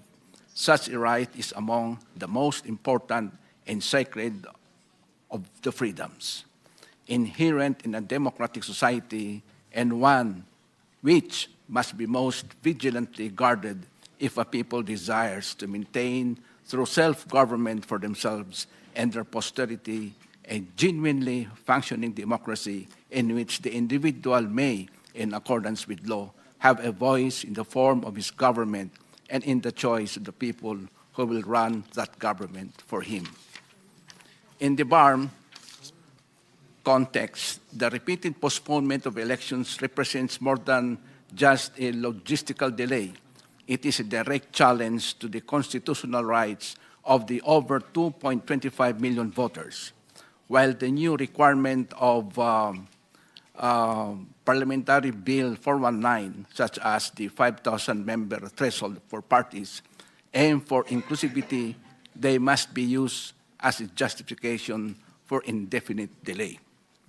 Protecting the timeline of suffrage is essential to fulfilling the promise of the peace process. As a cornerstone of the 1987 Philippine Constitution, the right to vote is an inalienable power that should not be sacrificed for administrative convenience or transitional expediency. While an appointed interim government may maintain regional operations, it inherently lacks the democratic legitimacy and mandated accountability that only a popular election can bestow. By delaying the transition from an appointed body to an elected parliament, the voices of the Bangsamoro people are effectively silenced, denying them the opportunity to choose representatives who reflect their current aspirations and are directly answerable to the electorate. Ultimately, protecting the timeline of suffrage is essential to fulfilling the promise of the peace process and ensuring that the regional government remains a true reflection of the will of its people. From a legal and fiscal perspective, the persistent postponement of the BARMM election risks the sunk cost of billions of pesos already invested in preparatory administrative activities. In the realm of public finance, recurring delays can be characterized as fiscal waste, as previously funded tasks such as the voter registration drives, precinct remapping, and the initial logistics of ballot preparation must often be repeated or updated when a new schedule is set. By fixing a definitive date for September 2026, the government can mitigate this risk by utilizing the 1.2 billion already returned to the COMELEC's 2026 budget, effectively treating it as a continuing appropriation rather than requiring a massive, redundant, new funding bill. This approach aligns with the principle of fiscal responsibility, ensuring that the billions of taxpayer pesos already committed to the peace process and democratic transition are not rendered unnecessary expenditures by indefinite legislative shifts, but are instead used to secure a legitimate elected regional government. To move forward effectively, the COMELEC and the National Congress must forge a synchronized partnership to resolve the current electoral limbo plaguing the BARMM. And for what Attorney from the IAG said earlier, add to this is the BARMM. No? So national government, National Congress, COMELEC, and the BARMM must forge a synchronized partnership to resolve the current electoral limbo plaguing the BARMM. This collaboration is necessitated by a complex series of legal shifts, most notably the Supreme Court 2024 ruling that excluded the province of Sulu from the region and the subsequent invalidation of previous redistricting laws. Because these rulings fundamentally changed the region's composition, the original March 30, 2026 election date was declared operationally impossible by COMELEC just last month. Thus, the most critical pillar of this journey is the establishment of a clear legislative mandate through the passage of a specific law fixing the election for September or a later date within this year. As of early 2026, of course, let me just mention this, House Bill 7226 was filed by Representative Zaya Alonto, adjunct, to formalize this date, aiming to fill the statutory gap created by the lost seats from Sulu and the need for new precinct assignments. By codifying September 2026 as the official deadline, or of a later date of this year, Congress provides COMELEC with necessary legal weight for COMELEC to, number one, mobilize the budget for the new registration requirements under Parliamentary Bill 419, such as reopen candidate filings and conduct of voter education. Number two, open the window for the 3-month preparatory period, which includes registration, convention, and MIPPE. Number three, ensure a peaceful and credible transition to a duly elected parliament. Perforce, without such a law, any proposed schedule remains purely speculative, leaving the regional government in a state of indefinite extension and depriving the electorate of a concrete date for democratic exercise. Mr. Chairman, in conclusion, and in sum, the suspension of the March 2026 polls was a necessary pause, but it must be followed by a definitive and immediate move toward an election on September on a later date within this year. Any further delay threatens the constitutional principle of synchronization, wastes precious public resources, and illegally extends the tenure of an interim government beyond its statutory life. Thank you, Mr. Chairman. Thank you very much, sir. So anyone else who had a position paper, please submit to the committee secretary for our records. And maybe final words from our dear colleague.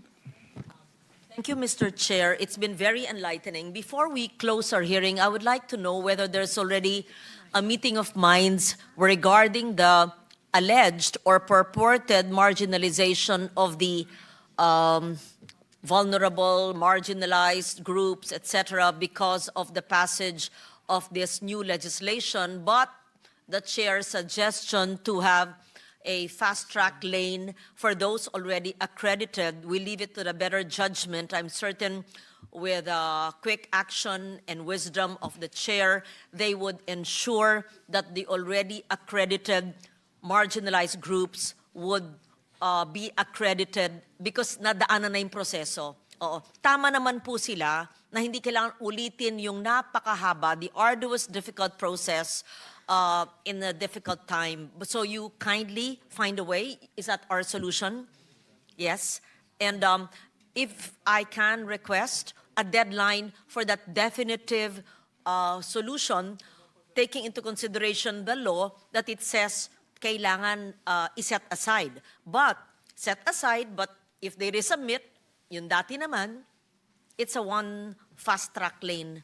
So perhaps to assuage also the anxiety, I would feel the same. Marginalized na nga, tapos may ganyan nangyaring batas na hindi maliwanag, then uncertainty would lead to further conflict, which we don't need, especially at this time. So, Mr. Chair, when is the soonest possible time we could have the implementing rules and regulations, taking into consideration the clear statement in the law without circumventing it or violating it, but a resubmission is deemed Thank you very compliance. much, Thank you. Mr. Chair, Your Honor. I think the law, the BAAP 88 that they enacted and promulgated provides for an effectivity clause, meaning it will not be effective until published. And until today, I think it's not yet signed by the Chief Minister, or if it is signed by the Chief Minister, it will still have to be published, and there will be a 15-day period before the law can take effect. And that is the only time that the COMELEC can move and can act after the effectivity. Likewise, I think BAA 88, Your Honors, Mr. Chair, provides for that the COMELEC should come up with an IRR 30 days after the effectivity of the same. So only after the 30-day period can the COMELEC come up with an IRR, and then that's perhaps the only time after the IRR that we will open the filing of accreditation by new and even the old sectoral organizations and political parties. We take note of that. Thank you for walking us through. As always, he is very clear in his decisions. Yes, clear and thorough. So 30 days and 15 days, let's say it's 60 days, more or less, before you can come up. And it's February to March to April. So by April 15 latest, the COMELEC would have a clear-cut decision on the shortest, easiest, fastest way that already accredited groups may avail of the fast-track lanes, in the words of the chair. Is that correct? That's correct. There's a meeting of, in short, there's a meeting of the minds, and the intention is never to set aside to marginalize the already marginalized groups, especially our women, our elders, our indigenous peoples, and the non-Muslim communities. Yes, Mr. Chair, Your Honor, we intend to do that. We intend to include Thank that you. in the IRR, a fast lane for those who were previously accredited, although the accreditations were set aside. Yes. Without compromising, of course, the or violating the equal protection Yes. to everyone. Yes, Definitely, sir. Your Honor. Mr. President, since Secretary Galvez is here. I'm not certain this was mentioned earlier. I'd like to reiterate, though, that in compliance with the long pending agreement, in the peace agreement, which was never funded, the GAA 2026, through the leadership of Senator Sherwin Gatchalian, through our hearings like this, it wasn't even in the agenda. When he mentioned, oh nga, ang tagal nang walang pondo ang scholarship ng mga anak ng mga combatants, and we jointly worked on it. So the 850 million, I believe, for the scholarships of the children of our combatants, which was largely ignored years past. I hope that information can be shared to our people, especially the MILF, because this was part of the peace agreement, which has been pending for so long. This is in, He mentioned, he mentioned, in state universities. Oo. yeah, he Sana, mentioned your initiative. yes, yes. Tayo yun. Oh, and Senator Sherwin, importante. Tapos gusto ko lang banggitin din, I filed a bill, SBN 532, creating the National Transitional Justice and Reconciliation Commission for the Bangsamoro. Yes, so this is referred to the Committee on Local Government, and this is really, I will request my brother here, the chair, to kung maganda mag-subcommittee tayo. It's been filed. Kung papayag lang yung chair, this is to address historical injustices and other issues. Maybe this could be the saving grace, really, to address those issues. So, yes, you join me in espousing for this, for the creation of the National Transitional Justice and Reconciliation Commission for the Bangsamoro. So, actually, marami pa ito, pero okay na po, importante, may meeting of the minds. Yes, we hear you. Hindi po mina-marginalize. Thank you for allowing my 2007 pala, hindi 2013 yung bill ko. 207 pa. So, this was almost 20 years, 2026, 19 years ago, naisip ko na kayo. Hindi ko akalain gagamitin yung inspirasyon. Pero hindi ako yung nagsabing set aside. Walang ganon. Maliban sa set aside. Yun. Anyway, thank you, Chair. Thank you very much to our very hardworking colleague, Senator Lauren Legarda, who, by the way, will be having a meeting, I think, with the Congress Bangsamoro Parliament Forum. Yes. It depends on your schedule. There's a meeting on February 13. Nagkasundo na ang lahat. We're waiting for your schedule because you have to be there. It's a Friday. If you agree, it will proceed on the 13th. They asked me dapat sana 13. If you Wala don't, ko 13 kasi it's a long weekend. That's a long Oo nga Valentine's weekend. Mahirap kasi yung walang Valentine's. kasi Yung mga walang Valentine's, kasi- willing magtrabaho. sa mga family man, syempre long weekend ganon. Ako kasi hanggang Biyernes dito at saka Sabado minsan nandito ako sa opisina eh. Yung mga walang Valentine, nagtatrabaho maski weekends. I was hoping, Madam, we can move it a week after siguro. If the week after, we will leave it to them. But Yes. you have to be there. That's yes, absolutely, ma'am. Thank you. The co-chair. Yes.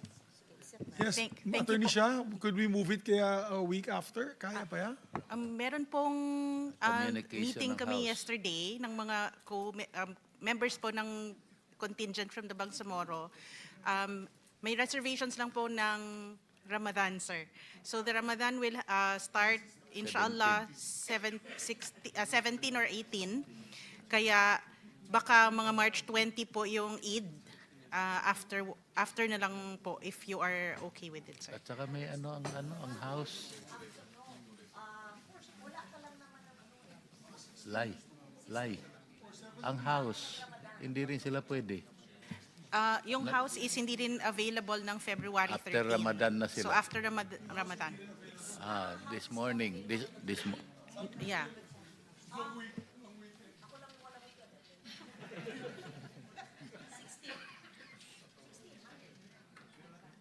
wala na. Day before Ramadan, no more.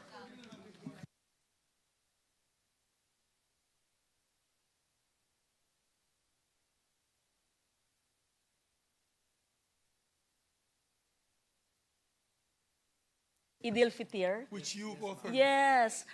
Again, a little historical note. I was a very young senator, first term, when I authored the Idil Fitir and the Idil Adha. First, yes, it was magkasama sa isang panukalang batas. Hindi ko na sabihin kung sino, may nagkontra. Bakit daw dalawang holiday? Hindi naman nila intindihan ang kahalagahan ng Idil Fitir, Idil Adha. At tayo lang ang ASEAN country kasi na may malaking Muslim population na ganito na hindi walang Idil Fitir at that time. So, tinanggal sa aking panukalang batas ang Adha. So, sa next term ko ay in-author ko rin yung Adha. Pero dapat sa una ko palang termino na pasa na yung Idil Fitir, Idil Adha. Yun. So, naging RA 9177 yung Fitir, nauna siya. Yung Adha 9849, that was the next Congress pa kasi pinutol nila yung aking adikain na ipagsama sa isang batas. Alam ni Nabil, yan. 1998 pa final. Anyway, historical note. Sige, thank you. Thank you. Maraming thank you. alam na historical knowledge ito si Madam kasi alam mo naman, one of our senior members, not in age, but in service. In service. So, let's just recap. Before we adjourn, we just like to recap. So we have achieved a few things today. Number one is the BAA 86 and other related BAAs have complied, as what we have seen today, complied with the Supreme Court decision, the Constitution, the BOL, and other existing laws. Number two, we reset the first regular session for the BARMM Parliament September of this year, synchronized with the House version, preferably on the second Monday of September. I'm not sure which is the House, first Monday ba? Second Monday of September. And that with this election date, the COMELEC will have sufficient time to prepare for the elections, including the registration of voters and political and sectoral parties.